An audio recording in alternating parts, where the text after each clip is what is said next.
This microphone is at Kevin height. Okay, well, thanks everyone for coming today. We're getting started here and the webinar is running. So we have a bunch of guests who are not physically present here, but have joined us on the webinar in as far away as British Columbia and China and other places. So my name is Brendan Stone. I'm the co-chair of the Hamilton Coalition to Stop the War, which is the main organization behind today's event. And we have a wonderful list of endorsers and sponsors that I'll give you at a later time, because Kevin is going to speak soon. But first, let me just say about Kevin. This event today is because of Kevin McKay. And he's a longtime activist in the community who's done a lot of work, anti-war movement and other things for a long time now. And in the summer, he approached us and he said, you know, why is there not a teach-in? What is going on right now? There's all these wars, all these dangers. We're at a risk of nuclear war that's the highest it's been since the Cuban Missile Crisis. And where are the teach-ins? Where are the students? Where are the community and the grassroots? And Kevin's not the only person that's been saying that to us. We've had members emailing us saying, when are the in-person events coming back? You know, we had a pandemic, there was a lot of Zoom events, and but there's been a desire to get back into session. And there's a lot of work that has to be done.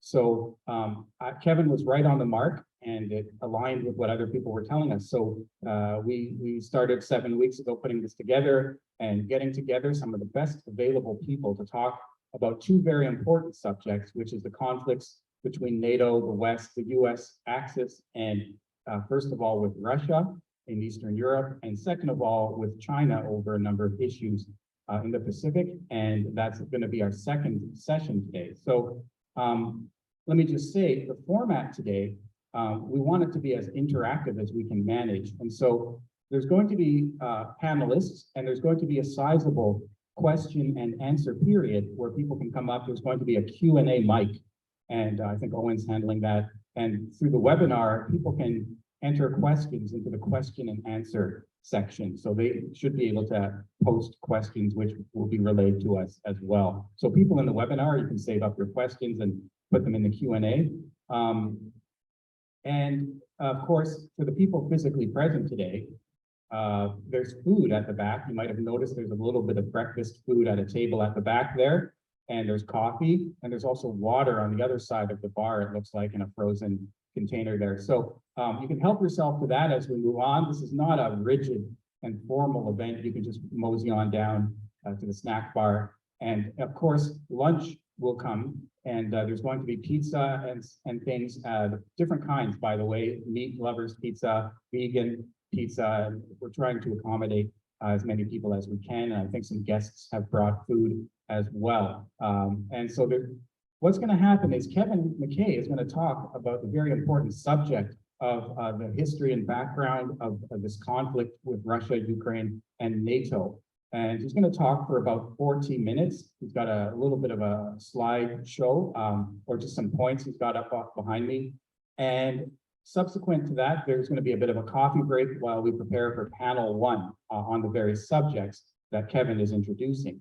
And then there's going to be a sizable Q&A section, both following Kevin and after panel one. And we'll give you the rules about that as it comes up. And then lunch will happen. The Q&A is going to kind of transition into a lunch period. And there's going to be a bit of a pause, and we'll have panel two later on. I just want to say that the timing of our event today is not coincidental. October 22nd, one of the last days of a week of action. This is our contribution in Hamilton to the North American Week of Action to Fund Peace, Not War, organized by the Canada-wide Peace and Justice Network in Canada and by UNAC, the United National Anti-War Coalition south of the border. They're calling for US citizens to go back to the streets and stop US wars. There's over 60 actions across North America and the world. We'll give you the sponsor information soon. You have schedules and timetables in your registration package. Hopefully you picked one up at the table back there. And if you didn't, you can go back and get one. There's the blocks of time for Q&A. And we're using the teach-in format because we want to entertain a broad and open discussion. So here we are on a Saturday morning on a college campus, and you're all here. So that's amazing, 10 a.m. Saturday on a campus. And so we're so pleased about that. I'd have you give yourselves a round of applause, but you can save that for Kevin. You can save that for Kevin. I'll introduce him. Kevin is a professor right here at Mohawk College in Hamilton. And he researches, writes, and teaches on the subjects of civilization collapse, political transformation, and global systemic risk. In 2017, he published Radical Transformation, Oligarchy, Collapse, and the Crisis of Civilization with Between the Lines books. Actually, I was there. I'm in the photo, I guess, on Facebook of that. So he is currently working on a book entitled A New Ecological Politics with Oregon State University Press. And Kevin also serves as vice president of the Mohawk Faculty Union, OPSU Local 240. So let's give a warm welcome to Kevin. Come on up.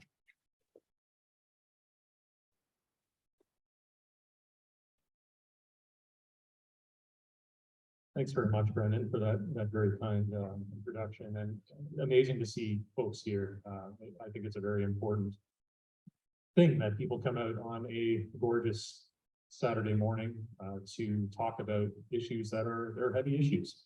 There is a lot going on in the world right now that is concerning and that needs this kind of open debate and discourse. So, and I just want to say, Brendan said that I'm a professor here at Mohawk College. I'm speaking on my behalf, not on Mohawk College's behalf. I think that's an important thing for me to mention. But I'm also, I'm here because I really think that free speech is a very, very important cornerstone value of democratic societies. And so I think open and critical debate is what is needed to solve the serious problems of our time. And these include things like war, economic inequality, global climate change. We could go down a list of very, very serious issues that we're facing right now as a human community. But yeah, free speech is very important. And there hasn't been that much of it around the conflict that's been unfolding in Ukraine, the broader conflict between NATO, Russia, and China. So that's why we're here today, is to talk about these things. And in particular, what I want to do in my talk is, the title of the talk is Deconstructing the Western Narrative on Ukraine. And so I'm going to see if I have some slides. Oops, I don't think it's clicking through. There we go. That's awesome. Thank you, folks. So deconstructing the Western narrative on Ukraine. So what I want to talk about here is the fact that we have been given a very specific, I'm just going to move that water before it falls. We've been given a very specific narrative of the conflict that's unfolding in Ukraine. And when I say we, I mean kind of the collective West. So certainly in Canada and the United States, a lot of the countries of Europe as well. And the version that we're getting is pretty straightforward. It's some idea that on February 24th of this year, Russia launched an illegal invasion of Ukraine. And I think on that point, there's not a lot of disagreement. I mean, Russia did invade Ukraine. It is a violation of Ukrainian sovereignty. It is, they call it a special military operation. It's kind of a war by any other name. And so, that's what we're dealing with on the face of it. And yet, beyond that, we're also told that it was a completely unprovoked invasion. All of a sudden, Russia just rolled into Ukraine February 24th. Started this war of aggression. If we're given any motive at all for the war, it usually boils down to some psychological evaluation of Russian President Vladimir Putin, either that he's a madman or that he's pining for the lost Russian Empire. That's pretty much it. Aside from that, we've basically been told that Russia is just sort of engaging in a naked war of aggression. And because of that framing, I think we're also given a very simple response. Well, what do you do against a country that just launches a naked war of aggression, invades another country for absolutely no reason? Well, clearly you can't negotiate with them. You can't sit down and try and work things out. You have to defeat them utterly and completely. You have to militarily defeat the aggressing nation, right? And this is something that I think, on a certain level makes sense. There's a certain coherence to that, right? If we take this idea that this is a completely unprovoked attack. And I want to just take this moment right now to say that I'm speaking as someone who is not just an academic who studies this stuff, but as a peace activist. I think war is possibly the most destructive, anti-human, ecocidal thing that human beings engage in. I'm completely opposed to it. I'm completely opposed to the war in Ukraine. I think it's tragic and horrendous, the suffering that's happening there. Ukrainian citizens dying, the Ukrainian soldiers and the Russian soldiers and the Russian citizens. All of it, I think, is a horrible tragedy. But I think that in order to bring a tragedy like this to an end, we have to understand how it actually happened. Because if you don't understand how a conflict started, you're not going to understand how to end it. So this is what I want to focus on in my talk. And what I'm going to do, first of all, is just go through really quickly what I'm going to be discussing. So I'm going to just spend a little bit of time, and not a lot, just talking about this whole idea of, Putin's motives, what we can impute, right, about Putin's motives. Then I'm going to more substantively look at, how did the war start? What are some precipitating incidents that we may want to consider that explain how this conflict broke out? Then I want to talk just a little bit about how the war has progressed since it has broken out, especially in relation to the strategy that the collective West has taken towards the war. What has that done? Has it led us closer to peace or further away from it? Finally, I just have a few closing remarks on how I think we can end the war. So, like I said, I'm going to be very quick in this question of Putin's motives. I mean, I think it's a tendency of Western media and political discourse. Anytime we're in a conflict with another nation, we tend to want to reduce the conflict to the demonization of the leader, right, of the other country. There's a long and storied history of this. And it's not to say that some of the people that the collective West has been in conflict with have not been abhorrent characters. And one could maybe say this about Vladimir Putin. He's certainly an authoritarian. He's certainly a ruthless leader and politician.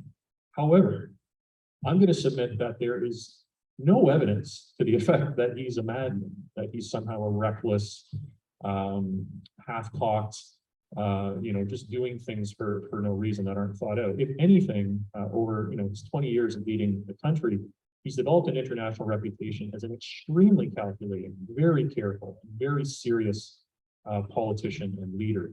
And again, you may disagree with his motivations or what he's trying to accomplish, but in no way has he given the sense that he's some sort of unhinged madman. And so that's just something that there's no evidence for that. The evidence about whether he's somehow trying to recreate the Russian Empire is also, I would say, it's become a little more complicated now that there's been the annexation of 4 regions of Ukraine, right? But I'm going to return to that later on in the talk. I would submit that up until this conflict broke out, again, there was no evidence to that effect. When you looked at how Putin actually operated in the world, especially geopolitically, you didn't see evidence that he was trying to militarily dominate Ukraine, that he was trying to expand the Russian Empire through military means. And I want to just be clear at this point that, Russia is a powerful state, China is a powerful state, the US is a powerful state. All powerful states exert influence beyond their borders. All of them extend their interests beyond their borders. So there's no pure moral actors on the world, on the global stage, on the international stage, right? I just want to make that really clear. So I'm saying that about Russia, China, the US, every country that is active in the world today, right? However, there's just no evidence that he was seeking to rebuild the Russian Empire. So I want to park that for a minute now, and let's talk about some of the missing pieces, I would say, of the Western story of the Ukraine war. So I'd like to sort of segue into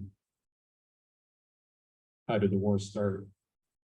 Now, one of the big missing pieces when Western media and Western politicians have discussed this war is, and this is really a yawning chasm of a missing piece, is there's no mention of the geopolitical interests of the United States or of NATO in terms of discussing this conflict.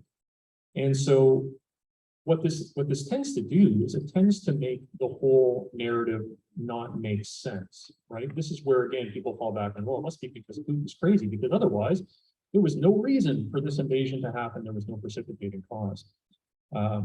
When we factor in the interests of the United States and NATO, things become, I think, a little more complicated, but usefully complicated, not in a negative sense. And, the big missing piece is that, the United States in the world today is basically an imperial power. It is a country that exerts its influence, its interests across the globe to an extent far greater than any other country. Okay. And like I said before, Russia and China, they're also powerful states. They also do meddle in the affairs of the countries around them. I think it's a fantasy to assume they don't.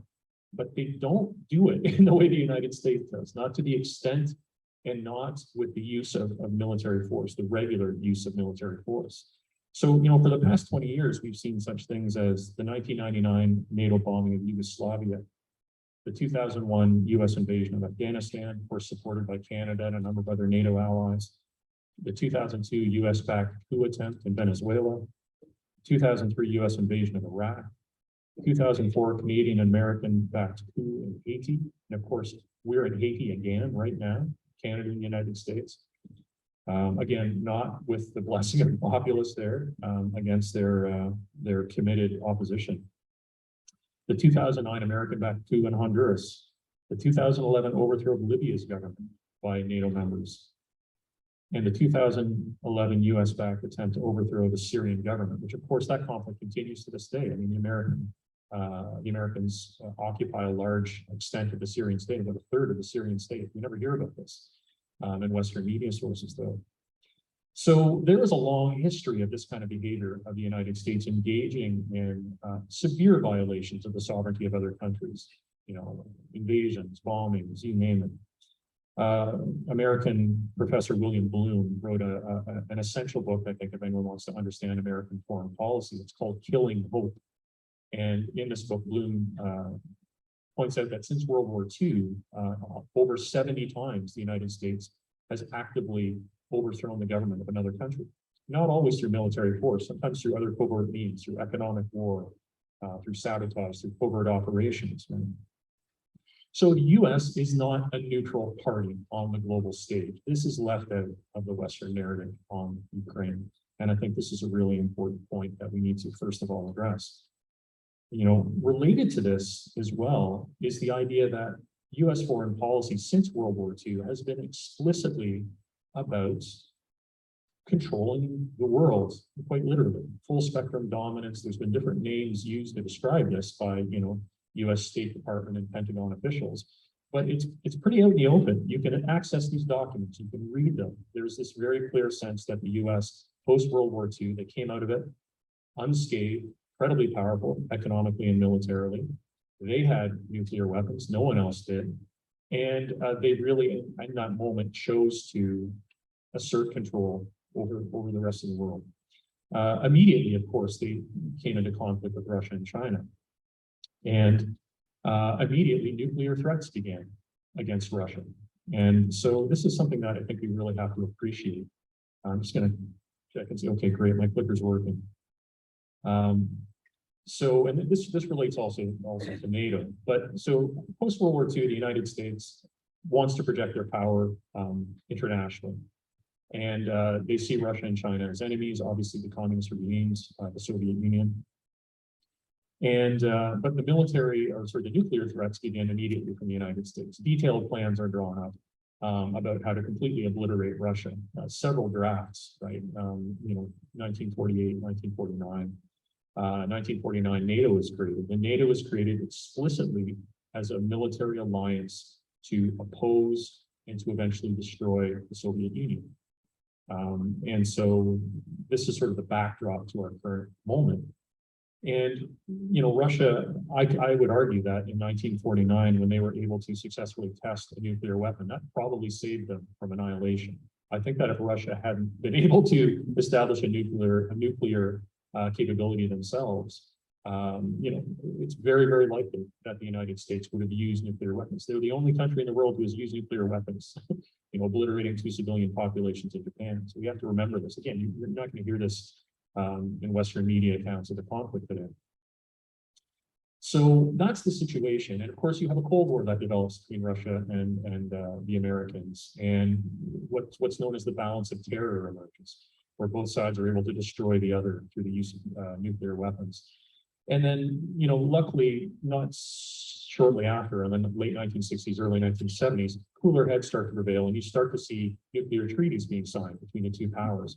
People start realizing we're really at the brink of destroying human civilizations. We know it. Let's back it off. The START treaties are signed. Non-proliferation treaties are signed. Anti-ballistic missile treaties are signed, and we start backing away from the brink of nuclear Armageddon. And this is basically the Cold War, how it plays out, and in the nuclear arms race and a number of other factors, partly due to its internal contradictions, the Soviet Union collapses in the early 1990s. And when this is happening, Mikhail Gorbachev, who's the person that these first negotiations are happening with NATO, he says, you know what, okay, yeah, it's time. We're going to let this go. We want a new architecture for international relations. The empire will cease to exist. Germany can reunify. But in these negotiations, Russia was very, very concerned about eastward expansion of NATO. This is well documented at the time. And not just Russian people saying that this would be a mistake, not just Russian politicians, but also very prominent American politicians, even military officers and whatnot in the US military saying, okay, the Union's going to dissolve. We won. America won the Cold War, essentially, right? So now is the time to allow Europe to reestablish a new peace and to not expand eastward. And there was an actual literal promise. This has been proven. Some media accounts will try and say that this is somehow bogus, that the US promised that they wouldn't expand 1 inch eastward beyond Germany. They certainly did. And of course, we know what happened. They certainly went against that promise. So over serious, strenuous Russian objection, Boris Yeltsin, several communiques was saying, this is a serious problem. You can't do this. U.S. did it anyway. NATO did it anyway, and all of these Eastern European countries become NATO members. Throughout the later 90s into the 2000s. And in 2007, Vladimir Putin gave a speech at an international security conference. And in the speech, he was very, very clear about the fact that what he saw was a unipolar expression of power, of force from the United States and its allies. And he pointed out, of course, numerous conflicts, right? Iraq still raging, Afghanistan is still raging at this point in 2007. And, Putin said, one power seems to do whatever it wants with impunity. This is an important point too, right?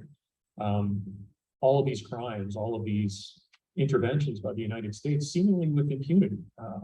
International law doesn't seem to apply to the global hegemon, to the country with the most power, the most military might. And Putin said, you know what? I don't think this is the right way to go. I think also we're really, really concerned about what's going on in Eastern Europe. NATO cannot come right to our borders. Ukraine cannot become a part of NATO. So he kind of draws that line really firmly. And you got to remember, this is a fallback line. The original line was don't expand eastward. Now they're just like, don't expand right up to our borders. Again, shortly after 2008, George Bush says, we're gonna bring Ukraine into NATO, right? And so the pressure keeps ratcheting up. Along with this too, and this is something that often isn't talked about, is the United States starts unilaterally withdrawing from nuclear weapons treaties with Russia, withdrawing from the anti-ballistic missile treaty, withdrawing from other treaties to limit, medium-range nuclear weapons. And so you got to think from the Russian perspective, and part of the issue, I think, with a one-sided narrative is you don't take into account the perspective of the other side. And not to say that that perspective is necessarily true or fully accurate either, but you have to at least understand it. So from the Russian side of things, first of all, they see that they can't trust NATO and the collective West. They can't trust their word. NATO's going to go right up to their borders. Russia or the United States is going to ramp up the nuclear threat. They're going to withdraw from treaties. And they're going to also start to endorse this idea of a nuclear first strike. So the rhetoric in the United States changes. Their idea that they once more want to use nuclear weapons when they want, not just defensively. So all of these things, this is the backdrop sort of leading up to the situation in Ukraine. So the situation intensifies. You've got, again, treaties being withdrawn from, you have NATO pressure moving right up. You have this call by the United States for Ukraine to join NATO. And then in 2014, the US and NATO really find their opportunity. And the opportunity was in the Euromaidan. Again, if you're a Western Ukrainian nationalist, you call it a glorious revolution against corruption and tyranny. If you're an Eastern Ukrainian, you call it a coup with definite far-right and neo-Nazi connections. So I'm going to talk a little bit about that because that's something too the West has tried to whitewash, right? So in 2014, this coup breaks out and the US involvement and fingerprints are all over it. There is, Victoria Nuland, right, who is, official in US State Department, bragged that since the early 90s up until 2014, the US had invested over $5 billion in Ukraine, $5 billion in building opposition, in creating an infrastructure to eventually overthrow the government and install a government favorable to the West. There's also evidence that USAID, the National Endowment for Democracy, all the usual US NGOs that fund regime change were very active in Ukraine leading up to the Euromaidan protests. In fact, all of the offices of these agencies are right in the US Embassy in Ukraine. And so right from the get-go, there was involvement by the United States. And again, Euromaidan is a complex thing. Was Ukrainian politics corrupt at the time? Evidence points to yes, it was. Was the current, President Viktor Yanukovych some sort of saintly being? No, I don't think he was. However, I think an objective look at the evidence shows that actually Yanukovych was really trying to walk a tightrope. He was trying to enact a balancing routine, which most Ukrainian politicians had to do, between the interests of Russia, that they're powerful neighbor, and the interests of the West, another powerful neighbor, that they wanted to gain closer ties to. So Ukraine was always a bit of a balancing act politically between these two forces, and had tried with some degree of success since the early 90s to strike this balance. Well, this all got pushed over, and instead you had a far-right coup that happened. And at the time of the Euromaidan as well, if you look at polls of Ukrainian citizens, all Ukrainian citizens, not just in the West, people were very divided as to whether they even supported NATO. Like, support literally hinging around the 50% mark, okay? And same thing about whether they wanted to join NATO or not. Ukraine was deeply divided over this, because another thing that's left out of the narrative is that Ukraine itself is a deeply politically divided country, right? There are, in the East, about a third of the country consider themselves to be ethnic Russians. About 2/3 of the country speak Russian on a regular basis. And so after the Euromaidan coup, this division really hardened in the country. And you then had these two easternmost regions in the Donbass seeking independence because it was clear to them that the government that came into power after the coup in 2014 was not friendly to Russian-speaking Ukrainians. And so what happens is a civil war breaks out in Ukraine between Ukrainians. And again, this is something that the West tries to spin it as, oh, the Russians somehow started a civil war in Ukraine and they invaded the Donbass, and it's completely ridiculous. What happened is you had an oppressive government come into power in Kiev that was hostile to Russian speakers, that immediately tried to outlaw the Russian language, that enacted other oppressive measures. Folks in the East, Russian-speaking Ukrainians, said, we want no part of this, we want autonomy. And then immediately what happened is they were attacked by the Western Ukrainians, by the Kiev government. And I want to just bring out at this point, this is a really important concept that, again, doesn't get talked about in the narrative, is that under the UN Charter, people have a right to self-determination, okay? So if a group of people, within a nation state, an ethnic region or a political region or whatever, if they decide that they want to be independent, there's supposed to be a process that happens. It's supposed to be respected under international law. I mean, yes, you want to have proper referenda, you want to make sure that things are democratically handled, but the polar opposite occurred in Ukraine. They were immediately attacked, and then a war breaks out and a war starts raging. So that's a huge trigger, obviously, to the current conflict. Another thing that happens, obviously, is Russia immediately annexes Crimea when this conflict breaks out. And the one thing I'll say about this is obviously the history of Crimea is very very complicated. It, was part of Russia for a long period of time. The people in Crimea clearly identify as Russian speaking. There was a lot of condemnation in the collective West, and it's understandable. They could say, oh, well, it was a referendum done at gunpoint. But what's interesting is if you look a few years after the Crimean annexation, American polling companies, like Gallup and Ipsos Reid, like mainstream American polling companies went into Crimea and did broad polls of the populace and said, are you happy that you're a member of Russia? And it was like 86% of people said yes. So, legalities aside of what happened in Crimea, it is a myth that Russia just all of a sudden went in there and captured territory. Technically what Crimea did is voted for independence and then voted to join Russia. And that's actually how it sort of played out on the ground. But anyway, the collective West used this as an example to say Russia's imperialist, Putin wants all of Ukraine, this sort of thing. The post-coup government became increasingly problematic in Ukraine. The ties to the far right were explicit. And again, there are some people that say, oh, Ukrainian government's all Nazis. Well, that's absurd. That's not the case. But there are also some people in the collective West that like to pretend that there's simply no neo-Nazi presence, no far-right presence in the Ukrainian government. That's equally absurd. Simply not the case. And what's really interesting to look at is if you look at articles published in Western publications since from 2014 until right before the war broke out in February 2024, there's countless publications talking about Ukraine's neo-Nazi problem, talking about Azov, talking about all of these paramilitary organizations, not just becoming increasingly active and effectual in Ukraine, but also training far-right groups from across the world, literally. Like Ukraine became a training ground for these sorts of forces, and we don't hear about that. And it's often glossed over the fact that this might be an issue for Russian-speaking Ukrainians, that there are people, for instance, who are trying to rehabilitate Stepan Bandera, the Ukrainian nationalist, ultra-nationalist hero, allied with the Nazis in World War II.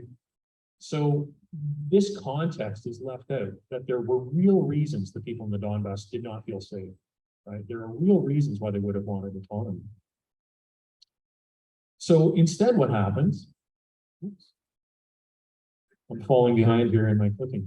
Instead what happens is war breaks out. Instead of any kind of negotiation, there's just a conflict. And in the course of this conflict, over 10,000 civilians are killed, over 4,000 military personnel. The Donbass is shelled relentlessly, so people there just can't even undergo their regular lives. And none of this is talked about in terms of how this might have precipitated the conflict.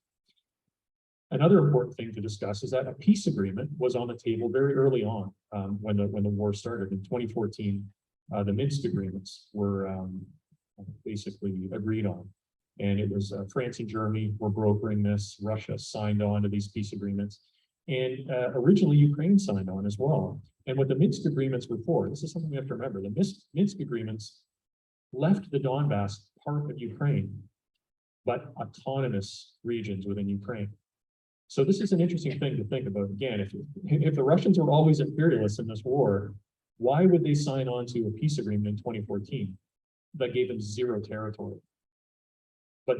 But what it ensured was that the people in the Donbass would actually be, safe and protected, and that conflict would end. It seemed at that moment what Russia was trying to do was avoid war at all costs, was trying to de-escalate the war. So the Minsk I agreements were not implemented by Ukraine. There's a lot of evidence to suggest that the government of Ukraine wanted to implement them, but they were getting a lot of pressure, again, from the far-right elements in their government. Like literally death threats. Petro Poroshenko in 2015, you had the far right, Svoboda, Pravy Sector, Azov, all of these organizations making death threats on the president, basically saying, if you sign these agreements, in 2015, there was the Minsk II agreements. They were saying, if you sign these agreements, there's going to be another Maidan, but it's going to be you that we take out of power. So again, the political situation in Ukraine was incredibly complicated and divisive. And there was the real threat of political violence, which was a driving decision. So tragically, all of this could have ended in 2014 and 2015 with autonomous regions in Ukraine with full territorial integrity. But that's not what happened, we know. Instead, things continue to escalate. And so, just before I wrap up this section here, yeah, it's like my clicker is not quite working here. But there were some events that immediately precipitated the invasion on the 24th. So you had very belligerent statements being made by Ukraine. You know, we're taking over Crimea. You know, we're gonna take back the Donbass. You had Russia coming to the United States in December of last year with a detailed peace plan saying like, we really need to do this. Things are getting out of hand. And you have the US instead doubling down on, you know, Ukraine coming into NATO. Things come to a head February 24th, Russia decides to invade. So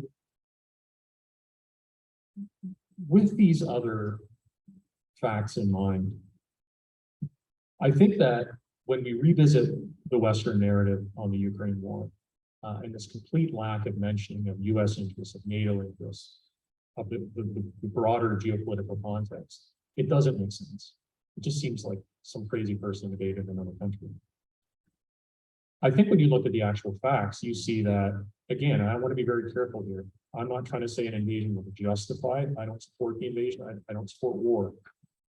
However, you arrive at a point where you see that this conflict was set up meticulously for years. A trap was set meticulously for years. Ukraine was turned into a weapon aimed directly at Russia. Vladimir Putin, some people might say he took the bait, some people might say he had no choice. It's hard to say. But if you remove that from the conflict, then you know you don't really understand, I think, how to deal with it and how to possibly resolve it. So I want to talk a little bit about what's happened since the invasion. What have we seen? Let's see if am I clicking effectively? Oh, that's great. Thank you. What have we seen since the invasion? Well, first of all, we've seen the escalation of conflict. So this is under the Western approach of massively sanctioning Russia, of billions of dollars of weapons flooding into the country, not just from the United States, but from other NATO member countries. And again, the idea is you have to utterly defeat Russia. You know, French finance minister said we have to cause the Russian economy to collapse. They were very, very clear about this. So that was the modus operandi. What did it lead to? Massive escalation of the conflict. You know, again, think about it. Before this started in 2014, Ukraine had full territorial integrity, right? After the invasion as well, right after the invasion, there were negotiations happening. Hopefully we'll remember this, right? In March. And in March, they basically had a peace agreement done. Russia had agreed, Ukraine had agreed. And again, in this peace agreement, the Donbass would be independent. So, you know, the goalposts have moved a little bit. They wouldn't just be autonomous regions within Ukraine, because I think all parties realized that ship had sailed. But the peace agreement was for the Donbass, Luhansk and Donetsk, to be independent republics.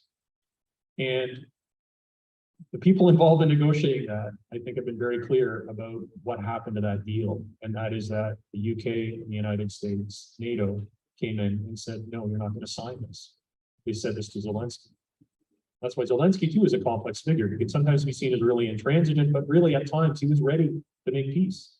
He was ready to try and avert an escalation. But that's not what happened. Tragically, that's not what happened.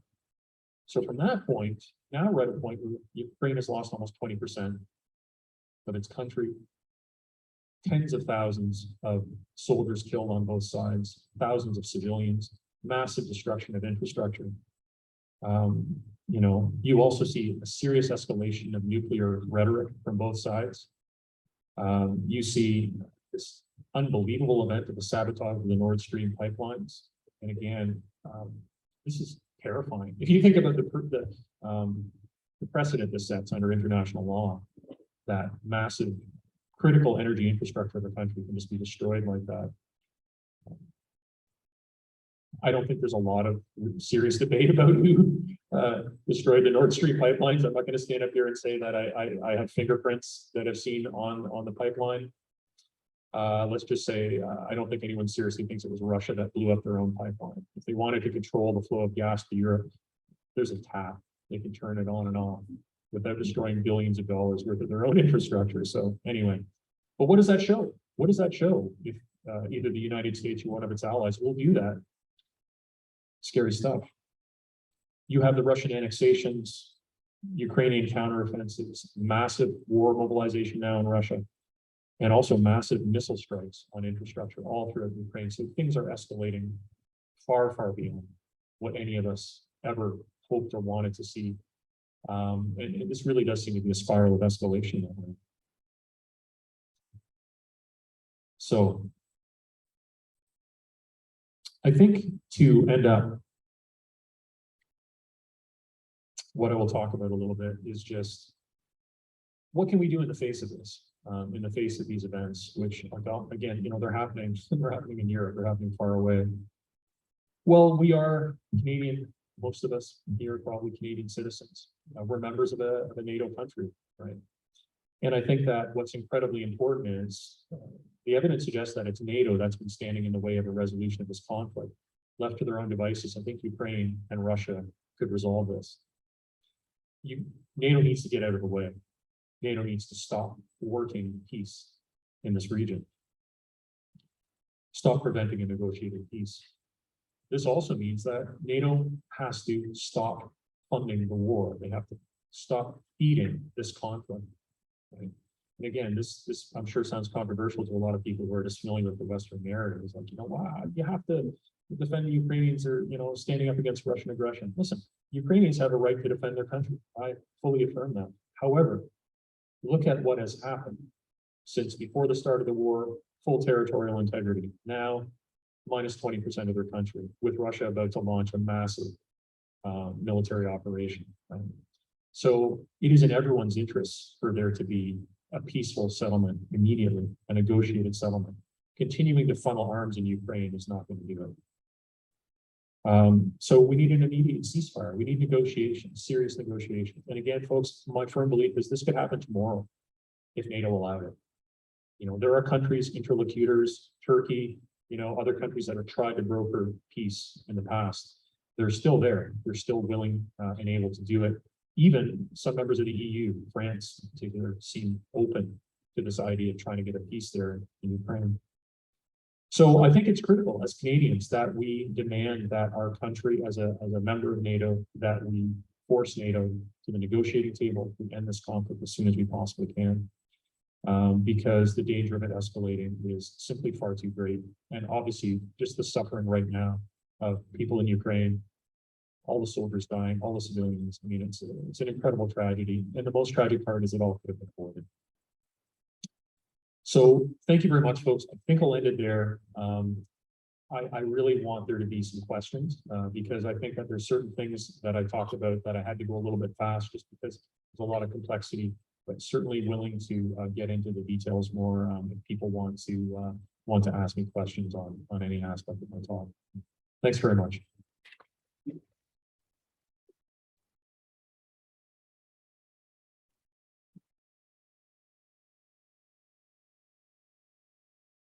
Thank you so much, Kevin. That was a very carefully considered presentation. We'll be taking some questions shortly. I did see some people trickle in. I know it's a bit of a maze, so thank you all for even finding your way here. And yes, there were some late arrivals, and I just want to let you know, yes, you can go back anytime and get, I saw some nice breakfast food actually there, fruit, cookies, muffins, there's coffee, there's water on the bar area, and there are washrooms if you need them. If you go through the back door there and to the left, I think it is, yeah, and down the hallway, there's men's and women's washrooms. So please help yourself to any of the facilities, food, drink, and lavatories. So I want to mention that we're using the teach-in format today because we wish to entertain a broad and open discussion. All points of view can be entertained respectfully and at the appropriate times.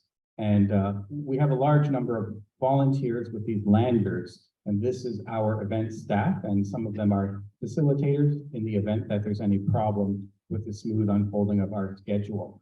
What we want to do briefly is have a little question period, because Kevin mentioned the value of doing so. After panel number 1 on Russia, Ukraine, NATO, there will of course be an extensive question period before lunch, but we want to give a little bit of space to questions right now. I'm going to give Greg the mic. He's a volunteer, and he can show you the mic to ask questions, and we might even be able to take a couple from the webinar. We might be getting some questions on the laptop, so we'll find out about that. But if you wanna ask Kevin a question, oh, there's some feedback there. We'll have to.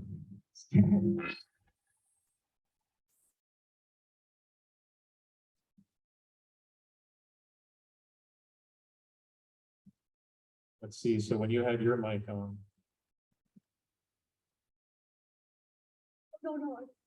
Yes, 1, 2, 3.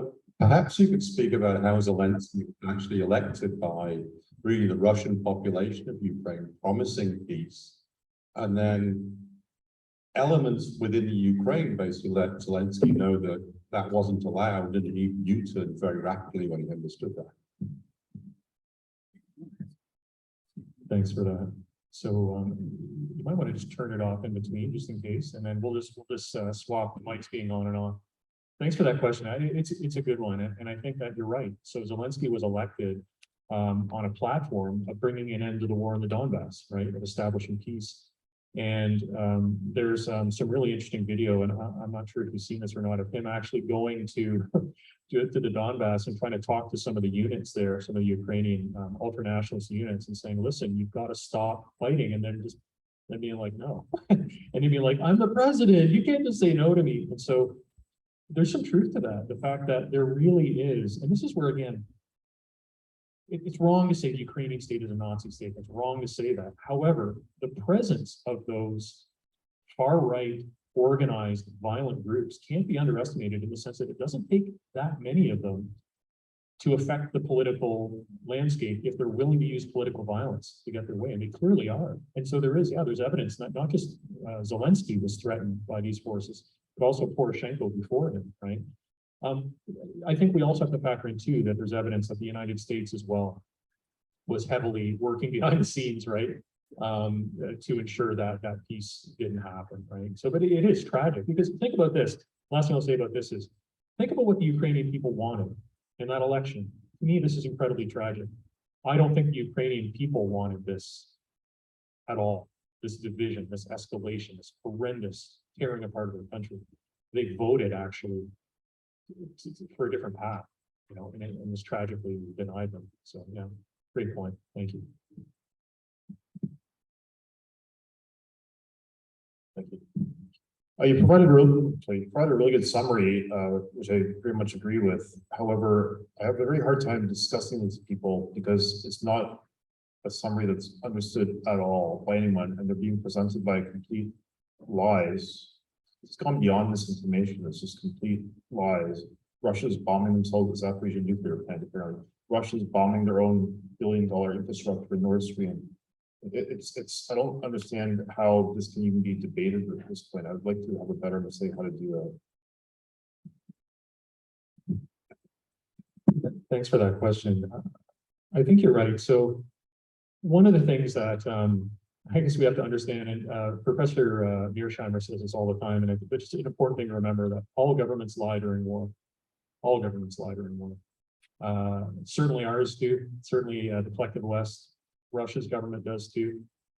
And yet, I think what's been really challenging about being in the collective West is that people don't seem to realize that, and they don't seem to realize that most of what we get from mainstream media is, you know, Michael Parenti, the great journalist, called it face value transmission. So really, you're just taking what the politicians say at face value, and you're just translating it back to the populace. You're just sort of reiterating it.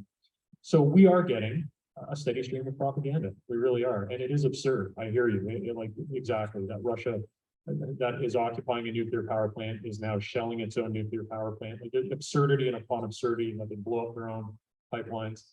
You know, we see this too around reporting of war crimes.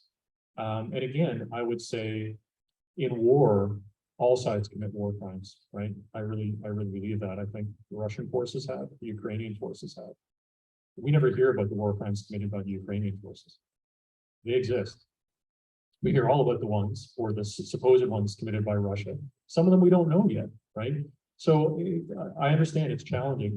I think what I would try and help people do is direct them towards some good sources of information. You know, there are some people out there that are speaking out, I think, in a very balanced way. I mean, Jeffrey Sachs recently has been really interesting in terms of, I think he really understands the stakes, and he's not some sort of radical, you know, and he's really speaking out very strongly about this issue. Obviously, you know, there's Douglas McGregor, right? He's been getting on mainstream media every once in a while. You know, Chomsky's, I think, good on this issue. So there are good sources out there, and that's what I try and do myself, because I know otherwise it's very difficult to try and counter that narrative.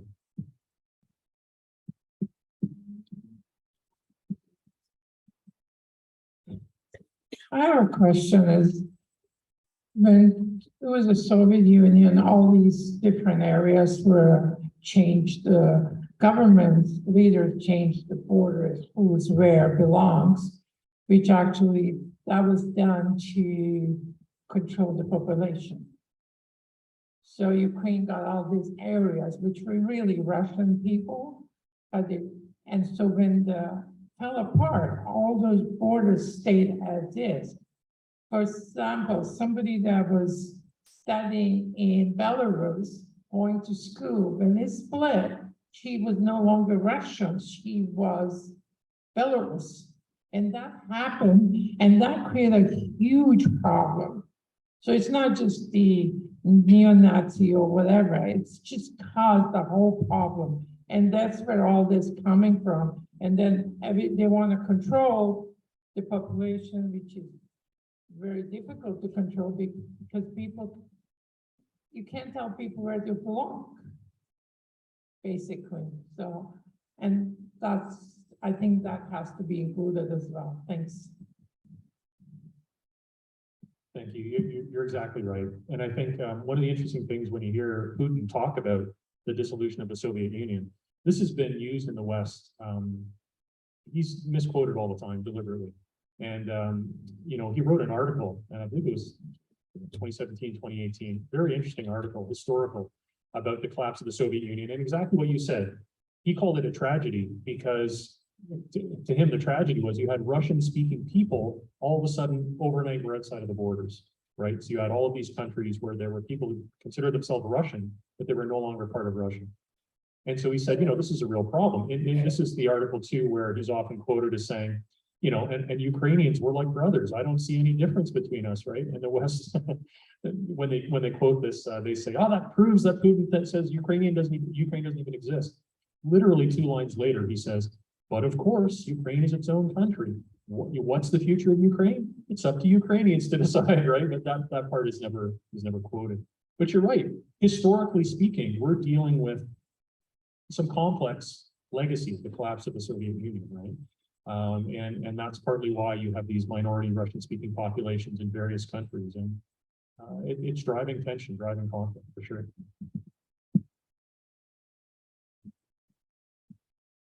Thanks for an excellent presentation, Kevin. You cut through a lot of the misconceptions. Can you, I don't know whether this is within the realm of what you're doing, but can you speak to what kinds of measures have been taken in Canada and the United States and other parts of NATO to ensure that people don't get a full story? Thanks, Don. Yeah, that's you're getting to the heart of, I think, one of the issues is the information war in this conflict has been suffocating. I remember Chomsky even remarking that he's never seen it this bad in all his years of you know, taking a principled stance against war. What are those tangible ways? I mean, I think there's been a lot of censorship. There's certainly been censorship in terms of online platforms, in terms of, you know, Twitter and Facebook and YouTube, Instagram, whatever, in terms of content being deleted. I know there's also been attacks on journalists. I mean, there was recently a publication, and I'm gonna forget, it's a university on the West Coast. I think it's either University of Alberta or, anyway, some academics there published a study on the greatest purveyors of misinformation. And it was this really, really hackneyed, like from an academic perspective, it's horrible research. And what they basically did is they rounded up all of the dissidents, who were speaking out against the war. And they published this hit piece research that basically said these people are foreign agents, right? So I think there's been an increase in that kind of discourse, right? The idea that if you say the sorts of things I say, that I'm somehow a Russian propagandist or something like that, I think that discourse is really elevated.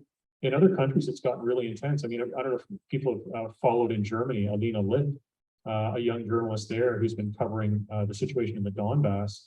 And she's been charged in absentia and sentenced to 3 years in prison simply for suggesting that there's a different narrative to the Ukraine war. She's a very young woman. She's only like 15 years old or something like that. And I think in the broader spectrum, you have to look at what's happening to Julian Assange, right?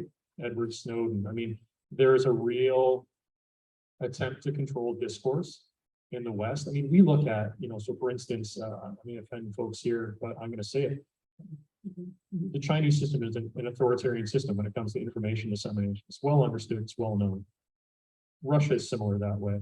But I think what we're realizing more and more is so are we. It just happens in different ways. And I think that it's very concerning. So thanks for bringing that up.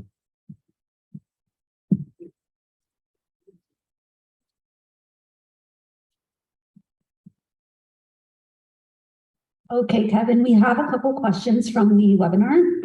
So first of all, from JM Tao, how can we, the average citizen, contribute to putting pressure on our government to advocate for peace in its conflict? Thanks very much for that question. That's a great question. I think there's a few different things we can do. I think that we have to educate ourselves, right? So try and get clear ourselves what we think about things. I mean, we have to be critical of all the sources of information, including me, right? Do your research, find out what's going on. That's thing number one. Thing number two is have conversations with the people around you, your own network, whether that's just face-to-face or social media, whatever, but, try and have those conversations. I think we also have to start pressuring our political parties and our government. I think it's tragic that right now there's not many political voices at all that are anti-imperialist in Canada. There's maybe a handful in the Green Party, I think there's a few NDP members who are covertly anti-imperialist, but they're not able to step forward and really bring it to the forefront. This is a huge problem.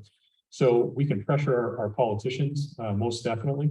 And I think that's really important. The other thing too is, I mean, everyone here, everyone on the webinar, everyone who showed up, showing up to events and helping to rebuild an anti-war movement. It seems like anti-war movements are constantly needing to be built and rebuilt over time, right?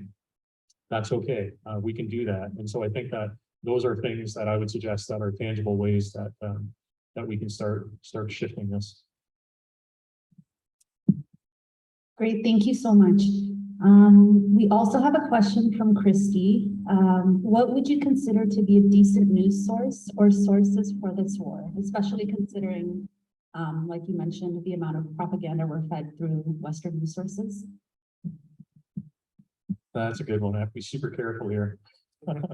When I in my classes with my students, when I talk about sources of information, how to find a good media source, I say one thing, which is that every source is biased, every single source, and that doesn't mean that they're all all the same in other ways in terms of how credible they are, how knowledgeable. The important thing is to understand the bias of the source, right? And then figure out whether they're credible. Are they a good faith actor, or are they just, a government agent or something like that, right? But having said that, so I'm going to give you some sources that I think are really good. They each have their own bias, so you have to take that into account. The first one would be the Gray Zone. I think has done excellent work on this conflict and does excellent work on imperialist issues around the world. There's great independent journalists like Eva Bartlett, Vanessa Beeley, that are doing great work on this issue. There's a really interesting channel called the Duran. I don't know if folks are familiar with Alex and Alexander. I think they do really good work on this. You know, there are, democracy now has come around. You know, they didn't start in a good place, I don't think, on this conflict, but you're starting to see a few news sources get a little better on it. There are a number of voices. I mean, one thing that to me I find challenging is I'm on the political left, full disclosure, right? I'm not seeing a lot of as many sources on the left, I would say, that are doing good work on this. And so some of the sources that I might mention, you know, for instance, like Redacted or something like that, they're doing good work on this. They're probably coming at things from a more right-wing libertarian perspective. I would probably have heavy disagreements with these folks on other issues. But on the issue of war and imperialism, they're being quite good, you know. So I think that that's a good thing. There's also the aggregators are good. Common Dreams, you can find some good articles. Sometimes Counterpunch, you can find some good articles. Chris Hedges, you know, I think he's doing good work. Mint Press, Zero Hedge, this sort of stuff. I mean, there's a lot of different sites that are out there. But it's a great question. We might be able to take one more from the floor if you want to.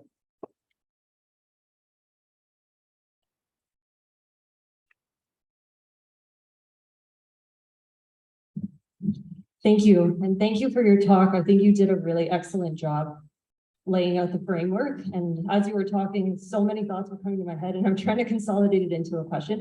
But I just wanted to jump off on some sources to add, because I think what you're saying that a lot of these sources that are really good on giving information about the war in Ukraine often do come from maybe a right-wing libertarian on other issues, like the Duran, I would argue, is the same. But Brian Goletic of the New Atlas also does really fantastic analysis, as well as Scott Ritter.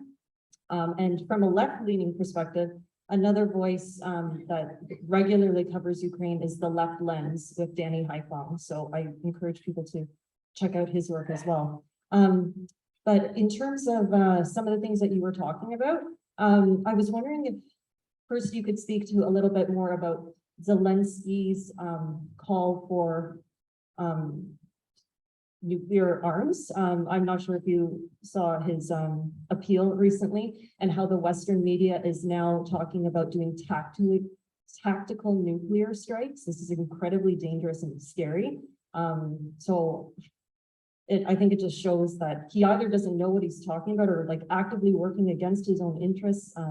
What you think the state of Ukraine will be? Will Ukraine survive this? I know Scott Ritter has somewhat predicted that he doesn't think Ukraine is going to survive this. What the future of Europe is going to look like? Why are they actively working against their own interests?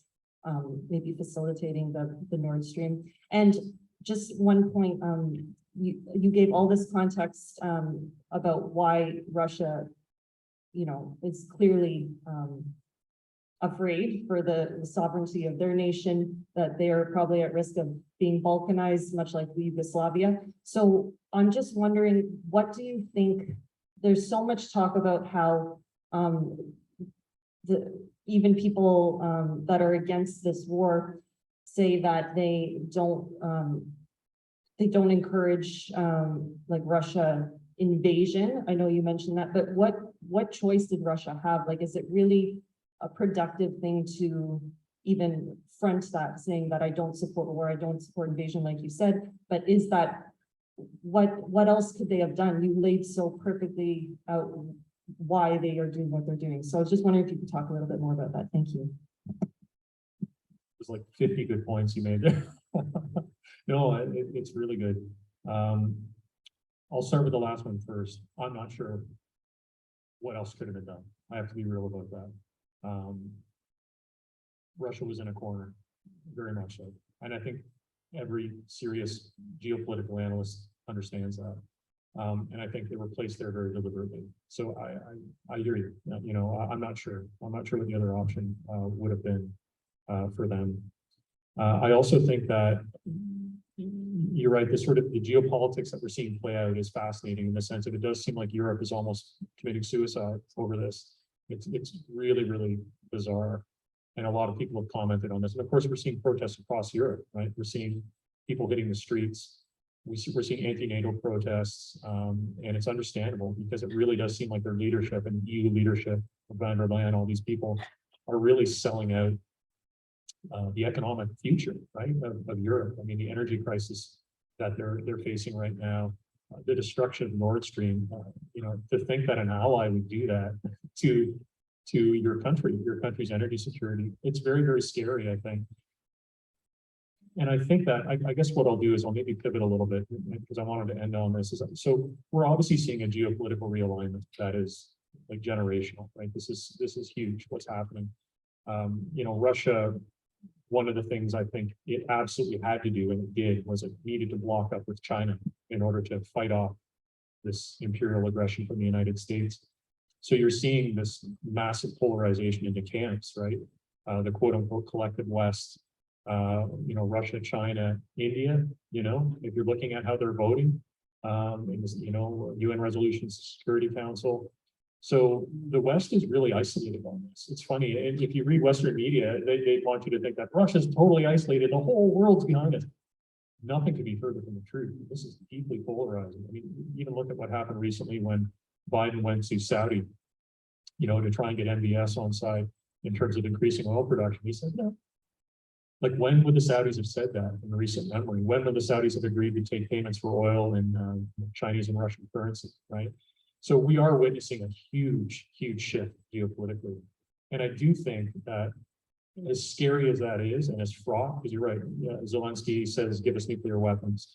The US is ramping up this nuclear rhetoric. It is a very dangerous time. But I think it's because you're seeing the twilight of one empire, and you're seeing the emergence of multipolarity, right?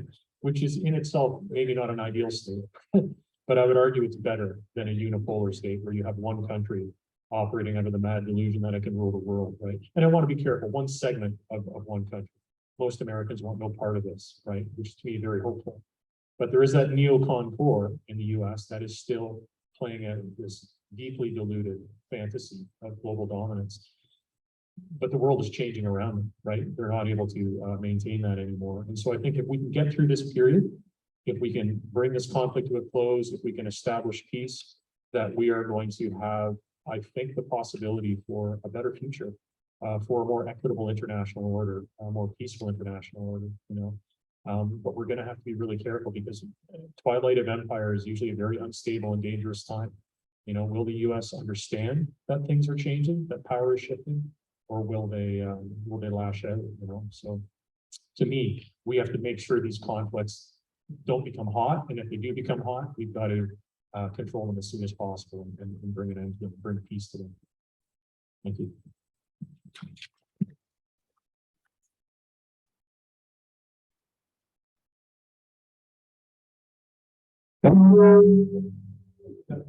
Oh, I got to go.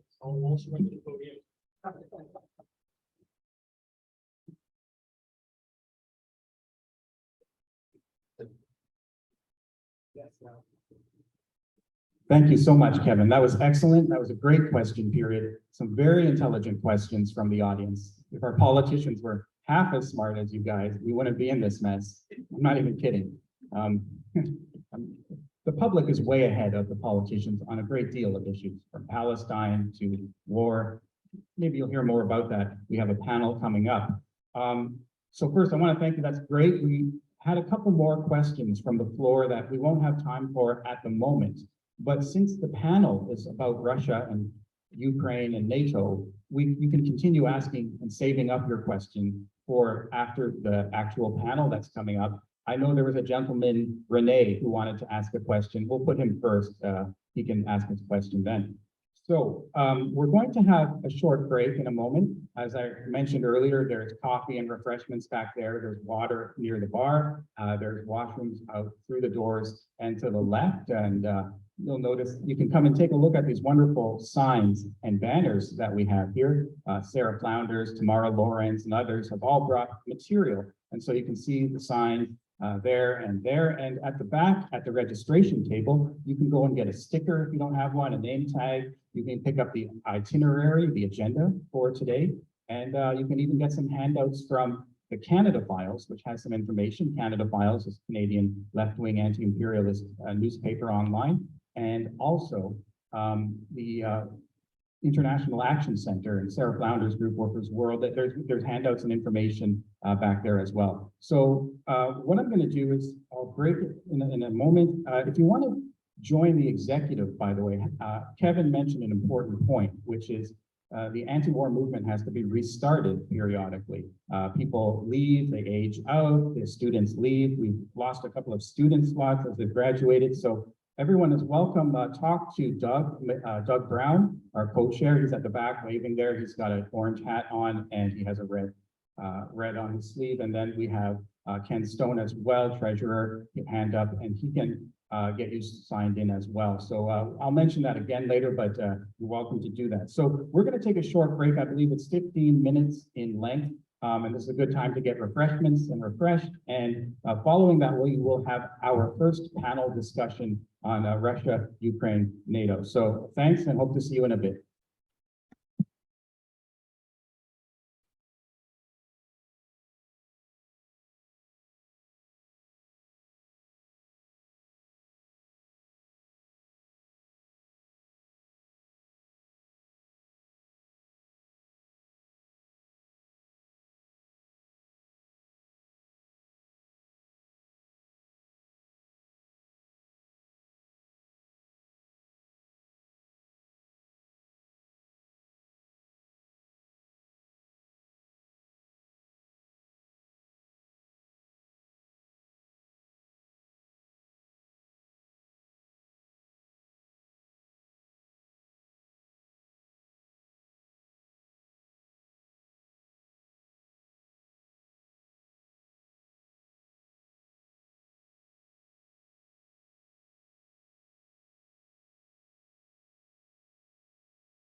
Come in here. Okay, hi, everyone. We're going to be switching over to panel one very shortly. You can continue milling about getting some snacks and some lunch. More lunch will be brought in at a later time. And you might want to get settled in though, because we're having our first full panel of the day with 4 panelists. And you'll be meeting them and learning about them very shortly. And again, I mean, this is a very informed group of people I'm looking at, this audience. We should probably do things together. And so that's how things get started. You want to get on the executive, you want to get involved with the coalition, we can have a movement going again as we've had in prior years. So really do think about that. Kevin McKay, by the way, mentioned who to look at, who to watch on the internet to get news about Russia, Ukraine, and other issues, anti-imperialism. He mentioned Danny Haifong and his program, The Left Lens. Sarah Flounders was over last night, and we were listening to The Left Lens with Danny Haifong. He actually promoted this event. He promoted today's event, so we appreciate that. Danny was invited to speak today, but he had family commitments at the time, unfortunately, so he could not be present today. Danny is familiar to us. He's been on Unusual Sources, Taylor Report, and some events. So thanks, Danny, for that. So we do have our panel, and this is the panel following the introductory speech by Kevin on this issue, giving the background. And there's going to be some more specific discussion. And I'd remind you, there will be a substantial question and answer period following this panel, and you'll be able to get into that prior to the lunch period. So the way it's going to work is we have our 3 physical panelists right here. And there's also our virtual guest, Phil Taylor, who should be coming in a bit later. He could not make it today, unfortunately, but we're hoping to put him on the screen there behind you and for the webinar audience. And so we have our physical panelists that are going to come up here to this microphone one by one, and they're going to give a 10-minute presentation each. And then subsequent to that, that is when the question period will open up, and it will go much as it has before. We're glad that worked out. So I think what I should probably do is introduce our first panelist for this session. And of course, I was just saying, it's Sarah Flounders, and she's familiar to us, and she's been on the radio show as well. She's been on Phil Taylor's show, The Taylor Report. She's been on Unusual Sources. And so we know her, but for people in Canada that might not be familiar with her work, Sarah Flounders has been active in people's movements for change for over 50 years. And she told us some stories about that last night. She helps coordinate the International Action Center in New York City, the Sanctions Kill campaign, and works actively with United National Anti-War Coalition, or UNAC.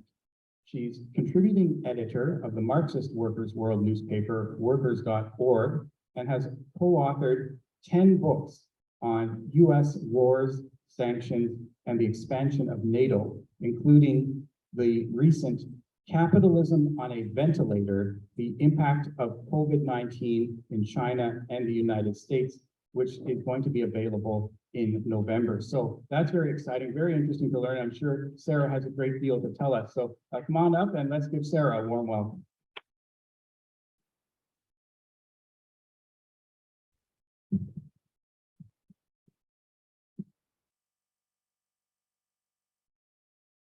Let me start by thanking the Hamilton Coalition to stop the war.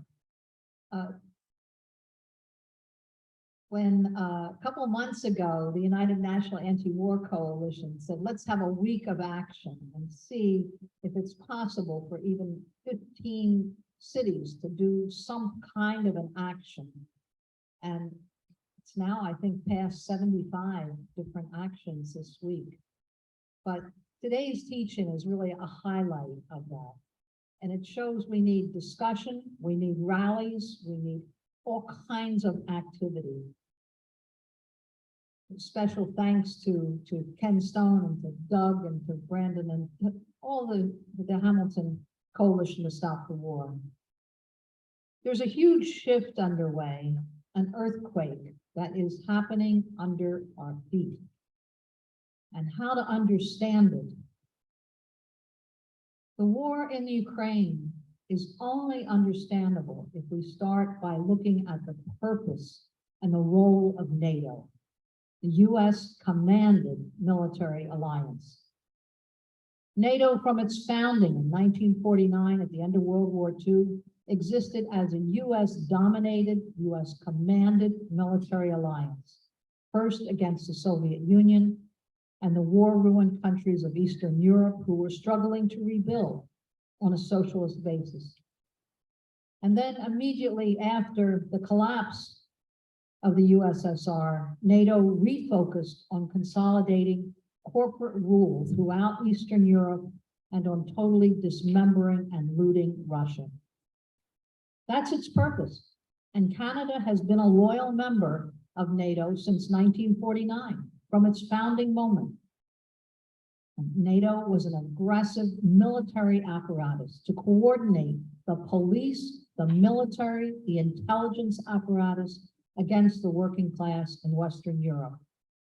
And then for the past 30 years of steady expansion, it's still tied to its original purpose as an imperialist weapon against the working class, but then of Eastern Europe, how to reconquer this area and ensure it had a police and a military. NATO's past 30 years of steady expansion is tied to that original purpose. Today, there are about 100,000 US troops in Europe. They're 1/35 of the 3.5 million NATO military force. That's how big it is among its 30 members. There's another 2 million reservists and there's paramilitary forces and all of that. But it's US officers that still command this alliance. It's the largest military force in the world under a single command. They use the same equipment and deploy to whatever battlefront US commanders order them to, including Iraq, Afghanistan, areas far out of what was NATO's original definition. And each country, each member of NATO is forced to pay for the maintenance of their own forces and the purchase of all this vast array of US equipment. Now, even though Ukraine is not an official member of NATO, Ukraine has participated under US command in US wars in Afghanistan and in Iraq, and has received hundreds and hundreds of millions of dollars in lethal military equipment from the US. NATO holds joint military drills inside the Ukraine, even though Ukraine is not a NATO member. So this NATO military coordination goes on all the time. In 2021, before the Russian special operation in Ukraine, NATO had conducted 95 exercises, and NATO countries were expected to conduct another 220 other national and multinational exercises. That's almost one a day. It's going on all the time. It included 24 land-focused exercises, 24 air exercises, 9 maritime exercises in the Mediterranean Sea, the Baltic Sea, the Black Sea, the Atlantic Ocean. We're talking about a huge array of aircraft carriers and nuclear submarines and destroyers and the jet aircraft that are on board with them. NATO is planning and practicing for war nonstop. And many of these drills are on Russia's border, overwhelmingly are aimed at Russia, some of course at Iran and China. Now, many people will point out today that the US and the EU and UK officials all promised that NATO would not expand 1 inch to the east in 1991. Of course, it was a gentlemanly agreement. And we could ask, has the US government or any of these imperialist forces ever respected even the signed treaties that they've made. You could just ask the indigenous nations about treaties. This is a band of pirates. And what needs to be understood, though, is why. Why did NATO expand? And why was the expansion inevitable? NATO expanded because the capitalist markets expanded. That had to be protected. The defeat of socialism in Eastern Europe, the dismemberment of the Soviet Union, the auctioning off of formerly nationalized public property and industries was only possible with that enforcement organization. It's the same, consider the US, the center of finance capital. It's held together by the largest repressive state apparatus in the world, the largest internal police force, the largest prison system in the world. That's what it takes. NATO's founding principle was to ensure a strong US military, political, economic presence in Europe. There was never a plan to end this US military occupation in Europe. You could look at the Wolfowitz famous doctrine back in 1992, what was called the Pentagon Doctrine. Quote, it's of fundamental importance to preserve NATO as the primary instrument of Western defense and security, as well as a channel of US influence. And the first objective is to prevent the emergence of a new rival. So I raise all this because really NATO provoked the conflict in the Ukraine as the only way to retain its global hegemony, which was slipping, which was collapsing from every side economically. The growing integration of the European Union trade and investment with Russia and with China challenged the domination of US corporate power in Europe and US global hegemony. And it was huge. The immediate threat to US hegemony is that the EU trade with Russia in 2021 was 260 billion a year. And that was 10 times its trade with the US. That's very worrisome. The EU was the largest investor in Russia. How to turn that around. The war in Ukraine is to break this growing economic integration of the EU with Russia and at an even greater level with China. The Belt and Road, the agreements that every country in Europe was interested in developing, the rail lines, the subway, the port renovations. This war is a desperate attempt to break US imperialism's slipping economic position. Russia provided Europe with 41% of its imported pipeline gas.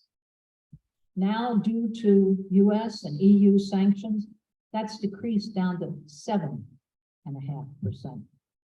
That's a huge difference. NATO has always used its alliances with the most reactionary, racist, and fascist forces. Not only now and in Ukraine, but you could look all the way back. Long before the February 24th Russian intervention, in 2014, US-backed fascist coup really was instigated, organized by the US. And Victoria Nuland, Bragg made that perfectly clear. But even before that, this regime that was brought in had reduced Ukraine to the poorest country of Europe, with the highest rate of migration in Europe. Ukraine was once the most prosperous of the USSR republics, the most prosperous. And under its reorganization, it was reduced to the poorest country in Europe. The International Monetary Fund restructured the economy and demanded austerity measures that gutted the pensions, cut social spending. Mass privatization of socially owned property brought economic ruin to the Ukraine. And this was all before the Russian intervention. Today, US government strategists are using sanctions as a wrecking ball to demolish the globalized economy. Not only against Russia, it's a desperate struggle to preserve their global position in a unipolar world. There's US sanctions on more than 40 countries. And they're demanding that every other country go along. And that is what is changing in a big way. Washington is demanding that countries act against their own economic interests, their need for food and energy and trade. They're demanding that the sanctions on Russia, in which they had no voice and no prior notice, be enforced. And to the shock of the US and the European Union, not one country in the global South went along with these extensive sanctions on Russia. Now that is a new day. China gave all the countries of the world a way of surviving the sanctions.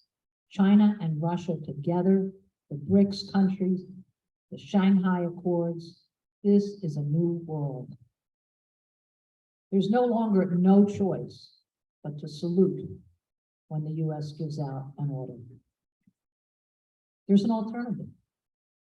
Many countries have opened new forms of currency exchanges to carry out trade, and this in turn is leading to an erosion of dollar supremacy, which is a very bedrock of US economic hegemony. The US dollar is now challenged as a currency of global trade. New forms of currency exchange using the ruble, the yuan, the rupee are a growing option. New forms of trade and exchange are threatening this unipolar world. The biggest need for US dollars globally has been in oil sales. And it was so legislated, all transactions in oil be in dollars. Now, even Saudi Arabia is set to sell to China in yuan. The second biggest producer, Russia, is now selling oil in rubles. This is a new day. For the first time, this intentional disruption of US imposed sanctions has boomeranged against the countries imposing the economic strangulation.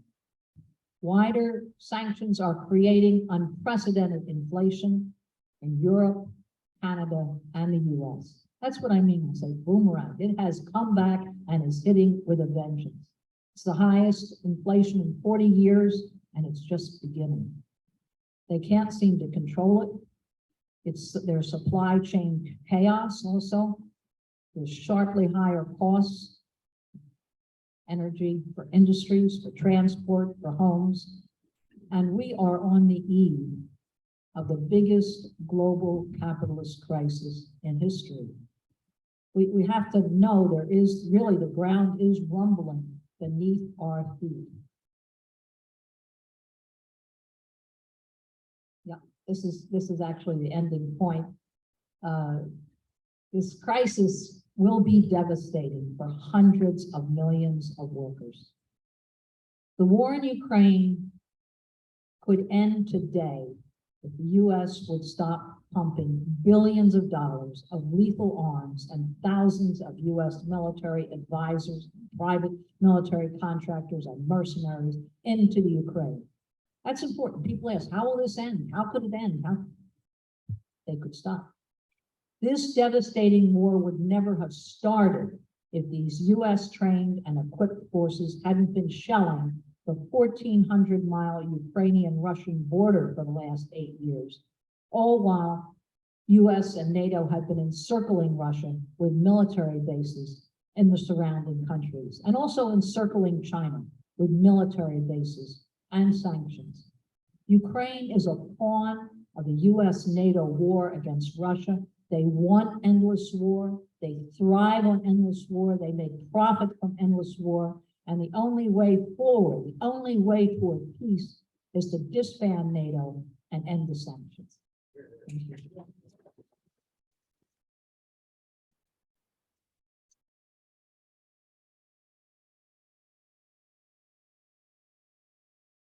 Thank you, Sarah, for that powerful speech. I'm sure people appreciated it. We'll be reviewing it on video in the film of this event, which, by the way, we're going to post afterwards. So go to the Hamilton Coalition to Stop the War website at Hamilton Coalition to Stop the War.ca, or just Google it.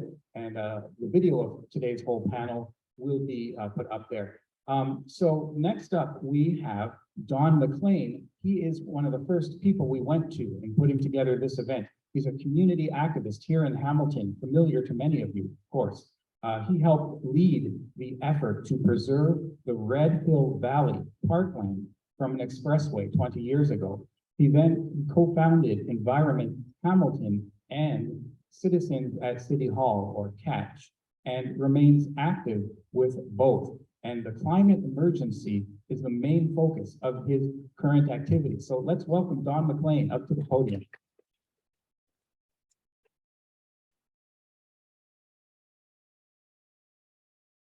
Thank you for the kind introduction, Brendan. And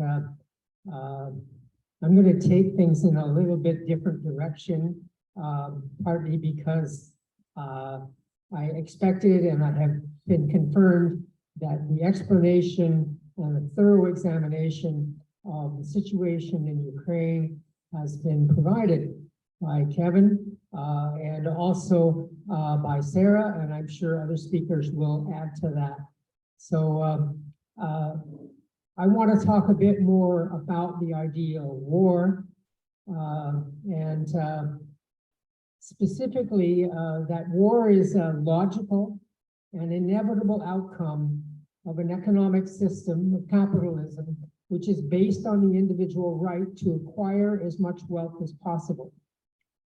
Within the acceptable realm of discussion, some things are recognized as war, even though others can impose even greater consequences on humans and the environment without being called war. Phony wars are also created, like the war on drugs, the war on poverty.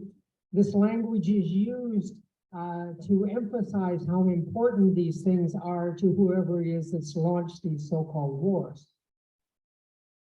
and to distract us from reality.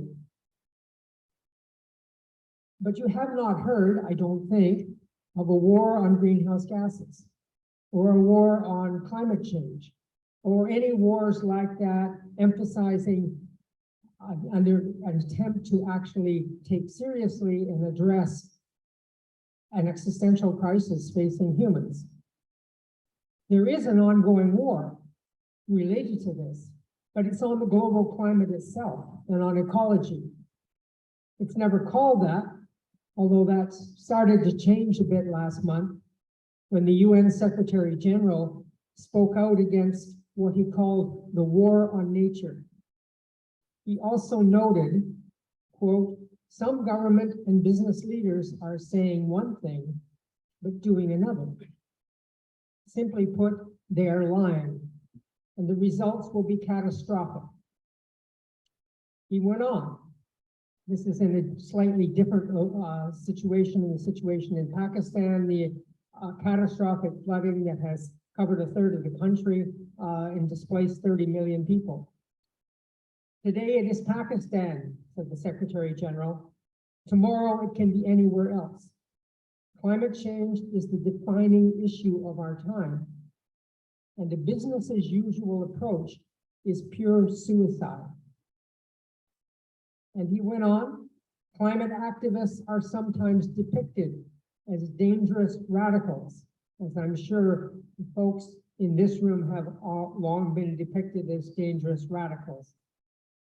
But the truly dangerous radicals, and this is the quote again from the Secretary General, are the countries that are increasing the production of fossil fuels.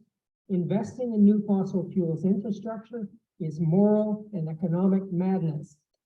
And if we back up a little bit and look at that assessment by the Secretary General, and look at it in the context of what we've seen so far with respect to the war in Ukraine, and most recently, the destruction of the Nord Stream pipeline. Obviously, an act, has been well pointed out here, not the result of Russian action, but of somebody else's action who doesn't want to be known. But the release of the greenhouse gases involved in that are catastrophic to our climate. They're catastrophic to all of us. The evidence of catastrophic outcomes from climate change, from the release of fossil fuel emissions and other activities, they're now irrefutable. And they're even widely recognized even in our own heavily biased media. The impact on climate and ecology threatens the continuation of civilization and life, as the Secretary General points out. And this offers a potential opportunity to confront the scourge of capitalism that has wide public support.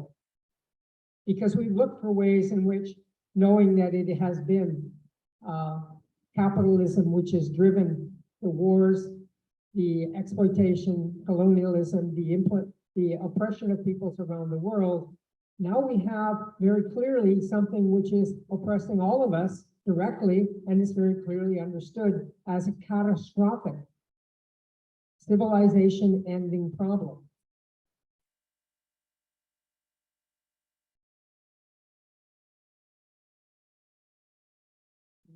Succeeded in misnumbering my pages. Okay. There are lots of conferences and claims about action. In Canada, we're now paying the fossil fuel companies to reduce a tiny portion of their emissions with so-called carbon capture. There are sections of capitalism that have actually been turned into, they're actually using this catastrophic situation and the damages that we're seeing to actually make more money, make more profit. So there's a section of capitalism which is very much interested in just carrying on this way and watching how the world is smashed up by the extreme weather, by the increasing sea levels, by all of the things which are so destructive in front of us.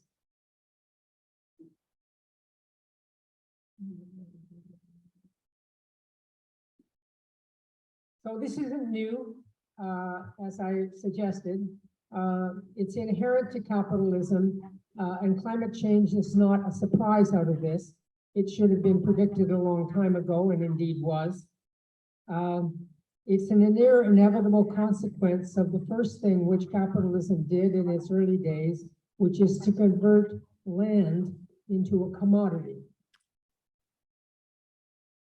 It's also converted labor and money into commodities, even though all of these are actually fictional commodities. And this ongoing conversion of things into commodities, we've seen very clearly in the local situation in terms of housing.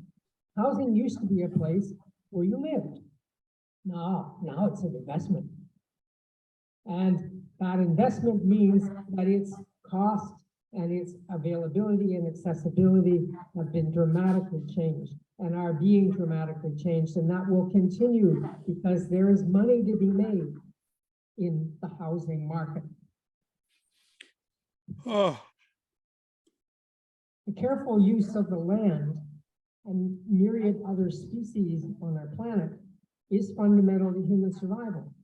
The failure to do so and the resulting instability of land undermines and eventually dooms ecology and all the crucial contributions it makes to the continuation of life. There are documented victims, and you can read about these in the mainstream media even, of the war on climate. You don't hear much about them. You hear once or twice I've mentioned that, oh, there's a problem in Pakistan. Yeah, China's gone through a heat wave that is unprecedented and it's gone on for months and months. What happened in Europe, we hear a little more about because after all, those people are white. And the situation in other parts of the world, occasionally we get some mention of, but the main victims of the climate crisis and the climate catastrophe that is barreling down upon us are generally expected to be, and this may not hold, but are expected to be the same victims that we had in colonialism. The peoples of Asia, Africa, Latin America, the people who aren't the right color, the people who have been seen as dispensable, people whose lives have been described as, well, they don't really, life isn't that important to them as such. And you've heard these kinds of things. And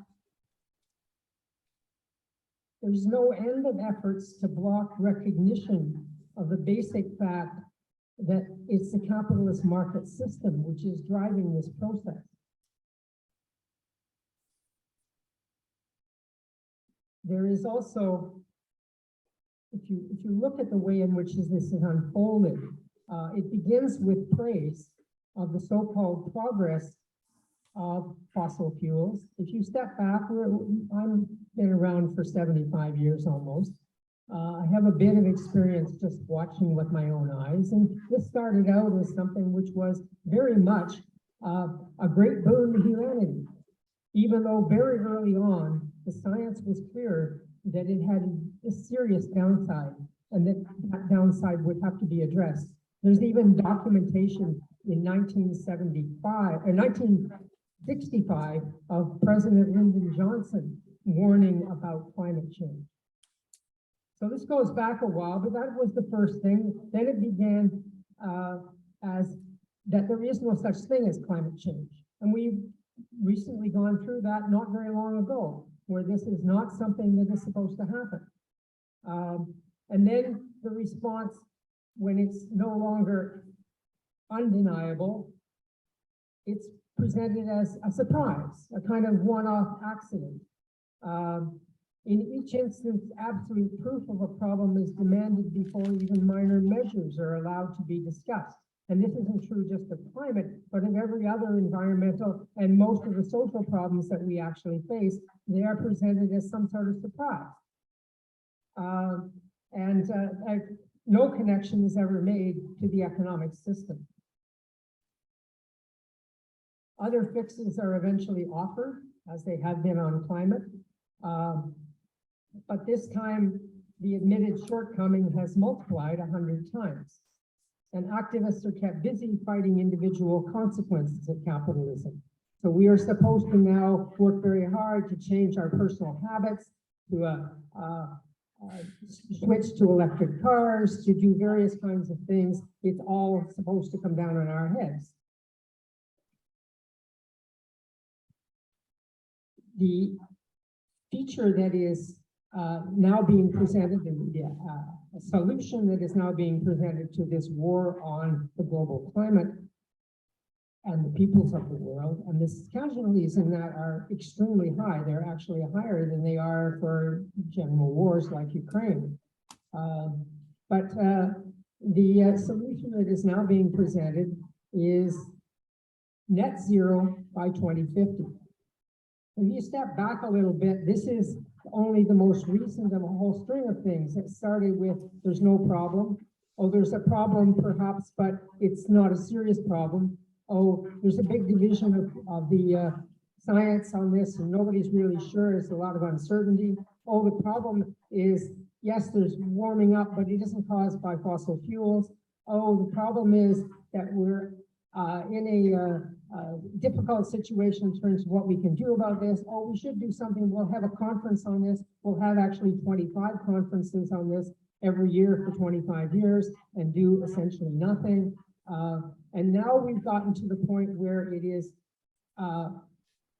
the answer has been come down very clearly in the last 3-4 years, net zero by 2050. And net zero by 2050, if you unpack that even slightly, is keep making the problem worse for the next 30 years. Wait for 30 years until we actually get to a point where we stop damaging the global atmosphere, where we stop intensifying the crisis, which is already devastating us across the world. Let me just start with I probably close to my end. You should warn me, you should automatically just start with a clock in front of me because I never get. Let me just start with a couple of quotes. One from the great Egyptian scholar Samir Amin, who explained in his book, The World We Wish to See, quote, "It is known today that capitalism is not viable, ultimately because of the ecological destruction that the logic of its development makes inevitable. It is also known that just preserving the forms of consumption that benefit a minority of some 20% of humanity requires that the aspirations of the others must be ruthlessly crushed." I might take exemption with 20%. I think it's a smaller number than that. And listen finally to the Secretary General again speaking last month. And it's very much in line with what Sarah has pointed out, that the rest of the world, the South, the global South, has not lined up with the Americans on this. And that is being reflected at the United Nations itself in very strong statements coming from the Secretary General. He says, "What is happening in Pakistan demonstrates the sheer inadequacy of the global response to the climate crisis and the betrayal and injustice at the heart of it. Whether it is Pakistan, the Horn of Africa, the Sahel, small islands, or least developed countries, the world's most vulnerable, who did nothing to cause this crisis, are paying a horrific price for decades of intransigence by big emitters. G20 countries are responsible for 80% of emissions."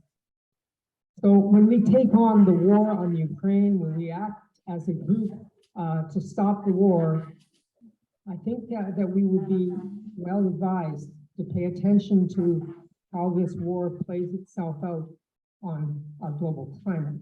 And this gives us an opportunity to expand and again draw appropriate conclusions about what kind of economic system we live in and how it is a system that must be replaced. Thanks very much.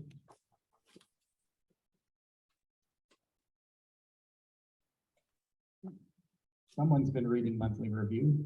I'm glad we've got people from all walks of life that can really take their background and their knowledge and contributions and bring them to this panel. And Don is able to show how issues, the increasing suffering faced by most people is related to war and imperialism and related to the economic basis in which we live. So thank you, Don, very much for that. And our next speaker is scheduled to be Phil Taylor.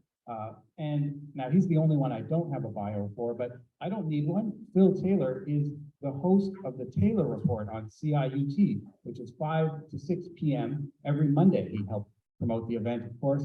And you can find him on Facebook in the Taylor Report. You go to facebook.com/The Taylor Report. And they're also on SoundCloud, soundcloud.com/Taylor-Report. And a lot of the shows are posted on the Hamilton Coalition to Stop the War website and the email list that you should get aboard as well. Phil is a super attenuated radio kid. And you can always get his broadcasts as well directly from the CIUT website at ciut.fm, which is live streamed Mondays and also appears afterwards in their schedule of programs. There's a recording of that there.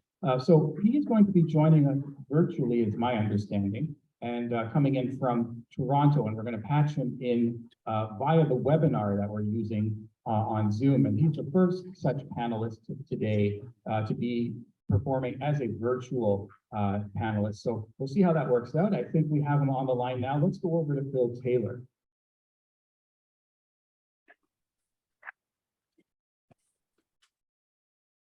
Thank you very much.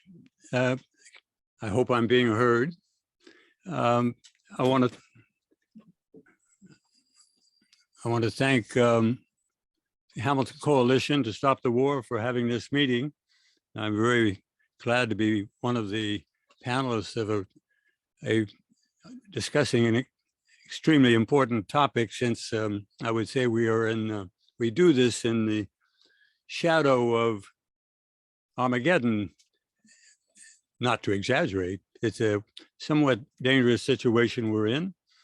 And that a panel of this type, in my opinion, is places us in the battle for not only peace, but democracy. As a matter of fact, it's organizations like the Hamilton Coalition to Stop the War that keep alive the possibility of democratic discussions, which are in times of war or with the threat of war, the most essential thing we can have. And I would really underline that democracy and peace go hand in hand.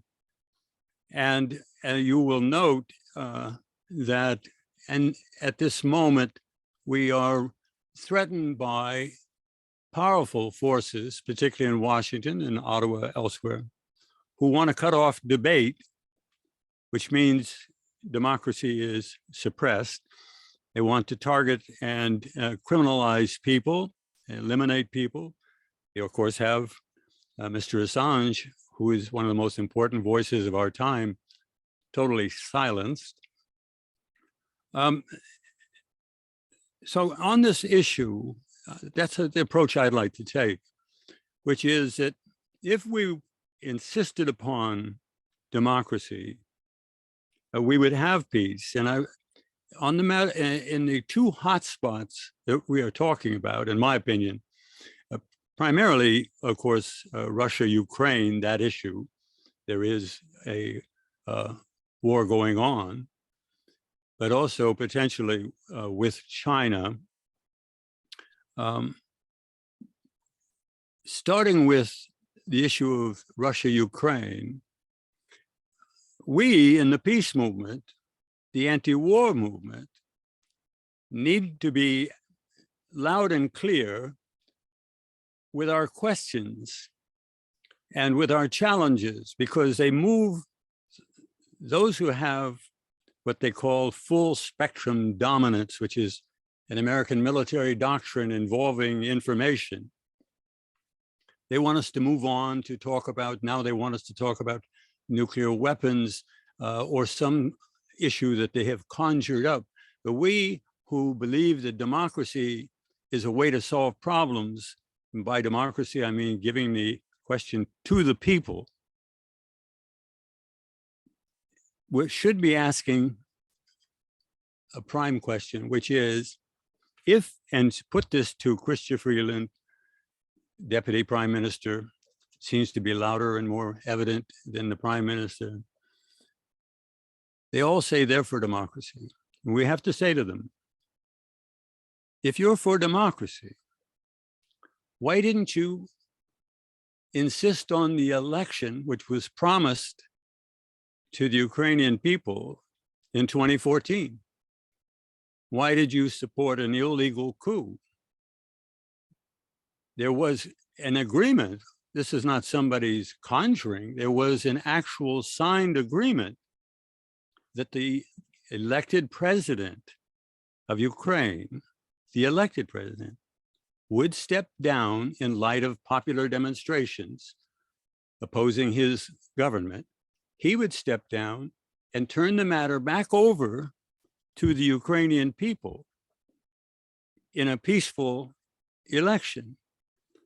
And there were, I remember Poland was involved in the agreement, France, I believe. Doesn't really matter. The fact is they made an agreement. If they were for democracy, why didn't they insist on it? And further, there's the matter of peace. There was a coup, which the Canadian government, the American government, were deeply involved in, has been referred to by previous speakers. There was a coup, and the US, particularly through the person we all know, the famous Victoria Nuland, she actually named the new cabinet, the new government that took power. The process created the problem in now referred to the area of Donbass. That was very predictable. That was, anyone could see that coming. So, which brings us to the other additional question. First of all, you're not for democracy because you supported a coup. Then why, if you are for peace, why is it that you allowed the government in Kiev to make war on its own people, as Obama would say, in the Donbass? Why was not the Minsk agreement lived up to? Remember, there was, again, a formal, public, signed agreement. Incidentally, it's on the UN Security Council list of things that, yes, the international community agreed to. There was going to be a Minsk agreement, which, because you had an alienated eastern portion of Ukraine, did not accept the coup and were demanding protection of their rights, which should be understood by Canadians who we all understand the issue of, I hope, of Quebec, which represents a national question within Canada. Donbass is somewhat similar, not a perfect analogy. Well, all right, you had a chance for democracy. You didn't actually do it. You had a chance for peace. You had a Minsk agreement. Why was it thrown away? That's the danger for all of us, is that questions of peace and democracy were thrown, what they say, under the bus. We shouldn't allow it.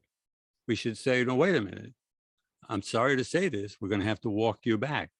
You do not get to keep moving forward and calling yourself a democracy. You don't get to claim that you're a victim when you were a victimizer of the people of the Donbass who never were permitted to have their rights respected. That's, again, what I believe we are fighting for democracy, and we're fighting for peace. There should have been a proper election, and the peace movement, should be reminding everybody. And there should have been, the Minsk Accords should have been and should be respected. I want to raise another area where there is a threat, and it involves NATO. NATO, by the way, seems to be a chameleon or some kind of amoeba. It goes in any direction it feels like going. And it just shows up and makes the announcement that they are going to be there. Now they're talking about being in the Asia Pacific. They've already changed the name, and I'm not going to tell you what they say it is, but I noticed that Judy's, what's her name, Scrogg, one of our members of parliament, has already adopted NATO nomenclature. They want to rename the Asia Pacific so that they can divide and the nations of the region and see if they can create havoc. NATO is another word for havoc. The China issue, the Taiwan issue, the Hong Kong issue is very simply, easily solved. Canada has to say what Pierre Trudeau, father of Justin, said, and all subsequent governments have said. Indeed, they said it with pride because Canada preceded the United States in advocating for China's recognition, et cetera. It's a colonial privilege to pass out recognition. There's one China. Even Richard Nixon said so. Now they want to back off on this. This is a dishonest, extremely dangerous form of conduct. And the anti-war movement should be very vocal in saying there is one China. The United Nations has settled the matter. It's an internationally agreed issue. The question of Taiwan is a Chinese question, and we should do everything possible to see that there is a peaceful and happy resolution of the issue of Taiwan. Armaments will not be a happy and peaceful way. visits by powerful American congresspersons is not the way. The message we should issue to Taiwan is a friendly message of, you have to understand that we believe in the one China principle. And I think that covers most of what I want to say. Last point is, I would just urge you to read Diana Johnston in, I forget the journal, pardon me, it's Consortium News. Her answer to my questions is, as to why we have a problem, is that gangsterism is the mode of thought of America's rulers. Gangsterism. She means by that the blowing up of the Nord Stream pipeline, and we would mean the arrest of Meng Wanzhou. That's gangsterism. Thank you very much. I'm glad to be part of the panel.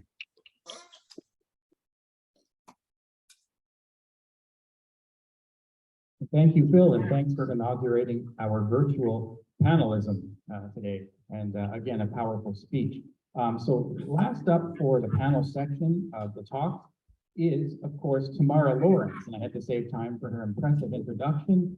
She's a PhD candidate in global governance at the Balsillie School for International Affairs and has a master in international politics and security studies from the University of Bradford and a law degree. And her research is on the climate and environmental impacts of the military. She is a member of the Canadian Voice of Women for Peace and the Women's International League for Peace and Freedom in Canada. And she's on the advisory board of the Global Network Against Weapons and Nuclear Power in Space and World Beyond War, and the No to NATO Network. And so Tamara is joining us today as a longtime environmentalist, feminist, and peace activist. Come on up.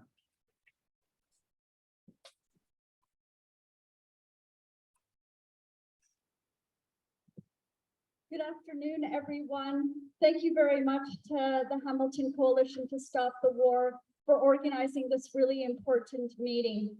When I hear people say that this is a Russia-Ukraine war, I always correct them. This is a NATO-Ukraine-Russia war. This is a NATO proxy war against Russia in Ukraine. This makes it Canada's war. This makes it our responsibility to end it. I would like to add some specifics to what Kevin and Sarah have already laid out in terms of the background. So when the Cold War ended, the Berlin Wall came down, the Warsaw Pact ended in 1992, NATO expanded like you heard. But why did NATO expand? Well, in the mid-1990s, the Cold War was over. People were calling for a peace dividend. They didn't want high military spending anymore. And the arms dealers were very concerned. They wanted the money to keep flowing. So Lockheed Martin, the Vice President of Strategic Affairs, Bruce Jackson, and the CEO, Norm Augustine, formed the US Committee to Expand NATO. And they went to the Eastern European countries, to Poland, to Hungary, the Czech Republic, to encourage them to join the alliance because it was a guaranteed market for their weapons. Then when they came back to the United States, they put pressure on Congress to support NATO expansion. And the biggest proponent in the Senate was Senator Joe Biden. And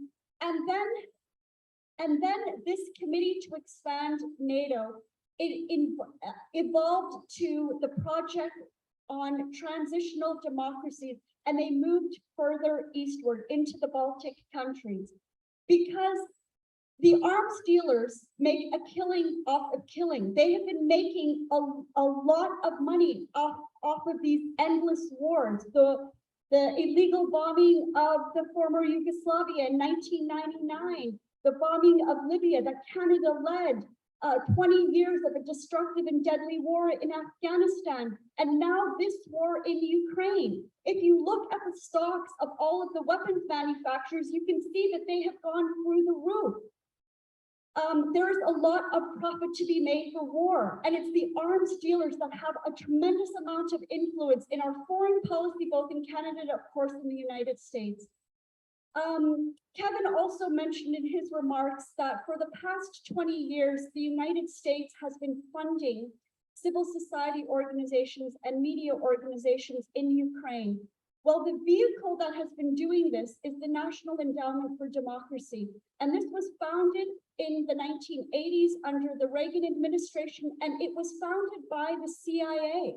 It was founded by the CIA. And you know who the current president and CEO is right now? David Wilson. And David Wilson was the one that expanded the Atlantic Council, which is the NATO propaganda academic think tank, the Atlantic Council. So he was one of the senior executives in the Atlantic Council, and he was also the director of a director of special operations in NATO's Secretary General's office in Brussels at the time of the war in Iraq and in Afghanistan. And now he's the CEO of the NED. And the NED has 80 pages of grants, hundreds of millions of dollars that they have been giving to Ukrainian media organizations and civil society organizations to have anti-Russia propaganda and to peddle the US narrative in both Ukraine and across Eastern Europe. I also want to add to what Kevin said about how the United States has been dismantling the arms control architecture over the past 20 years. So in 2002, when President Bush withdrew from the anti-ballistic missile treaty, over the past 2 decades, the United States has been putting missile defenses into Eastern Europe, in Poland, in Romania, in Germany, the Aegis ashore. This is very provocative to Russia because it enables a first strike capability. And then under the Obama administration, he launched a $1 trillion nuclear weapons modernization. So you have missile defense, you have more nuclear weapons, and you have the dismantling of arms control over the past 20 years, very aggressive NATO expansion over the past 20 years. Then, of course, under the Trump administration, you have the withdrawal of the INF Treaty, the Intermediate Range Nuclear Forces Treaty, and then in 2019, the United States left the Open Skies Treaty. And Canada is complicit in all of this. You've heard from the previous speakers that there are something called the Minsk agreements in 2014 and 2015 to try to resolve the conflict internally in Ukraine. Well, in those agreements, it said no foreign forces and no foreign weapons. Oh, well, what did Canada do? We totally subverted the Minsk agreements. In 2015, we established Operation Unifier. We have been training for the past 7 years, training and arming Ukrainian security forces, even though we knew internal documents show, it's been reported by the Ottawa Citizen that the Canadian military has been arming and training extreme right-wing neo-Nazi forces that have been killing people, killing Ukrainians in the Donbass. The other thing that we did is we established Operation Reassurance. So we have been leading a NATO battle group in Latvia for the past 7 years, right on Russia's borders. And something through the Canadian embassies in Eastern Europe, we have something called the Canada Fund.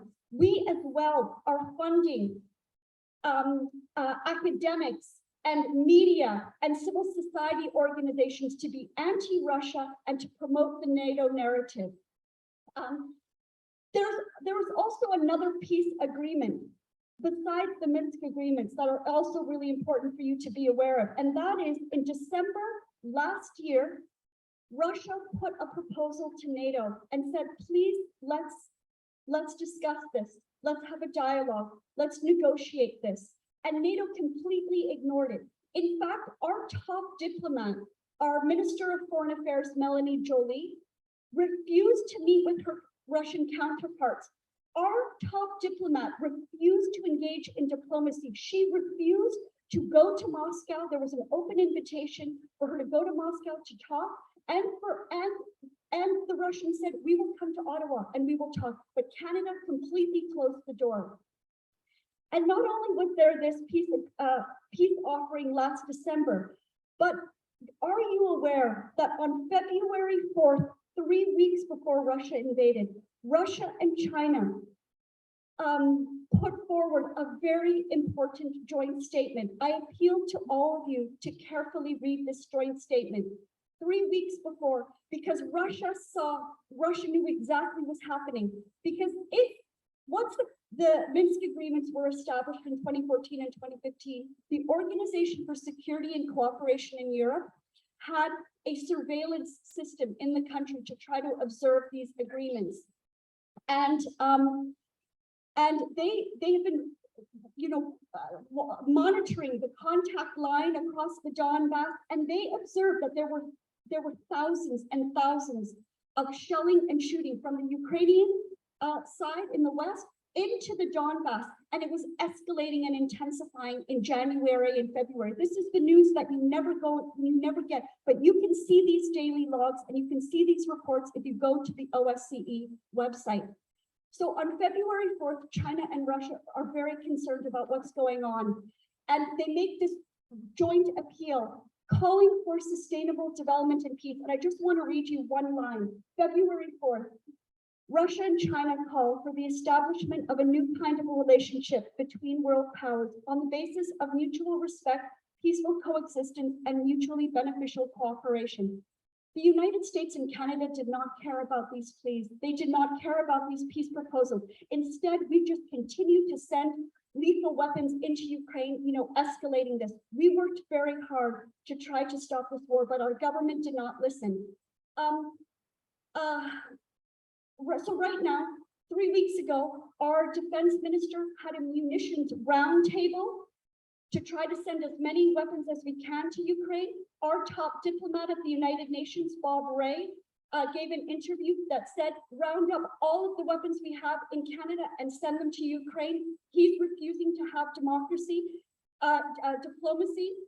We have right now 6 fighter jets that are in Romania. We are training Ukrainian forces in the United Kingdom and in Poland. We have special forces operating on the ground. They've been there since January with no parliamentary and public oversight. So this is a huge problem. This is a huge problem, and it's our problem to stop. Finally, I want to say that NATO puts intense pressure on us to increase military spending. Military spending is now at $33 billion a year. In this latest federal budget, it is increased by another $8 billion, and it's going to set to rise over the next 5 years. In my opinion, NATO is the greatest threat to the climate because of this carbon-intensive militarism and this diversion of public spending away from climate action and social programs into militarism. And then finally, I want to say that in August of this year, the former leader of Bolivia, Evo Morales, gave an interview with Telesur, and he called NATO the greatest threat to world peace and called for its abolition. He said we need a worldwide movement to abolish the alliance. I want you to know, in Canada, we are working really hard to get Canada to withdraw from NATO and for the alliance to be abolished. And I want to encourage you to join us. And I also want you to know that even though the mainstream media is not reporting this, there are mass protests in Europe right now calling for the dismantling of NATO. In France, in Germany, in the Netherlands, in the Czech Republic. I urge you to get involved. I urge you to get involved. Friends, we can do it. We can continue to call for the Canada's withdrawal from NATO, for the alliance to be abolished. Please get involved with the Hamilton Coalition to Stop the War and the Canada-wide Peace and Justice Network. Friends, we can do it for peace and for justice. Thanks very much.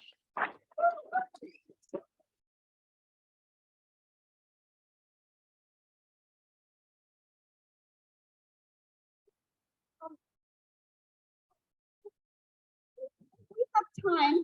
Yesterday at Toronto Metropolitan University, there was a defense forum that was organized by the Toronto Star and the university, and the defense minister, Anita Anand, was there. And my friend with Socialist Action and I went and disrupted the event. And if we have a couple of minutes to watch the video, I can show you about this disruption, because this war in Ukraine, as you know, is not about democracy. Do you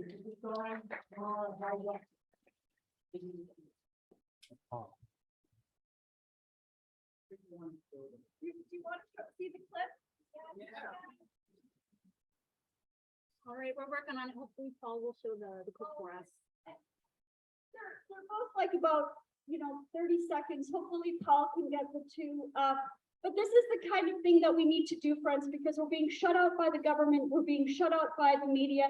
And this is one of the kind of creative, nonviolent ways that we can get our message out there is through some disruption. Okay, here's the first one. Hopefully there's some. To say that the aid that we have sent to Ukraine is the aid that is in support of democracy and sovereignty and the rules-based international order, that same order that has kept you, everyone in this room, and our country and countries safe since the end of the Second World War. Is Ukraine really a democracy? They've outlawed political. To say that the aid that we have sent to So at the end there of the clip, Barry says to her, how can you say Ukraine is a democracy when it's banned opposition party?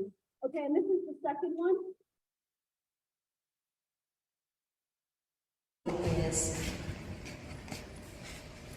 The last point is that in June. Can you actually move down, because you're, in terms of personal space, you're getting a little close to the minister, and that's just pushing. I'm going to take a break. Okay. Thank you so much. All right, thank you. Stand by, folks, and we'll take a little break for about a minute or two and try to solve this. Thanks. Ukraine needs peace. Stop sending weapons. This is a NATO proxy war. You're lying. You are risking a nuclear war. We need peace in Ukraine. We need peace with Russia. It's not about democracy.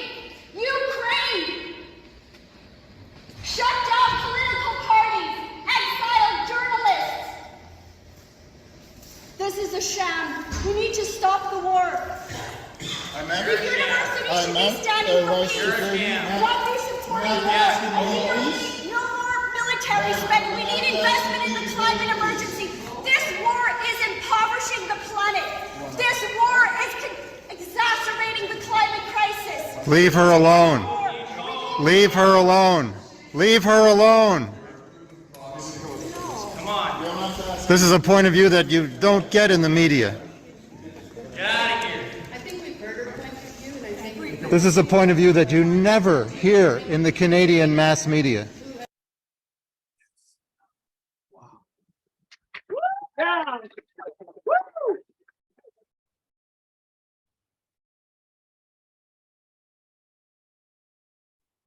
Well, as you can see, there are things we all can do to help out. And on that note, of course, I wanted to make a point about fundraising.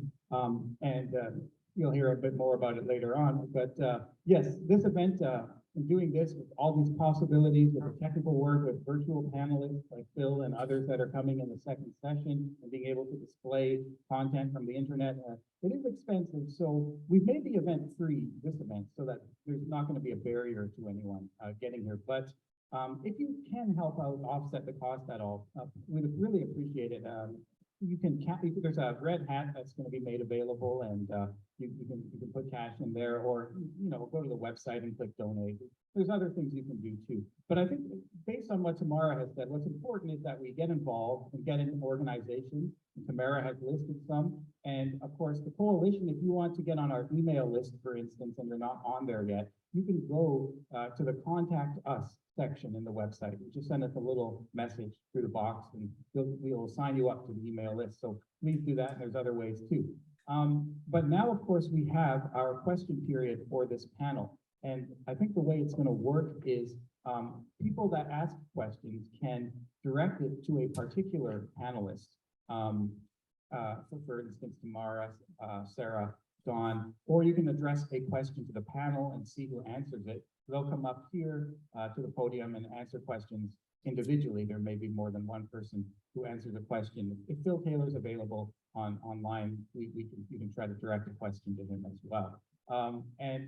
Greg is going to take the microphone, the question mic there, and do the same thing as before, taking the mic to the audience members. I understand there was a gentleman who wanted to ask a question at the end of the previous session. That was Renee.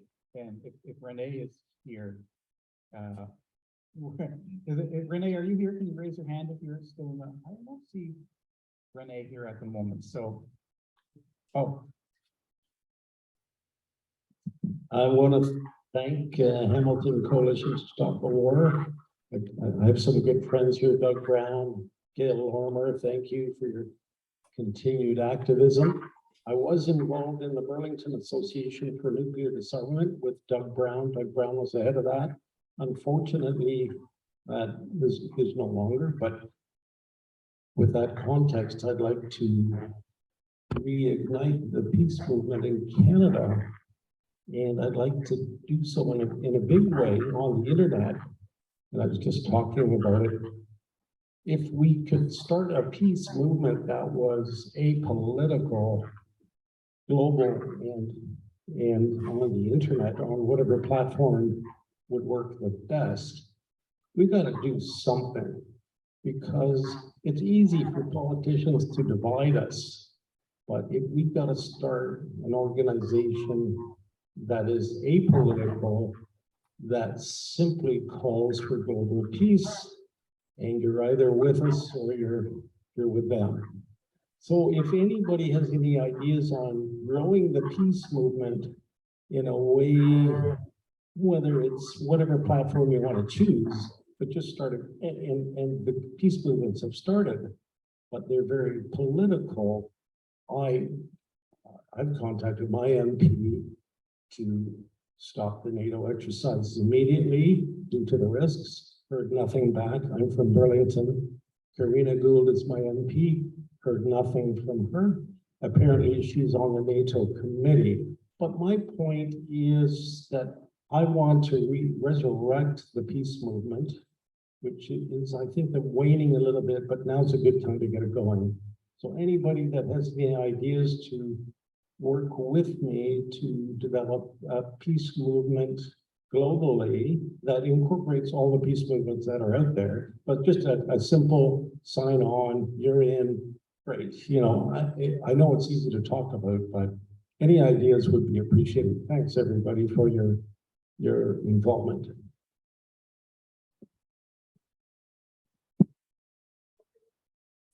Question before the panelists answer. So Greg, if you want to give the mic to whomever. Hi, how's it going? I guess my question is, it's kind of a two-part question. So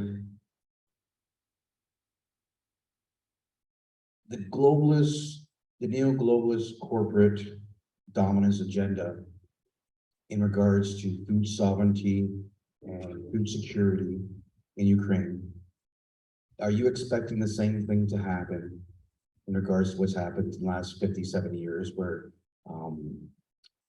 Cargill, Monsanto have been trying to make their way into Ukraine, the breadbasket, to take over that land, cause the harm that's done to farmers, just like it's done to India, numerous amounts of countries? Is that a focal point of this agenda? And secondly, on a more general question, are the team captains of the globalist agenda, being BlackRock and Vanguard, what their involvement will be in Ukraine and what's going on in that region?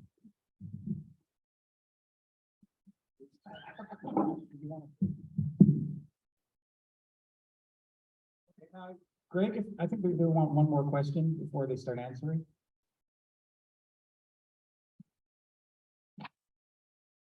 I'd like to ask Sarah about the left, the role of the left. I find it very disappointing.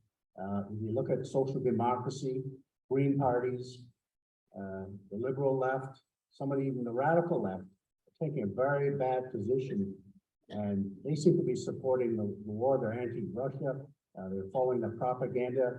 And there's very few that are speaking out against it. And I think that's a really detrimental role to what's happening. And do you understand why they're doing that? You know, look at the NDP in this country. They've taken a very bad position. And if you look at a magazine like Counterpunch, there's some very bad articles, even people like Eric Reitzer, who should know better. And compare that to even American Conservative. You get better positions in American Conservative than a lot of the stuff that's written in Counterpoint. Can you explain that?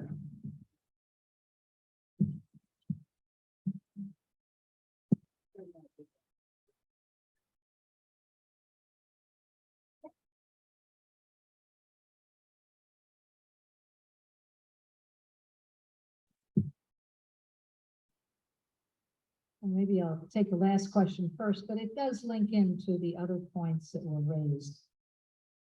What's the purpose of propaganda? It is to unrelentingly so saturate the air.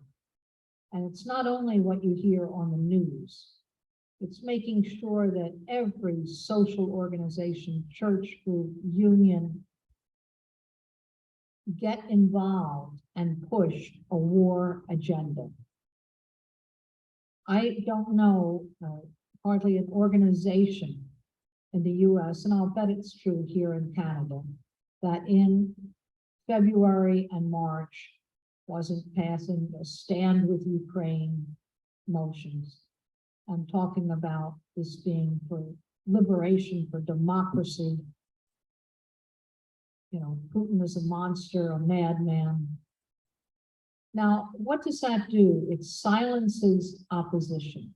It makes anyone who feels that they don't agree, it shuts them down. There's a reason why even Ken Stone to get an article about today's event in the newspaper, impossible. They won't accept it. I think they finally accepted a letter to the editor. So there's an all-out effort to silence, marginalize, ridicule any kind of opposition. And it has an impact in the left too. It does. Especially when it's not expected. Part of preparing against war is to know that you're going to be up against a tornado when a war opens up. Doesn't last forever. I mean, they had polls back in March where 80, 90% of the population, they were for Ukraine. And now they say about 6% cares. So it changes, the cloud lifts. But initially, it pulls a lot of people down where they feel they have to give some even-handed approach, which really means go along with the war. And I think it's really unfortunate. I can be all kinds of angry at this group and that group, but the important thing is organizations like the Hamilton Coalition spoke out from the beginning, And a few organizations all around the world found each other. You know, we're no longer silenced. There is the internet, there is Zoom, there are 100 ways of getting out a message. Doesn't mean it's a dominant message. They are absolutely more powerful in the West. It's completely out of touch with how the global South sees this war. Completely out of touch. So we have to know we're getting information in a small part of the world. Now, the question before this on what's the economic interest in Ukraine. I think I raised in my talk, Ukraine had been the most prosperous of the Soviet republics. And it is a huge breadbasket, had big industries. So control of it is important. But it's also how to control Russia, how to break those relations of Russia with the EU. It's a real war being fought for economic interests. That's why wars are fought. It's seldom fought for anything else, but it's how to hide that. Wars under capitalism are about markets. That's what they're about. Nothing else. And who controls those markets? So US strategy in NATO, but on every front, has been how to absolutely pull a country in and then keep it engaged for years. They have no interest in ending this war in Ukraine. How long can they keep it going? They're making money every day, millions, millions, millions of dollars. So they're for it for that reason, their own immediate interests. But it also, there's that feeling it will pull down Russia the longer they can pull in. It is coming back and hitting them because the rest of the world is not going well. And that's what we need to see and give confidence, because when an event like this is organized, everyone here feels a little stronger, don't you, than when you walked in this morning? Yeah. Amen. It's good. These kind of events being organized across Canada, I think there were 12 different Canadian events. Judy would know, she was keeping the list, Judy Bello over there. And 60 some in the US. Of course, in Europe, big demonstrations are beginning. That emboldens people. When one person speaks out, they pull in a few others. And when 10 and 100 and more speak out, this is how movements are built. So I don't think we should get demoralized that some folks got swept away and silenced. We need to really look and find those who are willing to speak out, act, and work with them.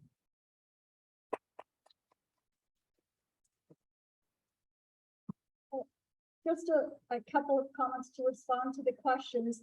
So there are ways for you to get involved. We don't have to reinvent the wheel. There's a really great organization, LOTH, UNAC, the United Anti-War Coalition in the United States, and World Beyond War, and UNAC have really great listservs. I encourage you to join.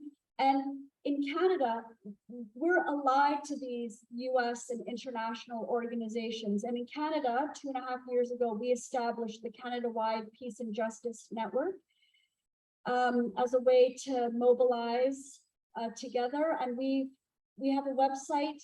We have a good email list just for organizing. I encourage you to join the email list and to get involved. I think it is really disappointing that we have no political allies. I really want to urge you to push the NDP and the Green Party, if you are members, if you are close to your member of parliament, to push them on this issue. We have not one of the political parties had as their priorities for this new fall session of parliament a priority of stopping the war. So we have a lot of work to do to put pressure on Parliament to start doing the right thing. And then on Ukraine, at the time of the Maidan protests in 2013 and 2014, Monsanto signed contracts for land in Ukraine. Ukraine, outside of Russia, is the largest country in Europe, very fertile land, as Sarah said. And Monsanto had established these contracts because, of course, it wants to have its GMO crops. But Russia has a ban on the use of GMO. And do you know who was the chair of Monsanto, the board of Monsanto? Do you know who was the chair of the Monsanto board at the time? It was the CEO of Lockheed Martin, the world's largest weapons manufacturers. The CEO, Robert Stevens, was the head of Lockheed Martin when Monsanto, the head of Lockheed Martin and the chair of Monsanto when Monsanto was signing these contracts. And Ukraine also has one of the largest deposits of lithium in Europe. And in the past 5 years, there have been several Ukrainian economic reform conferences. In 2019, Canada held one of these Ukraine economic reform conferences in Toronto because if you want to become a member of NATO, not only do you have to make changes to your military, you have to make it interoperable with particularly the United States, which dominates NATO, but you are also required to make political and economic reforms. You have to have free market capitalism to become a member of NATO. But Ukraine has a lot of state-owned assets, and the West wants control of these state-owned assets and wants control of this land and of these resources and of the major pipeline that the Soviet Union built in 1967 that goes through Ukraine into Europe. And you know what that pipeline is called? It's called the Brotherhood Pipeline, because for Russia, the people of Ukraine are brothers and sisters. You know, what we're doing is we're sowing division and hate in Eastern Europe. It's terrible. I encourage you to not stand for this, to say no, we are not going to be enemies with Russia and China. We are going to be friends. We need to make peace with Russia and peace with China. Thanks. Oh, and at lunchtime, we're going to take a picture with signs. Let's take a picture. We'll put it on social media. We really need to get this message of peace out there, friends. Thanks.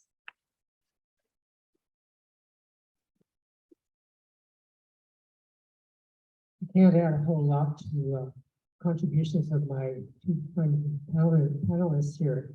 But let me suggest that we explore sort of what I was trying to do with my contribution as a panelist. The opportunities for change that are present themselves as real crises that are already acknowledged as crises, in which the ones who so carefully managed the Ukraine war coverage have a lot more difficulty managing. So we have an economic crisis that is extremely damaging to particularly the people in the lowest income sections of our society. And that economic crisis is not disconnected from the war in Ukraine.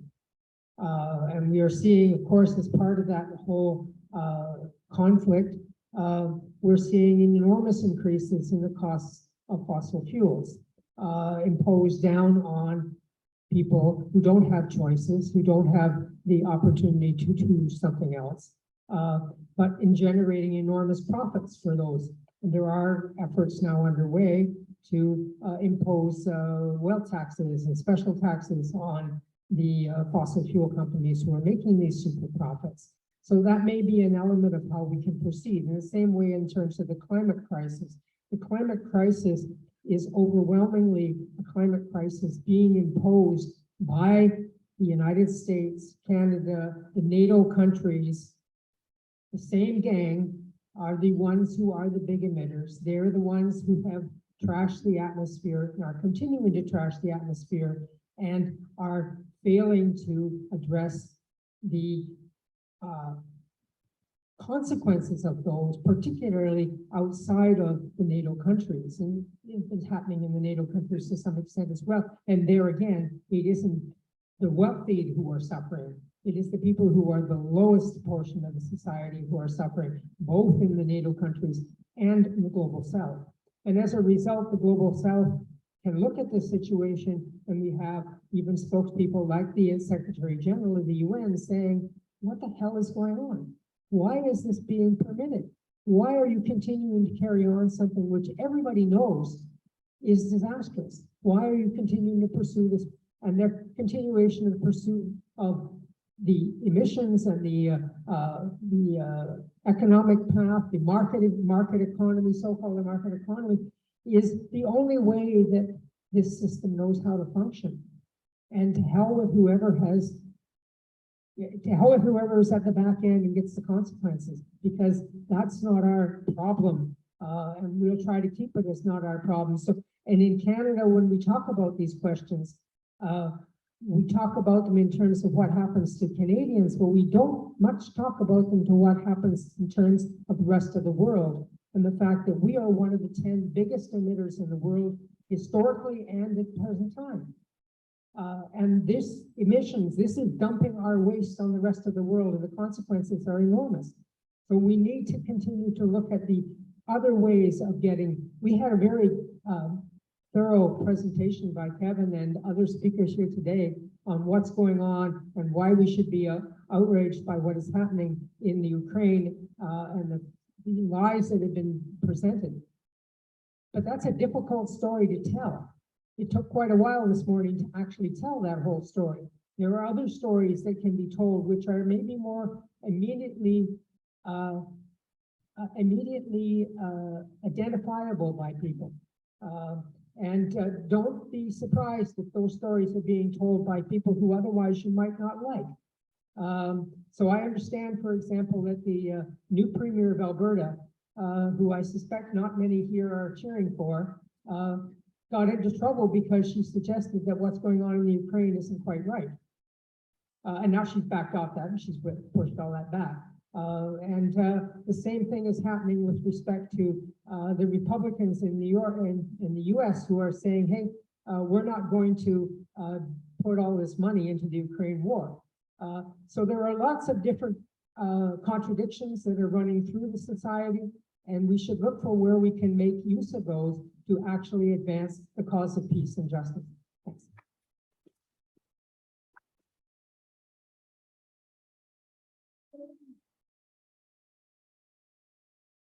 Okay, now one of the things I have to do is figure out how to transition this into lunch because that's happening shortly. But I understand that there have been a number of questions from the webinar for the people that are watching. So while we make some arrangements right now, we should perhaps take a couple of questions from that. So yeah, Didi, if you want to go ahead. So first of all, I want to acknowledge that we have a lot of questions coming in on the online webinar, and unfortunately, I don't think we'll have time to cover them all. Some of them I'm going to amalgamate because they're asking more or less the same thing. So the first question is for any of the panelists, but Tamara, you might be able to speak to this a little bit more. The Europeans have taken to the streets because their survival is at stake. Sorry,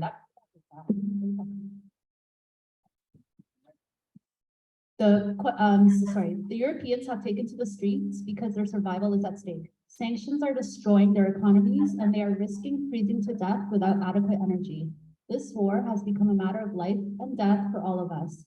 How can we convince Canadians to realize this? How do we get them angry enough to take to the streets? Perhaps more people would be angry if they realize that this war threatens their economic safety. And speaking to that, other participants have brought up that Canadians are currently overwhelmed and struggling with food insecurity, housing insecurity, mental health issues, and etc. So basically, it sounds like how can we rile Canadians up to care about what's going on in NATO, because it's not a faraway problem. It does affect us here as well.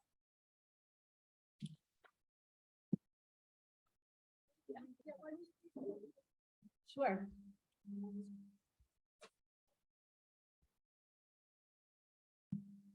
Okay, this next question was asked earlier in Kevin's.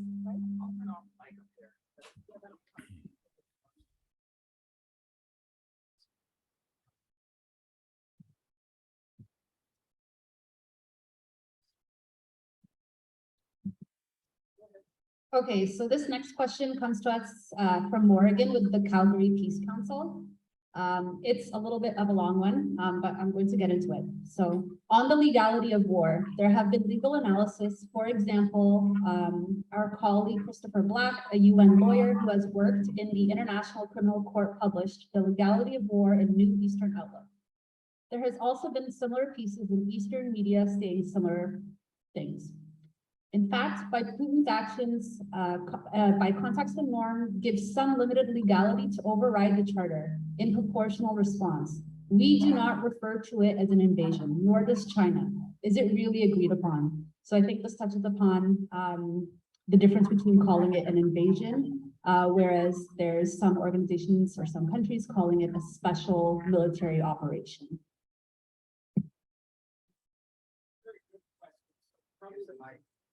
Phil Taylor might want to, I was just saying.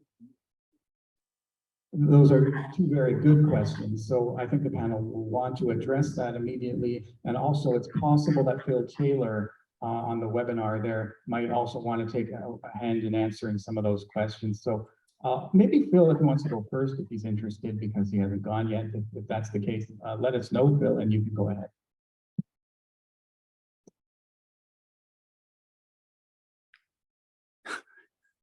Is that for me? If you want. Yeah, could you restate, could you summarize the question if you're asking me? Sure. So the first question was, how can we get Canadians more angry, more involved, recognizing that what's happening in Europe directly affects us? That's the first question. And the second question is, there are some entities referring to this war as the Russian invasion of Ukraine, and others calling it a special military operation. And this was coming from the Calgary Peace Council that say that they do not refer to it as an invasion.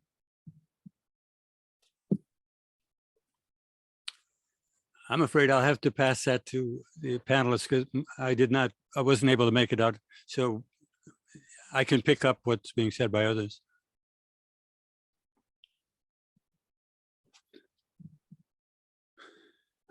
All right, on this question of the legality of war, you know, I mean, this is like trying to put a flower on a pile of shit. It's not legal. It's not legal. What's happening in the Ukraine hasn't been for years, was based on a coup and overthrow from the beginning. None of it is legal. Not the arming of Ukraine, not the sending in thousands and thousands of contractors. None of that is legal. Not the years of firing at the Russian border. Not the killing of so many of the Russian speaking civilians of the Ukraine. None of that is legal. Now, special military operation, Russia also called it self-defense because their border was relentlessly being attacked, was being bombed, and Russian-speaking civilians were relentlessly being killed. They feel it's therefore not an invasion. And are we going to argue over the semantics of it? Even repeating the word special military operation in the US and Canada means, oh, you're partial, you're for Putin. It's just a disregard. You can't use the terms that Russia used to explain what they were engaged in. They really meant it was of a limited character, and the expectation or the hope was it would force Ukraine and NATO to negotiate. What is turning out to be increasingly clear was they never had any interest in negotiating. NATO wants, NATO needs this war, and NATO was trying to lure Russia into an open-ended war. That's the purpose of it all. Now, we can call it anything we want, but they want this war. NATO wants this war. And it will take millions of people in the streets. What's happening in Europe is really a recognition of this choice between heating and eating. And there's no other way to look at it. It is necessity that is driving people to oppose NATO, oppose the sanctions, and it will come here. It will come to the US because everything is about to be upended. I really do feel we are on the cusp of like an economic collapse, a collapse based on the collapse of the dollar, which is like been floating in midair since the 2008 economic collapse. They pumped it up with billions, trillions of dollars, and it is just air. So at some point, that is going to burst very soon. And that's what this war is also about. How could they forestall it with another huge infusion of money, of weapons, of arms, and silence everybody? But it doesn't last for very long. So we should know that what is happening in Europe actually is coming here. And really takes people determined to give it direction, determined to go in with a sign and disrupt it, determined to demand an answer. And I think there's a capacity, the beginning capacity to do that. Just really quickly, this is a matter of survival. Our survival is at stake, and our children's future is at stake. I'm a mom with 2 kids, and I think about not just my children, but all children and what's in store for them. This war is going to prevent us from tackling the climate emergency. We have got until 2030 to have our emissions. This is going to require global cooperation, but this war in Ukraine and NATO makes global cooperation impossible.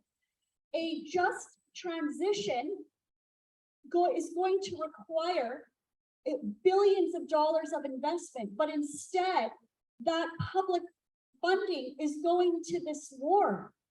So this is why, I'm speaking out and I'm doing these things like disrupting the Minister of National Defense, because I know that our survival is at stake. And this is why we need to speak out. We need to stand up. We need to stand our ground on this. We are right, friends. We're talking about wanting peace. We want to be have a peaceful, friendly relations, both with Russia and with China. And then the other thing to say is we're already suffering in Canada. Inflation has gone up something like 8%, and it is a choice between heating and eating for Canadians as well. Canadians are becoming, immiserated from this war. And this is another reason why we need to stand up, because the poor and vulnerable are going to become even more poor and vulnerable. And so we need to do this. We need to do this for fellow Canadians, for the rest of the planet, and for our future generations. We need to stand for peace.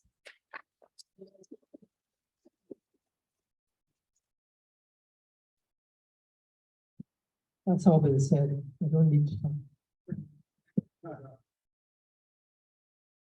Well, I think we can still, there's so many questions that came in the webinar. We may have to take 1 or 2 before the food starts to arrive. It's my understanding we in the physical auditorium here are only seeing a fraction of what is coming out there on the webinar. So Dee Dee, if you'd like to read a couple more, we can do that. So this question comes from Paul, who's actually joined us, Paul Graham, in the webinar. Sorry. He's asking for any of the panelists that peace activists in Ukraine and Russia have been suppressed and imprisoned. Are you aware of any solidarity campaigns that are directed to supporting these brave people?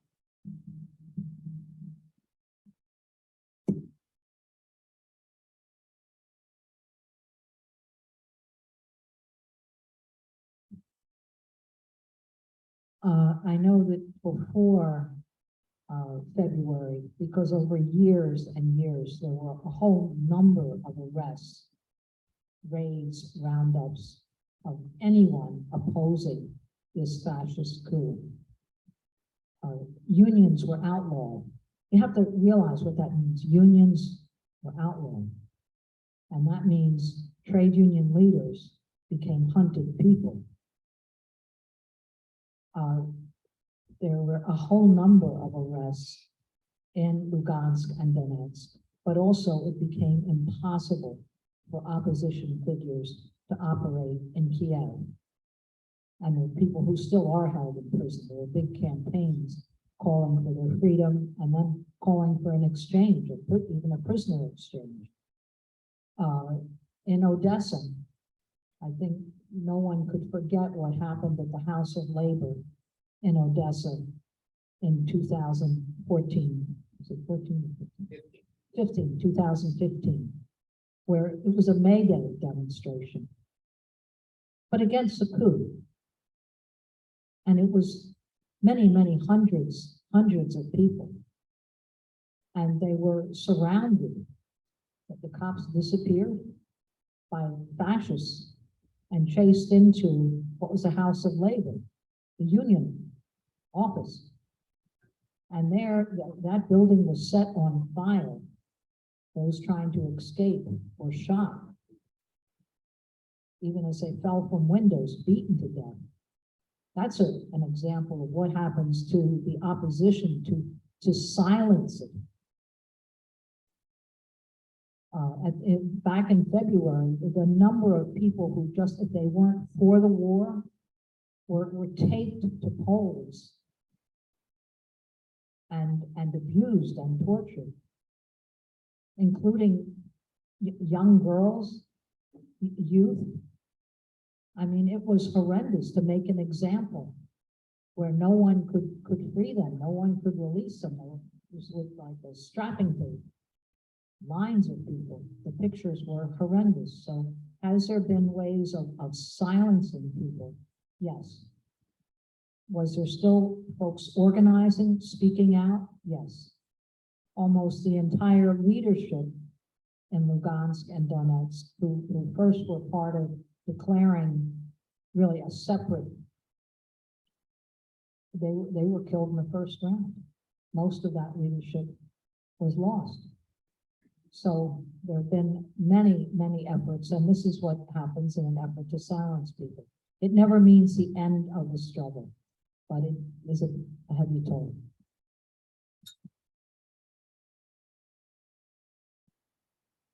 Very powerful. Thank you, Sarah. Now, we've taken a few digital questions. So if there's other questions from the floor right now, from the audience here, that we can probably give a couple to our panel.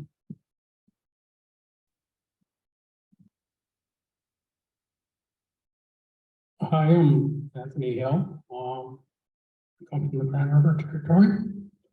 When we talk about genocide and doctrine discovery, I guess I'm a living descendant of the last 400 years to carry on the great finding of peace. A little about the history. When you talk about international law. International law was created by tribes and communities. To uphold international law, we had to respect the laws of the universe, understand the laws of nature, and there would be peace on earth. Now we can understand the doctrine of discovery from 1492, that I'm the last remnants to uphold this international information. Through my line of people, we come to the Grand River. I say probably about 1,218 people running for our lives, trying to get out of genocide, because we held on to universal information. I guess over the timeline, my lifetime, I had around, go outside around with this Maple Leaf history and understand, had people in my life that told me the stories and told me the information that we're facing today. There's Mohawk wampum belts in St. Petersburg, Russia. To understand that back in that timeline, there was agreements and understanding that the of the world, law, code, international law, respect the laws of the universe, understand the laws of nature, and keep peace on earth. From wampum belts in St. Petersburg, Russia. 1710, there's 4 kings that left North America, went to England. They took wampum belts there too. To let I say, the new Roman Empire understand that they had an obligation to uphold international law. The simple agreements with these wampum belts was that if they didn't ever want to follow these laws and principles of the laws of nature, international treaty, the simplest thing you have to do is give them back to the Mohawks. These Mohawks in either country have never been returned. On the last remnants of reestablished the true information of history and a true timeline that we all live by, and that we all were adopting the discovery, because that when this turning point took a turn for the worse. We are all tribes and clans. We all respected the laws of nature. We all kept peace on earth. So that's on the living in the remnants of the life of the Grand River. Why there's a cover up of my history to colonize myself through the Indian Act, through protocols of I guess residential schools. They're trying to make these little periods of time, but it's all things that the North American and Indian faces under the doctrine of sovereignty.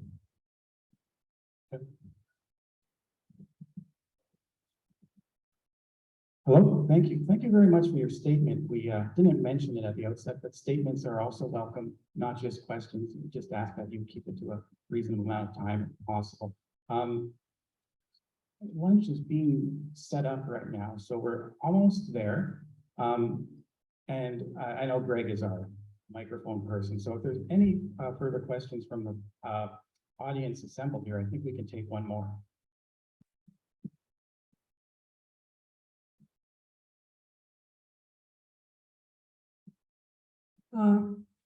Yes, I just, one little point that I thought of was that, actually, I think I read 35% of the arable land in Ukraine is already, owned by, US corporations like Monsanto and BlackRock.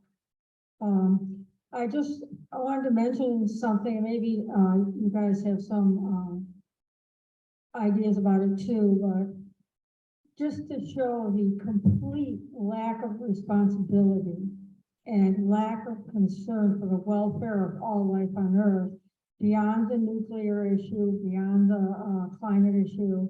One of the things that impressed me is the biological labs that the United States has, and this is very tied to everything that's happening right now, tied to COVID, because the United States was involved in China, in the region where COVID emerged in a biological lab.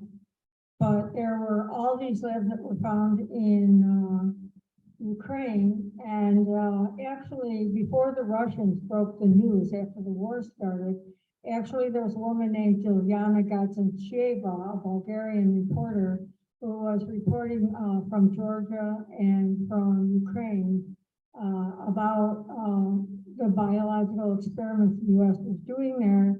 They were importing and exporting the materials they were using under diplomatic cover.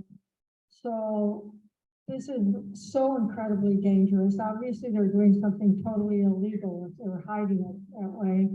And again, right on Russia's border, and we're not just talking about, like, say, a plague to kill all the people. How about a plague to kill all the wheat, or a plague to kill all the crops in general? These are the kinds of things they were experimenting with, and with insect carriers. So I think this is just another dimension of the complete disrespect for life that our own camp, the NATO camp, the US camp, the camp that Canada is engaged in, is showing for all life on Earth. And so I don't know if anyone else has a comment, but I thought I'd throw it out there. Thank you. I have a question, but I'll save it for later. So we have the pizzas set up, so the gluten-free and meat-free ones are over there. And then the meat ones are on the left side here, and then the non-meat, but still with cheese, are on the right side. So I guess we can begin now then, Ken?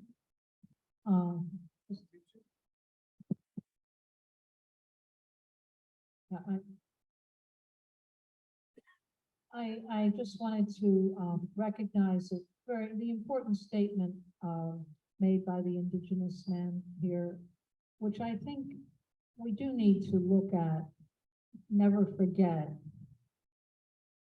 It's capitalism that feeds on war, that needs property of land and ownership of people.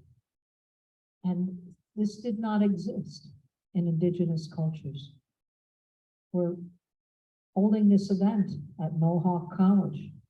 And yet, I don't know if anywhere in this college, there's a recognition of the culture that was built. And that should be recognized, and I could be wrong, I hope I am.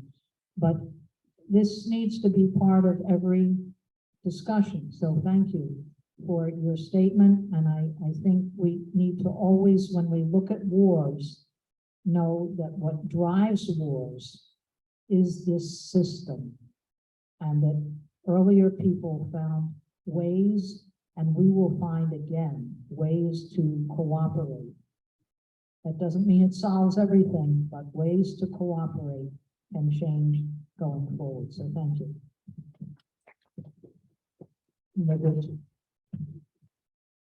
Just before we head to lunch, tomorrow wanted to have a photo taken. Okay, so just before that as well, I'd like to offer to Ken and the Hamilton Coalition Against War, I thank you for providing us with the food, this venue, this wonderful opportunity to explore these issues in greater depth. Thank you, Ken, and all members of the Hamilton Coalition.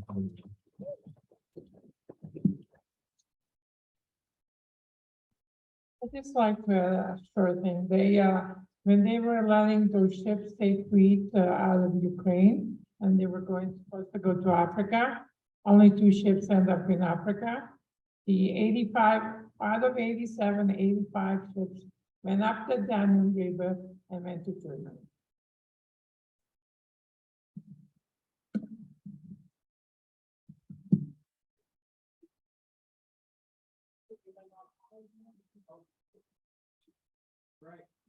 Okay, well, very good, very good. We got to hear from a lot of people. Oh, better walk away from that other mic.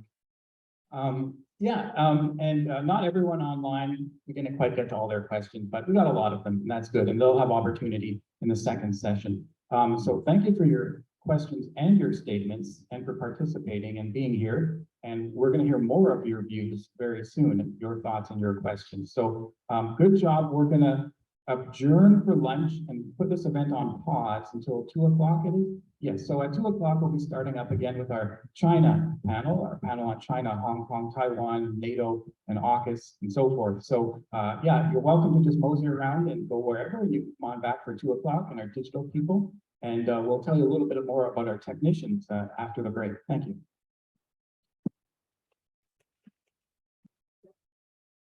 Hello, hello. Hope everyone's all fresh and relaxed and happy from our lunch. I know we got to mill around and get back to the seating here, but our 4 panelists are all ready to go. And we have 1 present here with us today and 3 of them virtually for this panel. So we're beginning our second panel of the day concerning issues related to China, NATO, AUKUS, Taiwan, Hong Kong. All of these issues together are going to be addressed by our panel in the same format as earlier today. So just as in section 1, there will be 4 panelists giving 10 minutes each to speak. And subsequently, there will be another question period. And we'll go around with the microphone and also take some questions from the webinar format. And we're able to do both of those things. So that's very good. I do have things to tell you about our technical staff. It'll have to wait a little bit because we have to get rolling here. We want to thank Paul for his work, and I'll get into that a bit later as well. But Paul, thank you very much. He was able to handle a lot of behind the scenes work to help the morning session run. And now we have Asa with us as well. So our first panelist for today is a virtual panelist, like 3 out of the 4 that we have in this section. And he is someone who's actually in China right now. So he's coming to us from China. And because of the time difference, we all agreed to put him on first, because I believe he'll have to leave not too long after the panel discussion. We're grateful that he can be here at all. It must be the other side of the day over there where he is. So I'm speaking of Li Xiu-hin, and he is a Chinese-American immigrant activist from Los Angeles. the founder and national coordinator of the China-US Solidarity Network and the National Immigrant Solidarity Network. He's a longtime community, labor, anti-war, and immigrant rights activist for grassroots struggle. And he's also a longtime Pacifica Radio KPFK Los Angeles unpaid reporter and producer and war correspondent who has worked in the Middle East, Europe, and Africa. So let's give a hand to Lee and we'll bring him on the stage.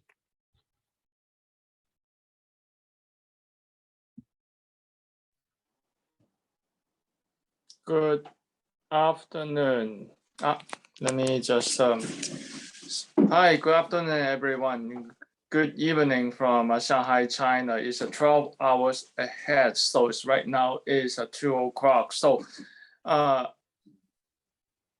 Yes. So let me want to tell you something about NATO's connection between NATO and China and Taiwan.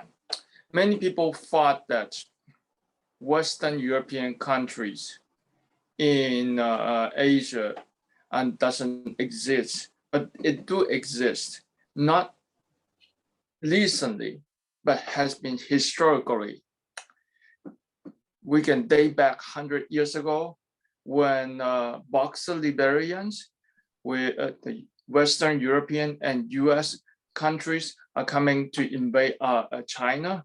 And that's called 8 countries invasion. So which 8 countries? US, UK, British, Imperial Russia, Japan, Germany, Austria-Hungarian, Italy.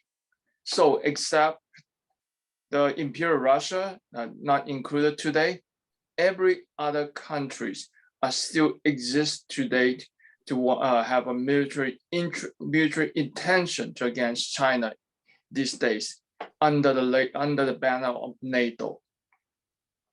So there's no NATO military bases in Asia, but de facto NATO existence in Asia has been for the last 60 years since the Korean War, Vietnam War, and many other different types of military exercises led by US along the Pacific Ocean, Indian Ocean, and South China Sea regions has been ongoing for the last several decades.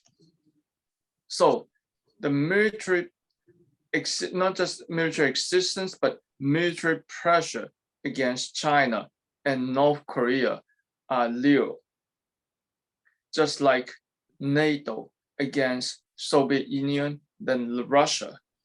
No one believes last year that Russia-Ukrainian war will be started in this scale. But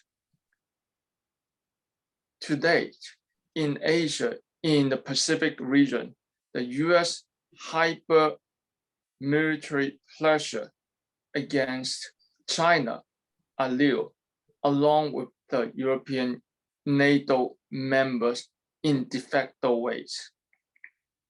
Many people didn't know on 1973, US intend to invite Japan to join NATO, but was defeated by majority of Western European countries. So that the idea was dropped, scrapped.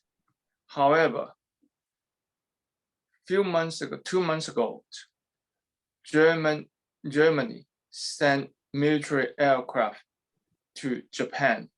It was the first time since the World War II, a very toxic sign that there's something is cooking with the support from the behind the scene from the US. So why they're doing this, there's no doubt that's the same thing as why Europe against Russia, that is a Russia-phobia. In Asia, US want to against China is because of strategic importance. Anyone in Asia know China-Russian alliances will be much stronger than the US NATO alliances. That's the reason. Now it's not just only talking about the fear about the right. US is really strange historical fear of the rise of against rise of China, but also fear of the US. US is fear of China and Russia alliance under the may include the Shanghai Pact that include China, Russia, and many Central Asian countries. So that's although there's no military NATO military bases, and there's no formal NATO membership countries in Asia, but there's dozens military bases in Asia that can be flipped tomorrow to become a NATO basis. How that can be happened? In Europe, it should be happened in Europe. There's hundreds of US military bases across Europe. Not every US military bases are NATO bases. However, NATO bases and US military bases in Europe are interact with each other's, collaborate with each other's, even just they're just working with each other. So there's almost no difference between non-NATO US military bases in Europe and NATO bases, which is US participate in Europe. They're all working together. Everyone knows that. So same thing in Asia, those several dozens US military bases in Asia, from Japan, South Korea to Australia. Well, they are US military bases, but they also has been hosting and inviting Western European countries, militaries, navies to coming to for different type of military exchange. So that's include the Japan actually has a military station in Guam. So that's tomorrow. If anything happened tomorrow, they can just shift from US military bases to NATO military bases. Right now, the biggest military bases in Asia, US military base in Asia and in Japan, and can house the nuclear aircraft carrier and the capacity of repairing US nuclear aircraft carrier outside US. There's also very large military existence in South Korea.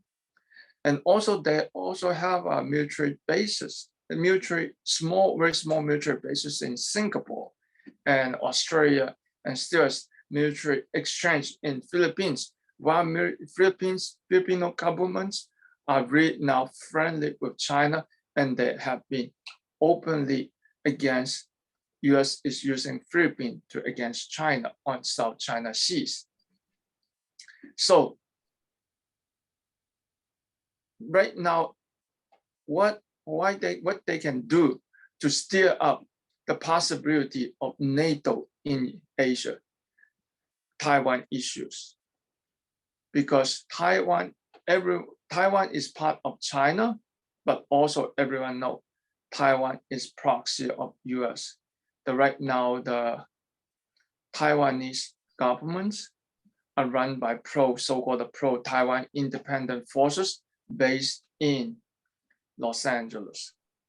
And they are funded and behind by US government and CIA to want to steer up the so-called Taiwan independence and to break away the island from mainland China. That can be possibly lead to a military involvement from mainland China to retake the Taiwan Islands. That's exactly the same thing.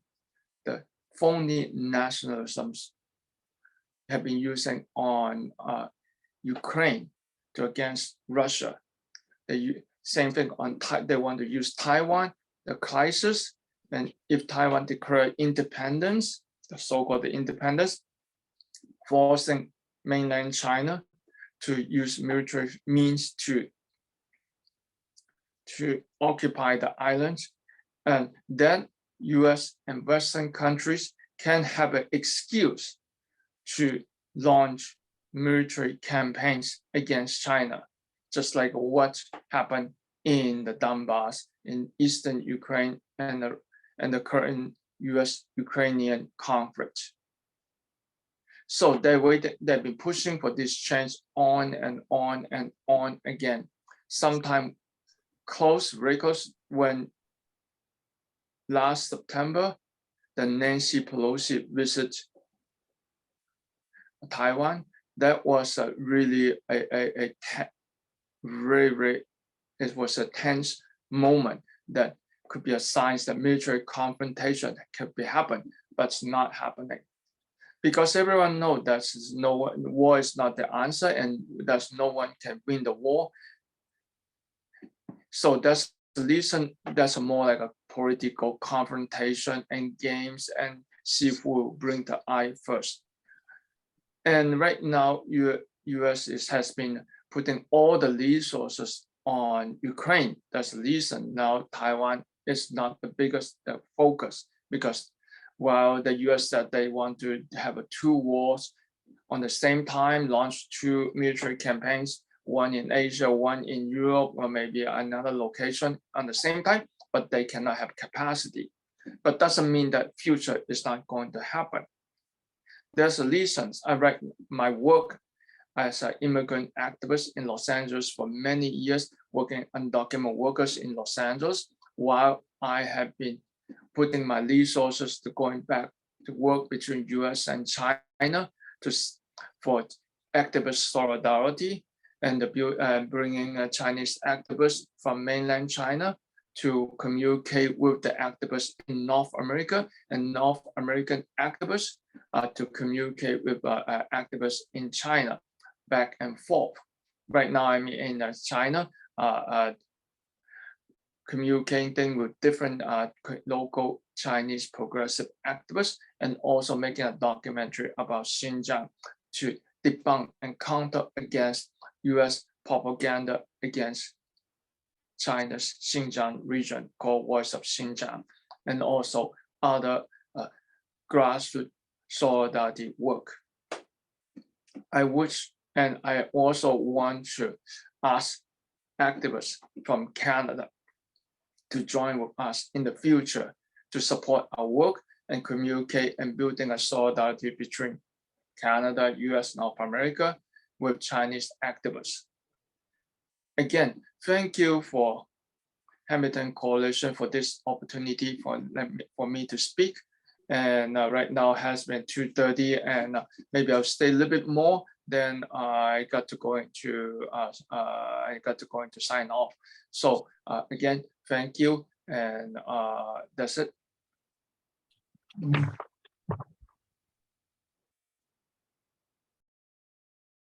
I hope you can hear that applause where you are. And yes, thank you. And thank you for helping start out this panel on China. Lee is someone with a diverse background, a diverse activist background, and it helps him bring that wide-ranging approach that we want. It's something covering a number of interrelated issues concerning China, because we have 3 other panelists to talk on that subject. And just so they don't get any surprises, we should know that the order of the speakers for this should be Carlos Martinez, Ken Stone, and then William Deere. Ken being the one who is present here physically, so he doesn't have 3 people at the table to take questions for him like the first panel, so he'll have to interact with the digital panelists. But we do have Carlos Martinez coming up, and he is someone who, if you study China, if you are in the West and you read about China and are trying to learn about these politics, he's someone that you are likely familiar with, as he has done a lot of work on the subject. He's an independent researcher and political activist from London in the UK. His first book was called The End of the Beginning, Lessons of the Soviet Collapse, and it was published in 2019 by Leftward Books. And his main area of research is the construction of socialist societies, past and present. He is a co-editor of Friends of Socialist China and co-founder of No Cold War. We're very glad he could be here. He's in the UK and it's difficult for him, but here he is. So I think we have Carlos Martinez coming up next. Thank you very much, Brendan, and thanks everyone for participating today. Thank you so much to the Hamilton Coalition Against War for inviting me. And with the time I've got, I'd just like to talk about the journey that US-China relations have taken over the years. We talk about there being a new Cold War currently, but China was also one of the key targets of the original Cold War.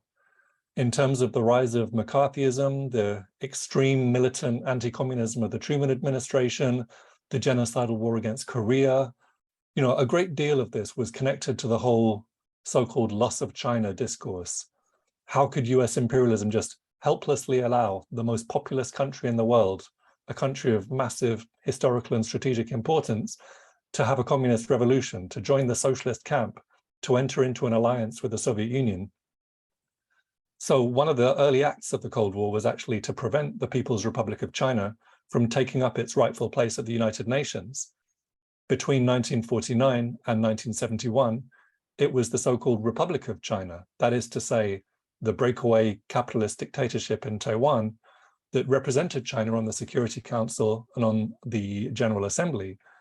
And so for those 2 decades, relations between the US and China were characterized by outright hostility and an attempt by the US to blockade China militarily, economically, diplomatically. Then, in the early 1970s, strategists in the US decided on this path of engaging with China for a variety of reasons, including that its old policy of non-recognition just wasn't viable, especially given the type of support that China enjoyed among the newly liberated countries in Africa and elsewhere.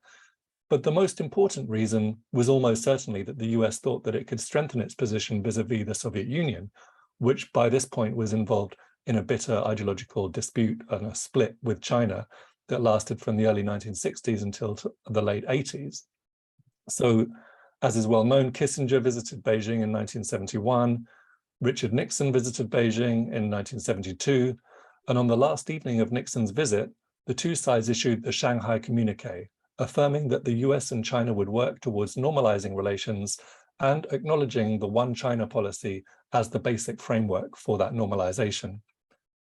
From then onwards, the trajectory of US-China relations was towards greater and greater cooperation. Sino-American relations were officially normalized in 1979. China's economic reform and opening up process created opportunities for a lot of US businesses to make fabulous profits in China. Trade volume increased from around $100 million per year in 1972 to around $600 billion in 2020. That is, it's increased by a factor of around 6,000. So up until around a decade ago, there was this trajectory of more and more friendship, more and more cooperation. Of course, you know, the two countries were never allies as such. Western media never entirely gave up on tropes about Chinese authoritarianism. They never stopped supporting separatist movements in Taiwan. And ultimately, they never gave up on their ambition to roll back the Chinese Revolution.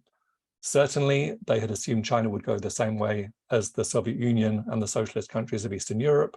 Certainly, they had very high hopes that the Tiananmen protests in 1989 would turn into some kind of full-scale counter-revolution. However, all in all, the relationship was characterized by a rising, mutually beneficial cooperation, and that has changed pretty dramatically in the last few years. And what precipitated that change? The main thing, the central thing, is that China has become stronger. The West was happy to incorporate China into a globalized capitalism, so long as China was content to remain at the bottom of the hierarchy, providing cheap labor to manufacture the t-shirts that are worn on the streets of New York, the streets of London, the streets of Hamilton. But strategically, the US has always had an eye towards preserving its position at the top of the system of international relations, what the US likes to call the rules-based international order, and what people who understand such matters call the US-led imperialist system. We're talking about the new Cold War now, but actually this was what the original Cold War was about as well. It was a system of hybrid warfare against the socialist countries and against the developing world. It was a war to consolidate and expand US hegemony. It was a war to ensure a friendly global business environment, allowing the US capitalist class and its close allies to extract profits, to grab resources, to grab land, to develop markets, to enjoy cheap labor throughout the world. And President Truman summed it up pretty well in 1947 when he said, "We can survive only if the whole world adopts the American system."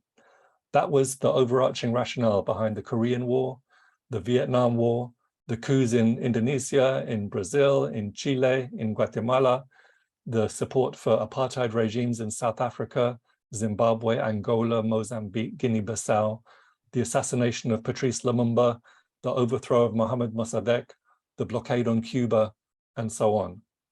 Now, the Cold War putatively ended in 1991 with the fall of the Soviet Union, but US ambitions of preserving and consolidating and expanding its hegemony didn't go away.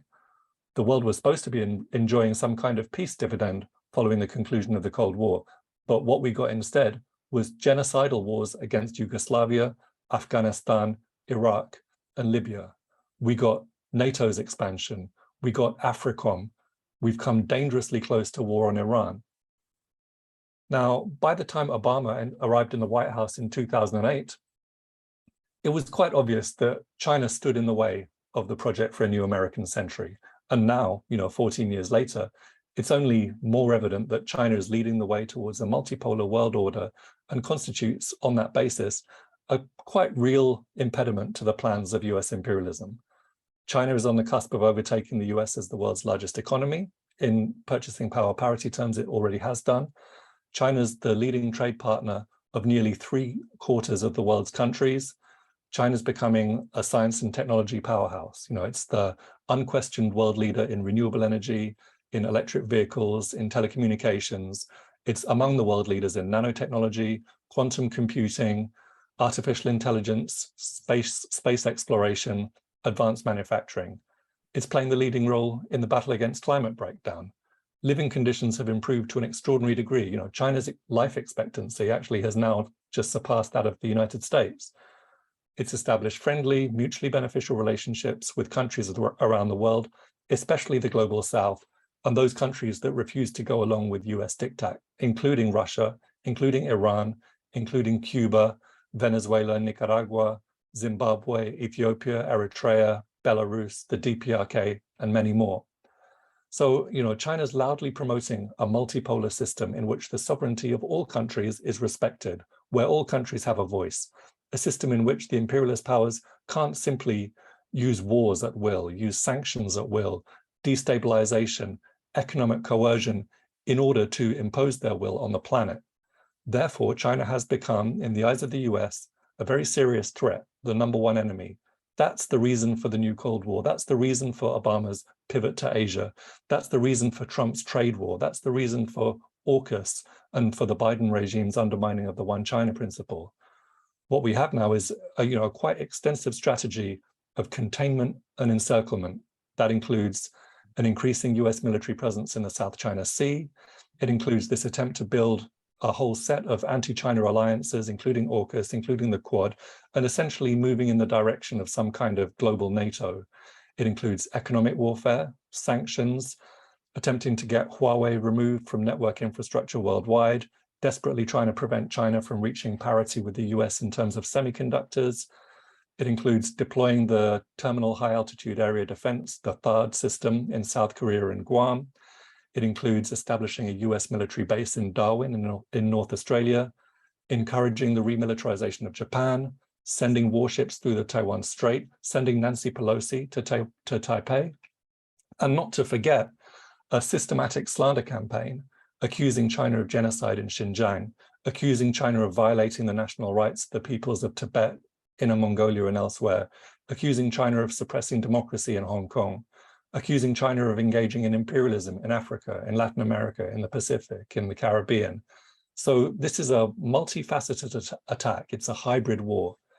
Many people hope that with a flagrantly racist Donald Trump gone from the White House and no longer having this major platform to talk about Kung Flu and China supposedly raping our economy, the situation might improve. And sad to say, It hasn't. You know, Joe Biden has followed an essentially Trumpian position with regard to most aspects of foreign policy, US-China relations included. Biden said it very clearly in one of his first speeches as president. He said, China has an overall goal to become the leading country in the world, the wealthiest country in the world, and the most powerful country in the world. That's not going to happen on my watch. So Biden's continuing the trade war. He's escalating sanctions.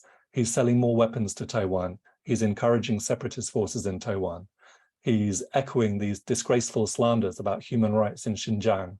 He's launched AUKUS. He's attempting to divide the world into countries that are, by his definition, democratic and those that are authoritarian in order to build a kind of ever tighter imperialist alliance against China and Russia. All this is leading the world in a very dangerous direction.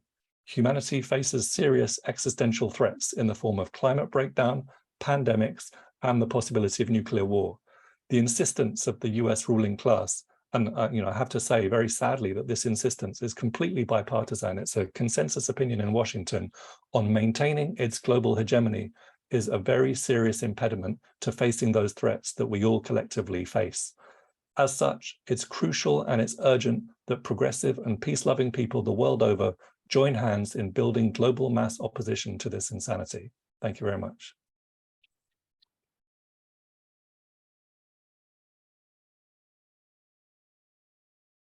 Wonderful, Carlos, wonderful, thank you. Very comprehensive, very studied, and that's a lot to pack in a 10-minute presentation there, telling us about the harmful US exports like Nancy Pelosi, but we really appreciate it, and that we really appreciate you could be, again, despite the time difference and the difficulty making it. So thank you so much. I highly recommend people here look at the publications and groups Carlos is involved with, such as Friends of Socialist China and No Cold War, which has articles and publications and multimedia. So please check out Carlos and the panels and forums that he attends.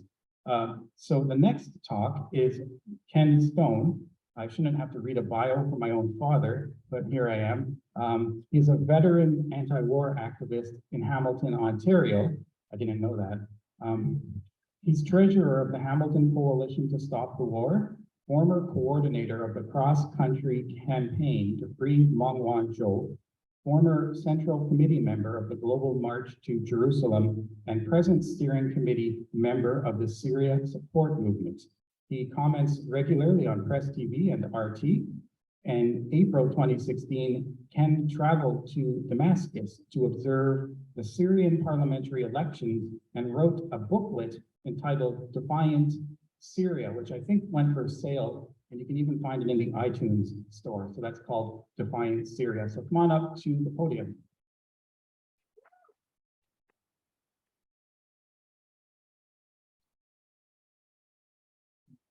Thank you, Brendan. Up to a year ago, I had the pleasure of acting as the coordinator of a group of dedicated Canadian patriots who styled themselves as the Cross Canada Campaign to Free Meng Wanzhou. I call them patriots because they were acting in the very best interests of the Canadian people, unlike Justin Trudeau, Chrystia Freeland, David Lametti, who all acted like vassals devoted to the unprincipled imperious schemes of US President Donald Trump. You may recall that Trudeau arrested and imprisoned Ms. Meng on December 1st, 2018 at Trump's behest because Trump wanted to use her, as he said, a bargaining chip in his trade war with China. I was going to have some slides for this presentation, but I put too many of them in one email. They never made it to Aza over there in who's with Mawo in Vancouver. So I'm going to describe the first one. And it was a picture of our lovely sister sitting in the second row here, Elizabeth Sigran, who was standing in front of Bob Grattina's MP office in Stony Creek, and she's giving the victory sign, and there's a big banner above her which says, Free Meng Wanzhou. And that victory sign was very prescient because, in fact, we did help in a small way to free Meng Wanzhou. And that was a very pleasant and important victory, I think, for peace. Justin Trudeau's kidnapping of Meng, which lasted 3 years for a woman who broke no Canadian law, plunged Canadian-Chinese relations into its lowest point in 50 years. Meng Wanzhou was CFO of Huawei Technologies, a Chinese company with a stellar reputation as a Canadian corporate citizen, employing about 1,600 highly paid workers in Canada. Arresting her went against the best interests of Canada, and indeed the trade restrictions placed by the People's Republic of China against Canada as a result of her arrest caused Canadian food producers to lose billions of dollars, and several other joint ventures between China and Canada, such as vaccine production, which was very important at that time because Canada didn't have any, were canceled. Few Canadians realize that it was Justin's daddy, Pierre, who formally opened diplomatic relations with the PRC in 1971 by accepting its One China policy. That policy meant, of course, that Canada formally adopted China's view that Taiwan was a part of China. And it paved the way for 5 decades of good diplomatic and economic relations between the two countries, in which both countries prospered, though, of course, the benefits of that prosperity in Canada was not equally distributed among Canadians. 1 year ago, Meng was repatriated to China and the two Michaels to Canada. Shortly afterwards, I had the opportunity to listen to Chinese Consul General Liu Zhu in Calgary. She was on a Zoom meeting organized by the China Solidarity Committee, one of the sponsors of this teach-in.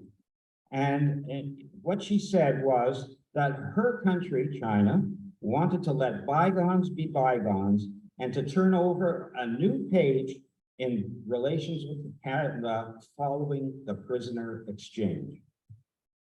Regrettably, Canada did not respond in kind. The ink was hardly dry on the prisoner exchange deal when earlier this year, the Trudeau government banned Huawei from Canada's 5G rollout.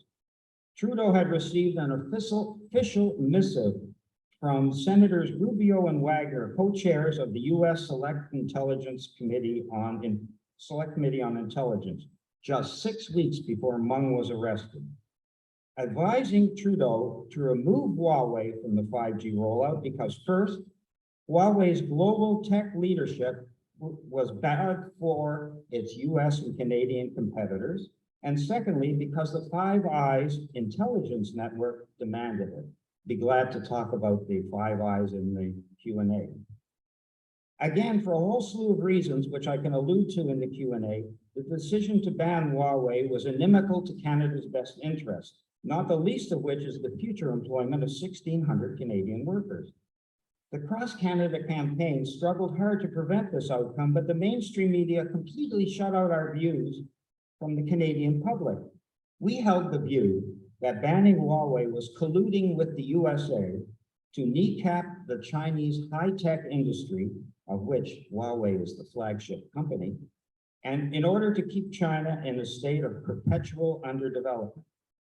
But the Trudeau government went ahead, followed this hostile act with even more hostile acts, including participating in RIMPAC and other US war games in the Pacific, and with dutifully sending Canadian naval vessels to follow US warships through the Straits of Taiwan on several freedom of navigation voyages. And I had a slide of the HMCS Vancouver, a Canadian frigate, taken from a US battleship, trailing behind like an ugly duckling, a US naval armada going through the Straits of Taiwan. And I would like to ask you, brothers and sisters, how do you think Trudeau and Freeland and Lametti would respond if the Chinese or the Russian government sent a naval flotilla around Vancouver Island through the Straits, through the Georgia Straits?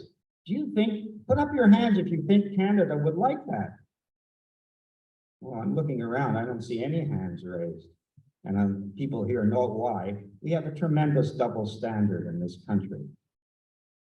Today, I want to describe yet another shot across China's bow. Judy Sgro's copycat visit to Taiwan last weekend. Sgro's proposed visit to Taiwan followed closely on the heels of that of the Speaker of the U.S. House of Representatives, Nancy Pelosi. The Chinese government reacted angrily to Pelosi's visit by staging military exercises encircling Taiwan and by ending ongoing discussions with the U.S. government for cooperation on several subjects, including, importantly, climate change. Pelosi's visit was not a personal jaunt. Clearly, it received the green light from the president's administration and other senior administration figures. It followed on Barack Obama's pivot to Asia in 2012, which Carlos talked about, during which the U.S. decided to concentrate military forces and political attention on containing the People's Republic of China.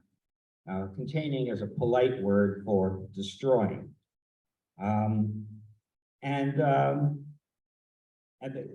Obama regarded China as a rival and potential threat.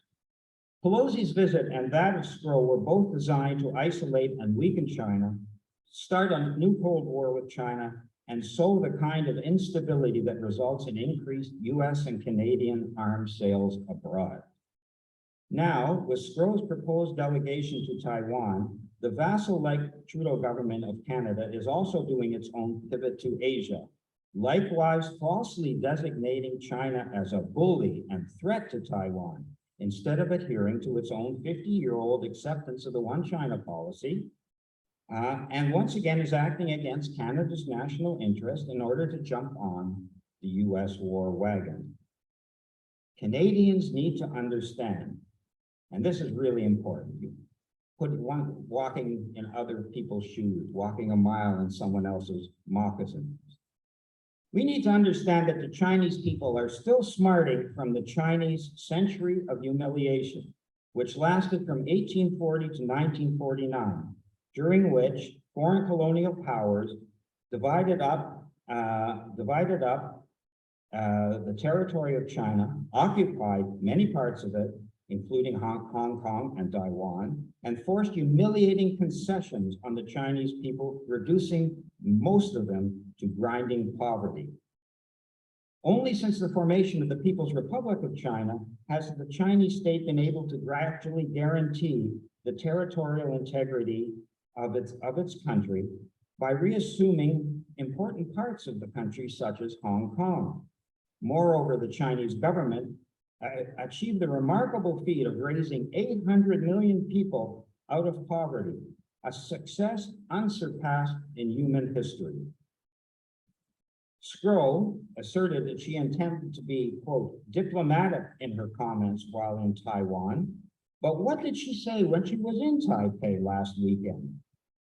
She recklessly called for Taiwan to be admitted to the International Civil Aviation Organization and the World Health Organization. That's what she called for. In other words, she deliberately poked the panda by calling for Taiwan to assume even more characteristics of an independent country. She also asserted that her trip was necessary to protect other countries that have fought for their freedom and for their democracy. She added she was, quote, proud that Canada was standing up to China, end of quote, and she thinks that pushback is important. You may ask, why would the Minister of International Trade, Judy Sgro, deliberately antagonize our second largest trading partner? It's because, once again, the Trudeau government has more allegiance to the U.S. ruling elite than it does to workers, students, and farmers in Canada. As Minister of International Trade, Sgro has a record of supporting the pro-independence government of Taiwan, created and nurtured for years by the USA. Sgro is chair of the parliamentary committee known as the Canada-Taiwan Friendship Group. In a tweet of January 11, 2020, Sgro congratulated President-elect Tsai Ing-wen, a strong proponent of Taiwanese independence, on her election win. And Judy Sproul also belongs to the International Parliamentary Alliance on China, which is all about countries in the West containing China. Taiwan has been a part of China for hundreds of years. It was seized by the Imperial Japanese government in 1895 as a spoil of the First Sino-Japanese War. During World War II, when Japan was allied to Hitler's Nazi government, Japan used Formosa, which it called Taiwan, as a launching pad for its attempted conquest of China and other Southeast Asian colonies of France, Netherlands, and Britain, leaving a trail of innocent blood across the Pacific.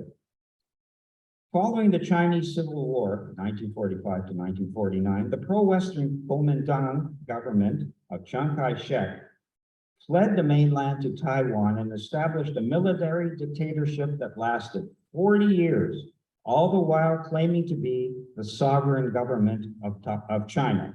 And there was not a single peep about the lack of democracy in Taiwan from the US or from Canada in that whole time.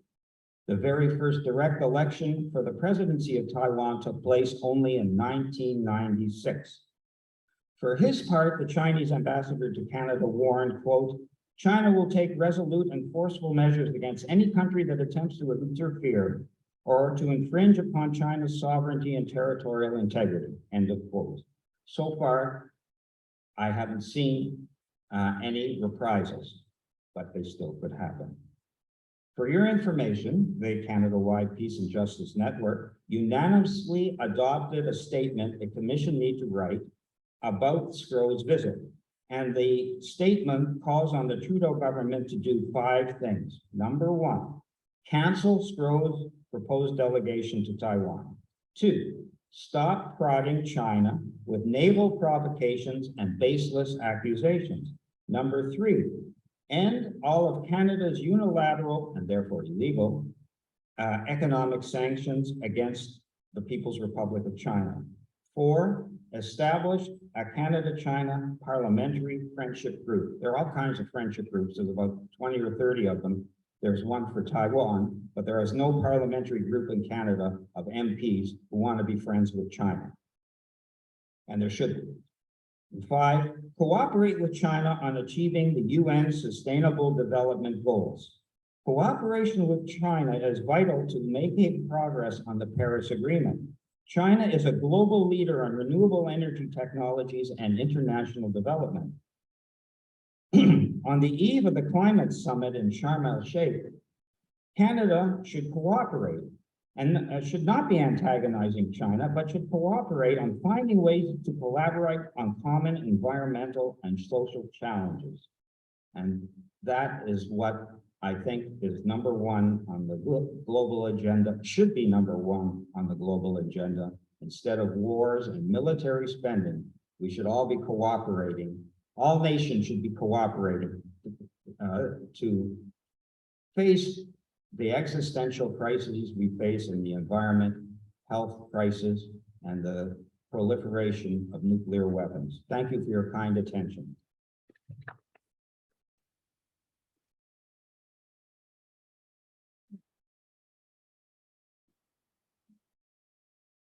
Thank you for that clear statement and that clear list of suggestions. Now you can stop worrying about the length of the panels overall. So we're good on time. It's okay. We're good on time. So by the way, it was mentioned in that lecture that there is some discussion about Judith Stroh, and I should point out there was a letter published in the Hamilton Spectator yesterday by my father, and that letter is available for you to look at even if you're not in Hamilton or a subscriber. It's on the front page right now of the Hamilton Coalition to Stop the War website. So if you go to the front page, there's an email send out, and that email send out contains a link to the letter to the editor that was just published just yesterday. So I do encourage you to check that out. There's a lot of good reading to be done, and that of course was sent out to our email subscriber list. So finally today, and just in relation to the Meng Wanzhou campaign, We have someone else who was instrumental in that campaign and who has been part of our forums before. And that is William Ging-Wei Jer, who is a member of the Canada Files Advisory Board. And by the way, he has many articles in the last few months alone on the subject of China and the politics surrounding all of these issues. So I highly encourage you to go to the Canada Files right now and look him up and read his articles. He writes on geopolitics in support of people's movements against US domination. He is the author of the award-winning Being Chinese in Canada, the struggle for identity, redress, and belonging. He was a political organizer and a leading activist in the 2-decade movement for redress of the Chinese head tax and exclusion act, a very impressive campaign, I might add. He is also a member of the Progressive Chinese of Quebec. So let's welcome William Ging-Wei Jer. Thank you, Brendan. And I'd like to thank the Hamilton Coalition to Stop the War for organizing this important event and inviting me to speak. I'm speaking to you from Montreal.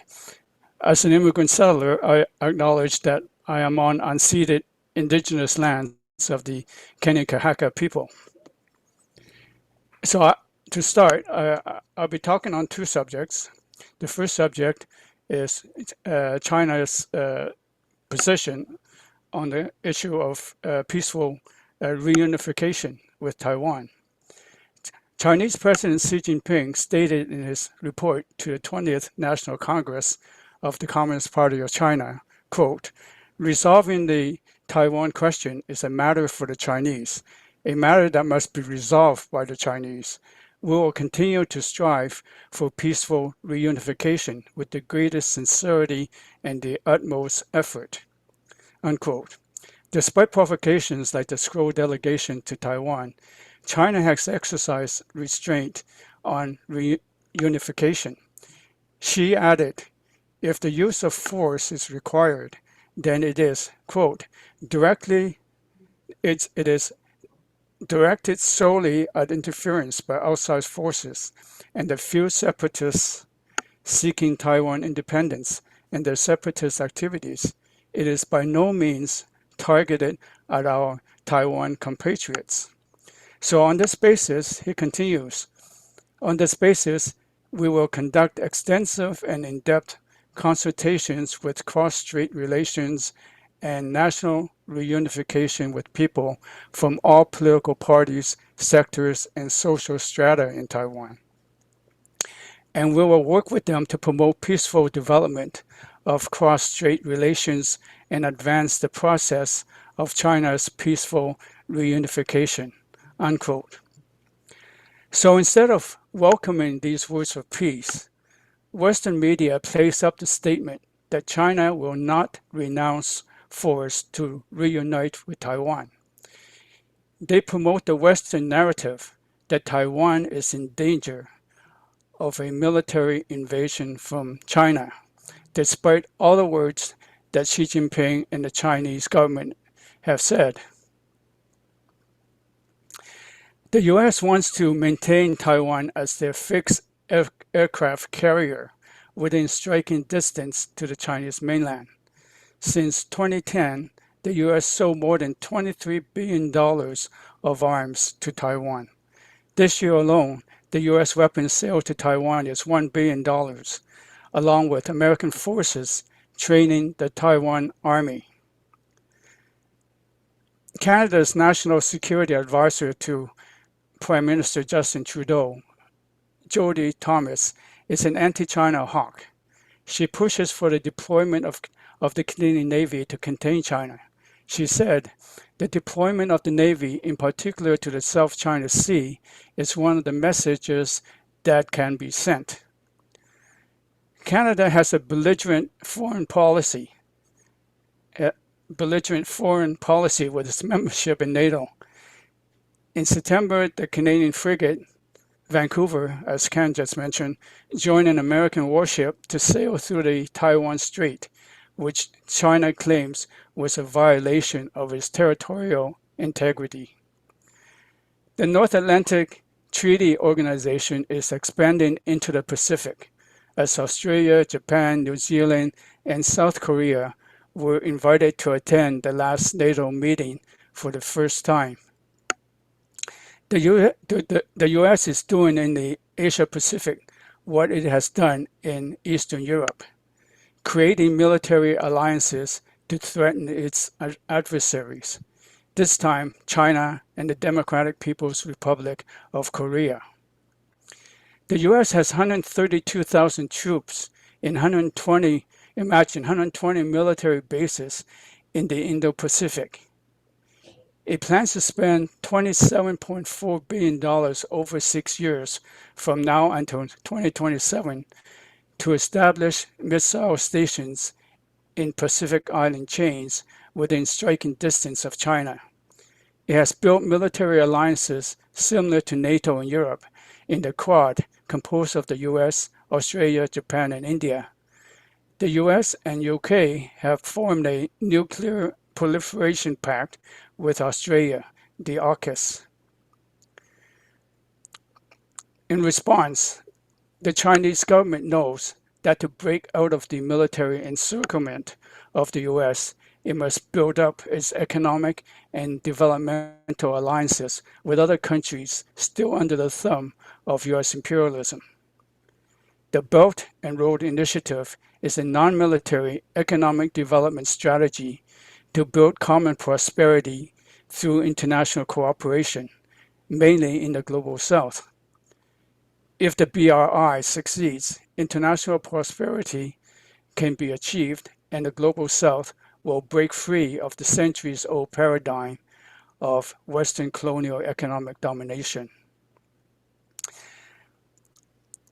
For the second part of my speech, I was asked to say a few words about the UN report entitled Assessment of Human Rights Concerns in the Xinjiang Uyghur Autonomous Region of China.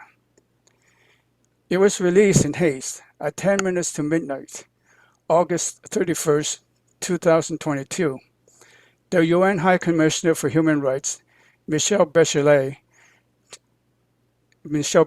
term in office finished at the stroke of midnight. What is telling is that Bachelet did not sign this report. So far, she has not publicly come out to defend it.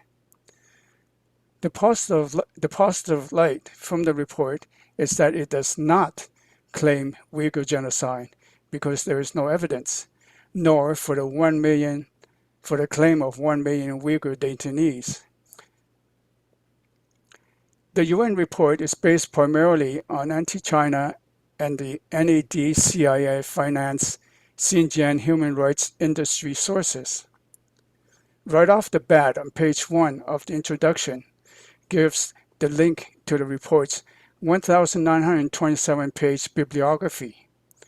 If you click onto the link, it goes directly to the NAD financed Uyghur Human Rights Project, which is affiliated to Canada's Uyghur Rights Advocacy Project and the World Uyghur Congress.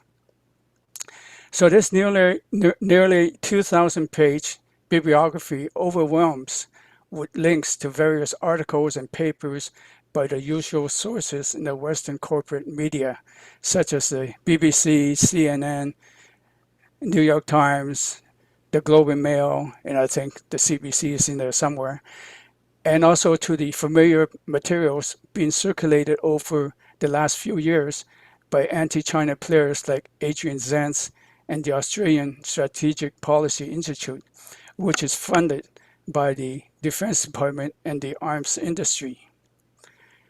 The UN report does not hide any of these sources, as it normalizes the fabrication of extreme accusations. The report's one-sided sources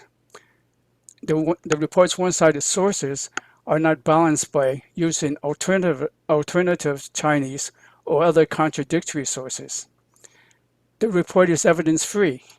It hedges all of its self-induced speculations and claims with words like may, as in may constitute crimes against humanity. The use of these words make the accusations ambiguous and non-definitive, but gives the human rights industry ammunition to target China. The word may is used in the report 36 times, the word possible 14 times, could be 13 times, alleged 12 times, appears to be 6 times. So all these accusations have an uncertain and inexact meaning, with these words prefixing the claims. Bachelet visited China and Xinjiang in May of 2022. The report does not cite from any of her exchanges in meetings with Chinese civil society organizations, academics, and community and religious leaders during the tour. There is no explanation in the report for this exclusion of exchanges by the head of the UN Commission on Human Rights. The report was very concerned with China's laws on terrorism, but it did not report on the exchanges between Bachelet and the Chinese legal officials, especially those from the Supreme People's Court. The UN report makes no mention of the human right to development. More substantial discussion of China's poverty alleviation program could have provided a fuller picture of the efforts of the Chinese government to promote the right to social and economic development in Xinjiang. U.S. laws and sanctions against Xinjiang are violating the Uyghur people's human right to development, as they're also doing to the peoples in Cuba, Venezuela, Iran, and many other countries. Following Bachelet's visit to Xinjiang, pressure was applied to her by the West and human rights groups for not criticizing China firmly enough. The assessment was drawn up by her office, where over 80% of the staff comes from the US and Western countries. It became a political football between the West, who insisted on its release, and on the other hand, criticized by China, saying that its release would intensify politicization and block confrontation in the area of human rights, undermining the credibility of her office. Supported by up to 50 other countries, China wanted the report to be withdrawn. Canadian Foreign Minister Melanie Joly chimed in also. She expressed the usual concern for human rights in Xinjiang. She repeated from the report that these abuses may constitute international crimes. She echoed the claim of 1 million detainees, although the UN report does not say that. She wanted the United Nations Human Rights Council to condemn China, but on October 6, the UN Human Rights Council actually voted to reject a Western proposal to debate this report. Joly said Canada will address the issue of forced labor, but if she had read the report, there was no definitive conclusion of forced labor in Xinjiang, even according to this report. So the truth is that the UN report is a one-sided hashing of old materials produced by anti-China forces with the support of the US and its Western allies. Many in the global South are not taken in by this hoax, including from many Muslim-majority countries. There are no actionable items that Canada can take on the maze and the possibles or alleged crimes in Xinjiang. Anyone who is still on the fence should just download and read this 48-page report to see how one-sided and dishonest it is. Thank you very much.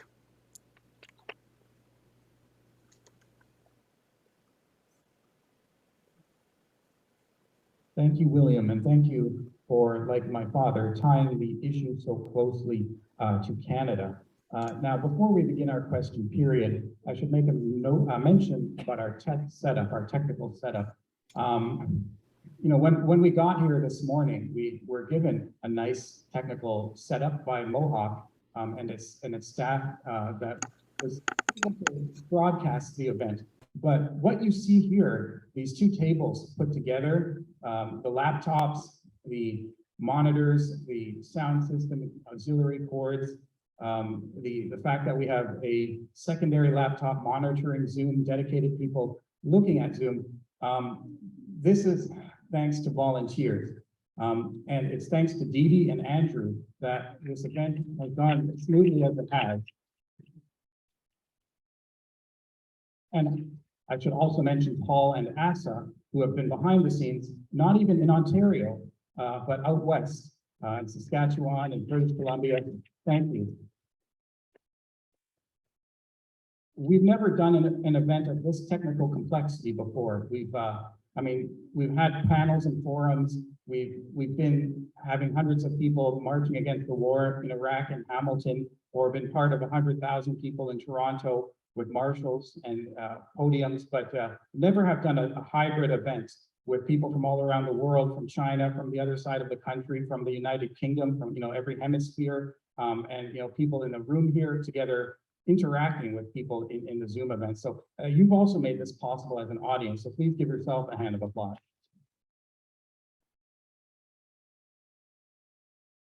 Now, I know we probably have some questions. A number of issues were brought up, which, as the panelists alluded to, might go into question period because they couldn't get into all the detail. There's obviously, a very similar kind of parallel happening with regard to NATO and China, as you saw earlier today with regard to NATO and Ukraine and Russia, that might come up.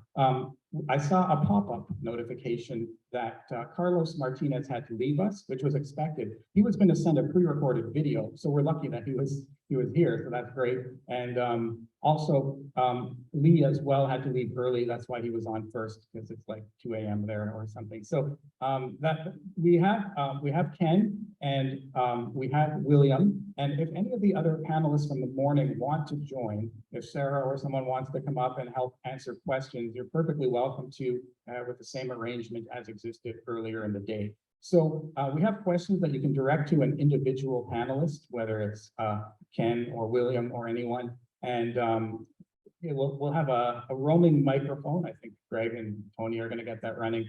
So great. And I guess we'll start probably. Well, Tamar, I'm not sure if she's available. So we have a microphone roaming as before. And if you want to go ahead, we'll start with the questions from the audience here, and later we'll take some questions from the webinar. So yes, you can go right ahead. So hi, I'm Tony. A bit of my background. So I've lived in Japan, Korea, and Taiwan. And something I've realized is you really can't understand another country without living there. And I don't mean being a tourist, but actually living there and understanding, for example, in China, which is Mandarin. So we have to be very, very careful in coming to conclusions and saying what Taiwan should or shouldn't do. I think what we really need to do is ask the Taiwanese people. And I know the US, they have a vested interest, I know all about it. But, living there, my ex-girlfriend was from there. When you're in that situation, you see that, a lot of people in Taiwan do not want to become part of a totalitarian state, which China is. And these people are from China that we've interviewed, and they do have a certain view. And I'm just saying we need to really listen to the people, because we say democracy, indigenous rights, and these are good things, but we need to also bring that to countries that we do not understand. I don't understand. I'm a Guai Lao, which is a white ghost in Chinese, and I don't understand, but my ex-girlfriend is from Taiwan. I'm trying to listen and understand people. We just really need to do that. Thanks.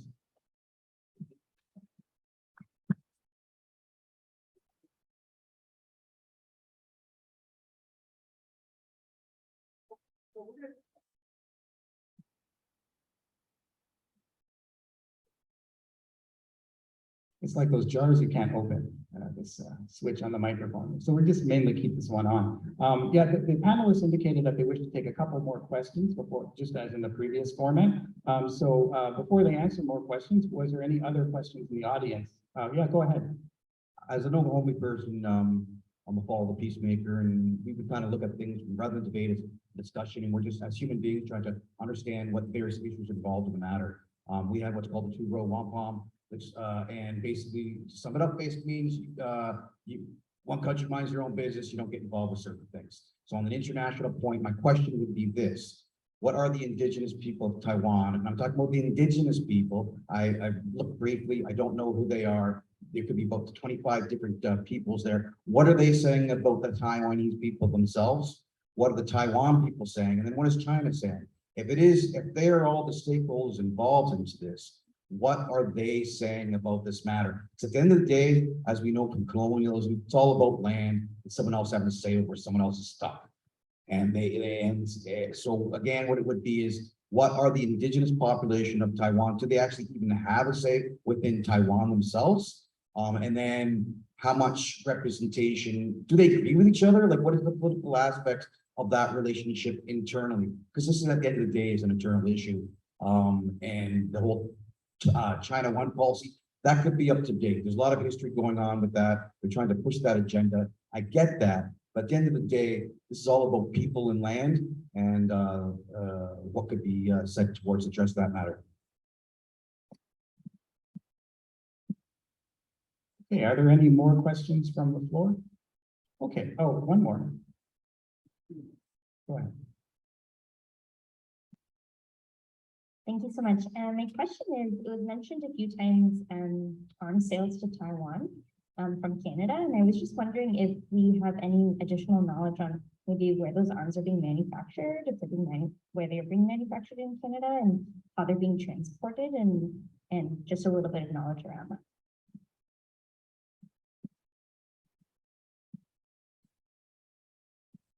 Thank you to the organizers and panelists. My question is kind of what the brother mentioned about the indigenous people of Taiwan and all that. Well, I believe we have to really mention the butcher that Chiang Kai-shek was and what we know of as Taiwan. Because people have to know a butcher was there. Tens of thousands of working people were killed, whether communist affiliation or whatnot. That's one thing. We have to make that clear, because Phil Taylor mentioned the issue of democracy and peace. You know, we have to put them in their places. That's what they're following. They're following butchers, you know, the followers of Chiang Kai-shek. Otherwise, we have to go back, read the history of the defeat of the first Chinese revolution in 1925 and so on. But what I was going to ask is about the anti-war movement. The anti-war movement, as was mentioned just a little while ago, to be in a demonstration of 100,000 people, 80,000 people in Toronto in February 15, 2002, as Brandon mentioned. That was another time, in my opinion. Well, there is talk about economic crisis, but honestly, I don't feel it, because in my apartment building, there are about 40 people who have bought pets or their loves, you know, until they get themselves hungry, or their dogs, or their pets, or their loves, or members of the family, what they call them. That's with all due respect to animal lovers. To get hungry, we have a long way to go, but I believe for the anti-war movement, it's important to understand and to feel the pain that the indigenous people go through.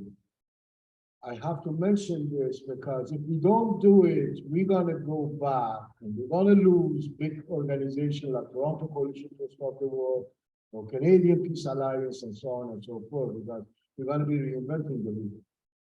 In 1996, I walked with the Grassy Narrows indigenous kids in Toronto in front of the coroner's office, demanding clean water and no mercury in their water, because the damning mining companies that damaged their community's water are still in place, because just a few months ago, 7, 8 months ago, the same Grassy Narrows kids were having a rally in Toronto demanding clean water and no mercury in the water.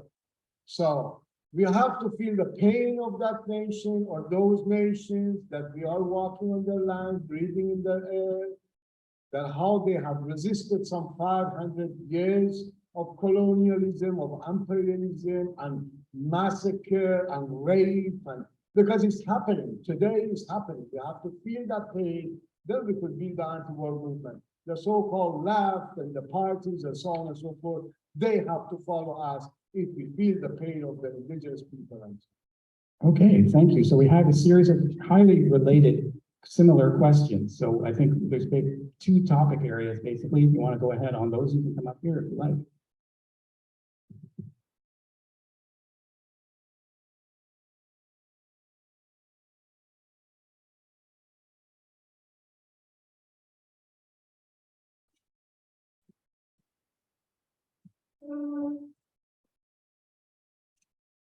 I think the last comment actually is the most useful perspective. Because in Canada and in the US, there has never been respect for the Indigenous peoples, for the treaties, for the rights. And yet, here's Canada and the US who are expressing their deep concern for the rights of people in Xinjiang, Taiwan, Hong Kong, Tibet, without looking at any of the accomplishments that the Chinese Revolution has made for the people of China, and especially for these areas that were absolutely blocked from development and modernization, had been left in complete isolation. So China has actually made enormous accomplishments and gains in Xinjiang and in Tibet, where Tibet is a good example. For years was used by all different UN agencies and human rights groups, refusing to look at what was the situation in old Tibet, where 90% of the population were serfs without any rights whatsoever. And modernization, where Tibetans played a real role, and the people of Xinjiang have a real role today in the development. That is under attack. It's hypocrisy on a level, and it's hypocrisy with a purpose. It's how to divide China, not how to help any of the people of China.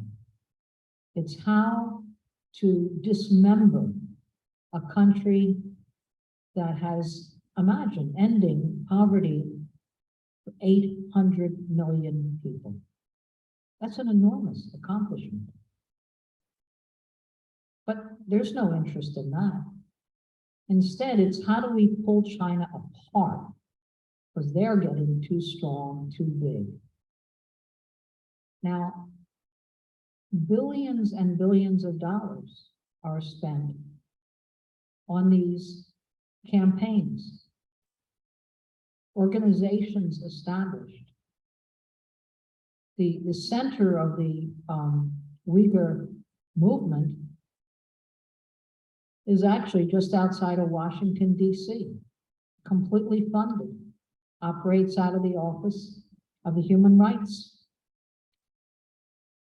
Organization, so-called. Not about human rights at all. It's really a National Endowment for Democracy, USAID funded program about how to separate China. That's what it's always been involved in. Now in Taiwan, this is an island province of China, recognized by, even by the commandant, but recognized for hundreds of years, part of China. Hundreds of years. And by the people of Taiwan, who saw themselves as part of China.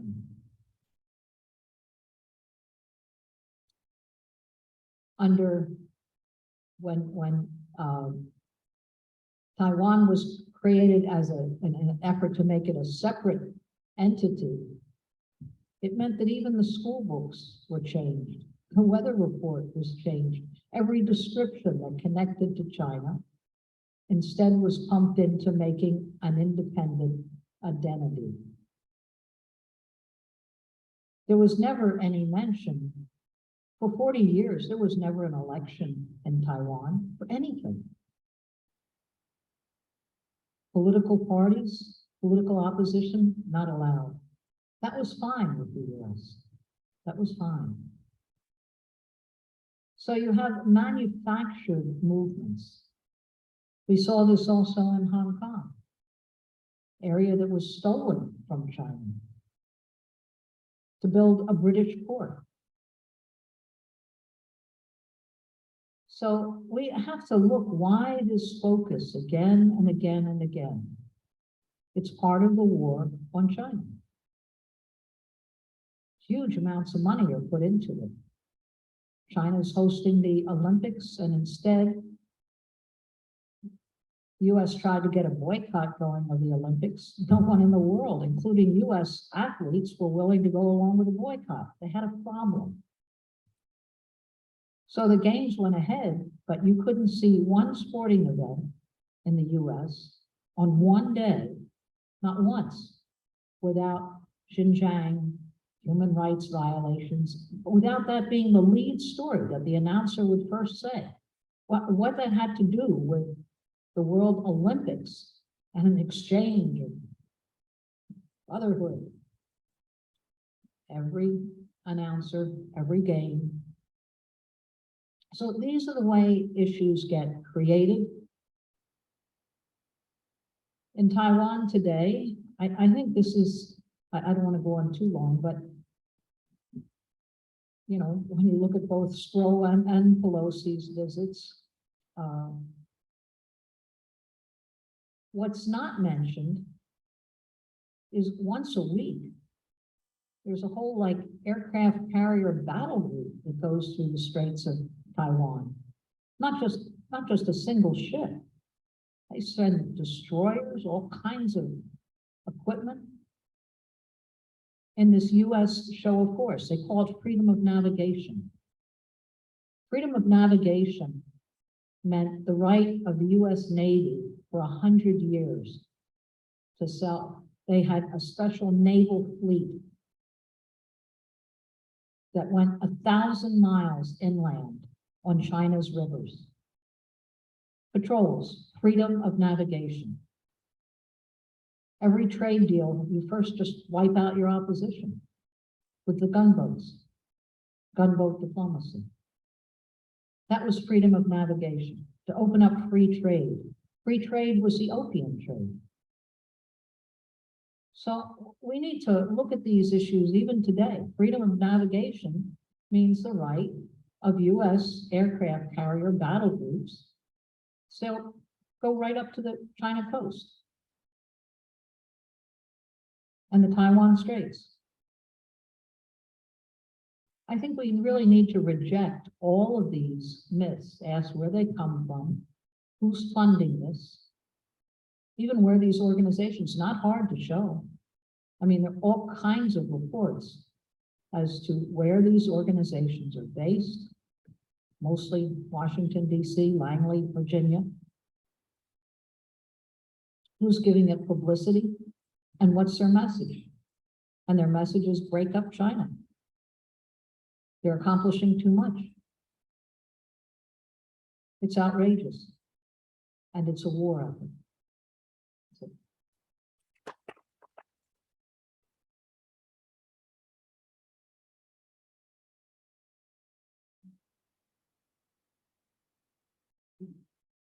These question answers are like speeches. Now it's just about 3:30. I don't know if William had more to add. Do we have time for a question from the webinar or not? Do we have time for? It's up to Kevin if we can go for another. Kevin, we could probably take a question or two from the web. Is that okay? Or yeah.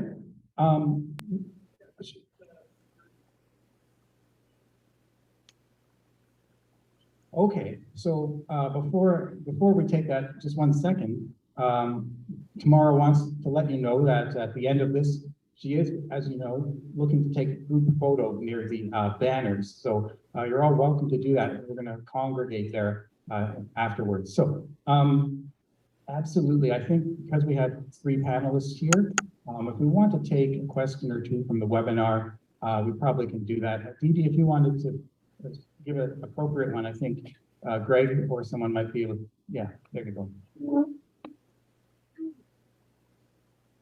Okay, I have one question here from the webinar, and it is: the fear of the other is always stoked and molded to make sure populations support war. How do we help people move through that fear so that they're willing to see the disinformation and propaganda?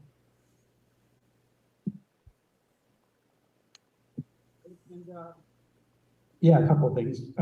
We'll probably take 2 questions before going to the also, William probably has something to say according to the hand on Zoom. So perhaps we could maybe one let him go right now, see what he has to say. Thanks, Brendan. No, I just want to say just a small intervention about some of the questions or points about the indigenous people in Taiwan. Yes, they make up about 3% of the population in Taiwan. And they're also recognized as one of the 56 ethnicities by the PRC, by the People's Republic of China, because indigenous peoples from Taiwan have been crossing the Taiwan Strait back and forth from mainland China to Taiwan itself. So there is a long history of interaction between the mainland and Taiwan. So now the indigenous people are being used by the separatist forces, saying that China does not respect the rights of the indigenous people, and therefore we need independence so that we can recognize the rights of the indigenous people. So the Taiwanese separatists say. But when the KMT first went over to Taiwan en masse with their army in 1947, they massacred a whole village of indigenous people who were living in Taiwan at that time. So I really don't know what kind of attitude they have towards the indigenous people in Taiwan. But the only thing I know is that the People's Republic of China recognizes the Taiwan indigenous people as one of the 56 ethnicities in China. Other than that, I really don't know too much more about the indigenous people in Taiwan. Thank you, Will. Given one of you, we can add one more question from the webinar before the panelists go at that question. So yeah, go ahead, Dee. Okay, this question comes from Helen Lee with the China Solidarity Committee. And she's asking, under the current anti-China hysteria of media, it is critically important to organize events like this to show solidarity with China. Helen's questions are: 1, is there any possibility that Canada can join the Belt and Road Initiative and to cooperate with China to build a community with a shared future for mankind? And the second part of that is, if our politicians refuse to do so, is there anything we can do at the grassroots level? Okay, actually, so we have some pretty good questions. Let these guys write down things for a moment. By the way, there is water again. The ice cubes in that container have defrosted, and so you can go back there and get water. And there's a fountain behind near the washrooms and a water refill machine for container water. So actually, we're pretty good. We're pretty set on that now. And there, of course, there's soft drinks as well at the front or back. So it looks like we can physically answer some of these questions now. Thanks, Brendan. I'd like to start by not on another matter, and that is fundraising. I want to thank the people in the audience today who donated approximately $300 towards the cost of this teaching. Please give yourselves a round of applause. That will certainly help, but it won't cover the total cost of this very complex and large event. And so I'm calling on the people who are watching this remotely or who watch the recording of this teaching. And I'm going to ask you, please contribute generously like the people who did here today. You can send an e-transfer to the coalition at its email address, which is simply hcsw@cogeco.ca. HCSW is the abbreviation for Hamilton Coalition to Stop the War at Cogeco, COGECO.ca. Or you can go to our website, which is www.hamiltoncoalition-to-stop-the-war.ca, and click on the donate button. It's that simple, and we would greatly appreciate it. Thank you. To answer Helen Lee's question, is there any possibility that Canada can join the Belt and Road Initiative? As I understand it, China formally extended an invitation to Canada, which it did not act upon. I could stand to be corrected by William or other people, but that's my understanding. And it was a foolish response to a generous offer, especially as our largest trading partner, the USA, as Sarah pointed out, is heading for a major earthquake, probably a major recession or depression. It is an empire which is disintegrating. And why Canada would want to be attached to that economically boggles the mind. China is the rising economic power with friends all over the global south, people who would like to have our knowledge and expertise and our resources, and Canada should definitely take up the invitation to join the Belt and Road Initiative. It only makes common economic sense. People across the country will probably start clamoring for that as conditions get worse in the coming winter. That's my view. Now, as to the question of fear of the other, this is an important question because in every war, the war is generated based on the fear and loathing of the perceived enemy, the target country designated by our leaders. And by our leaders, I do not mean Justin Trudeau and Chrystia Freeland, they're just lackeys. I mean whoever is in the White House and in the State Department in the USA. Those are our real leaders de facto, and I'm ashamed to say that as a proud Canadian. However, the main feature about the fear and loathing of China is in the form of anti-Asian racism. And there's been a huge increase in anti-Chinese racism in Canada. I don't have the figures in front of me today. I should have, I apologize for that. But I just looked at one last night by accident. And in the last year, there were, for example, in British Columbia, there was a 300% rise in hate crimes against Asians in that province. 300%. And that is the direct result of racism that was generated against Chinese by the accusation of that China manufactured the COVID-19 virus. It came out partly as a result of the kidnapping of Meng Wanzhou. It has to do with xenophobia and the campaign that's waged in Canada that China is a threat and an enemy, and they have spies working in Canada, and they are tormenting people of Chinese origin inside of Canada. They have agents that are bullying them and so forth. So it's a campaign. The fear and loathing, or as the person put it, the fear of the other, is consciously generated in this country in order to forward Canadian foreign policy, which of course dovetails with US foreign policy in the pivot towards China. And I wanted to end by saying, talking about the double standard about Taiwan. in this country. The brother back there mentioned that colonialism was about grabbing other people's land, stealing their resources, and enslaving the inhabitants of the land. And that's what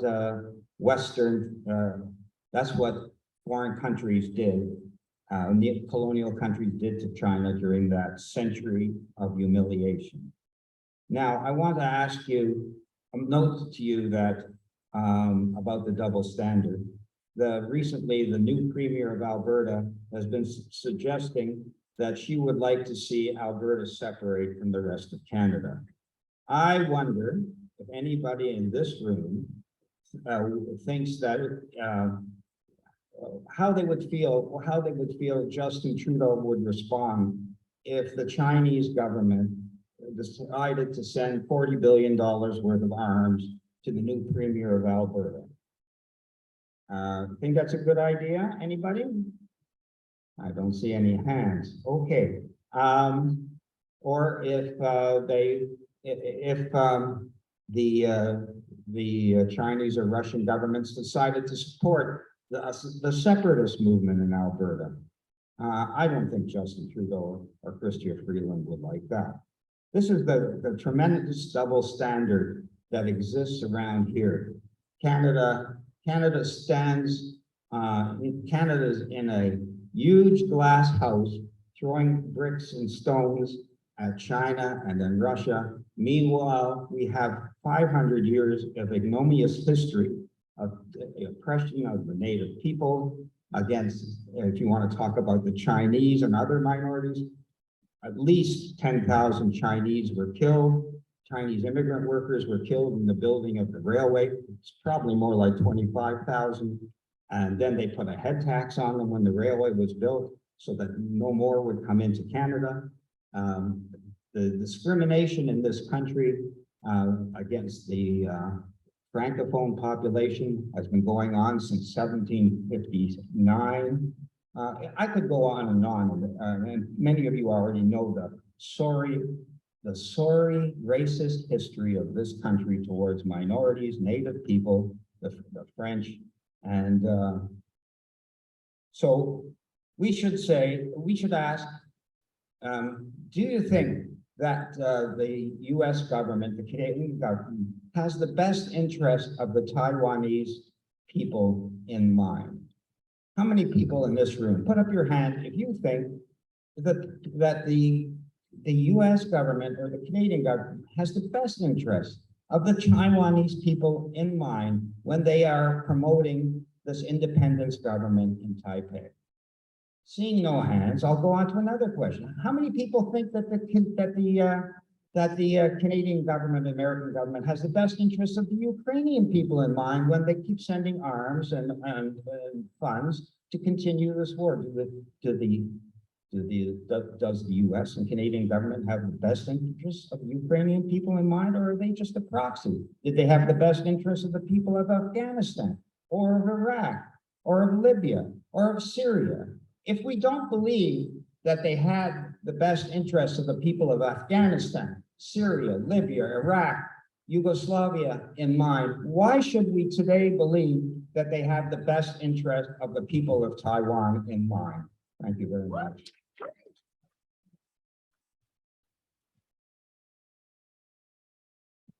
Okay, on that note, I think we should end things. Kevin has indicated we have run out of time for the speaking portions of all of this. Thank you, William, for staying the whole time as a virtual panelist.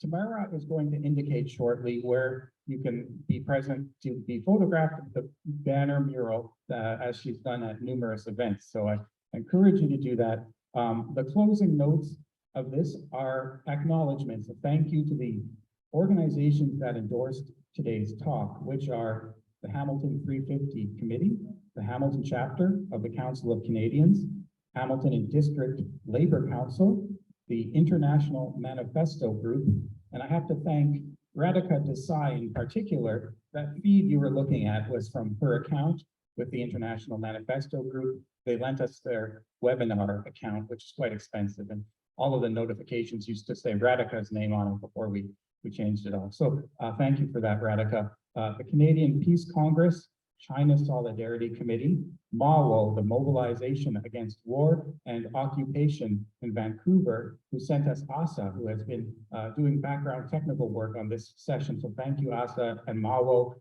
Thank you again, International Manifesto Group, for having Paul with us in the first session. We were also endorsed by the Canada-China Friendship Promotion Association, the Just Peace Advocates, and of course, the official media sponsor of this teach-in is the Canada Files, where you can go and read William Dare's articles and other articles right now. So thanks everyone for coming. Thanks for having such a smooth event and such an unprecedented event, and for being part of the North American Week of Action, where we have had such this amazing event seen all over the world for this. So thank you very much and have a good day, and we can go see tomorrow. Thank you.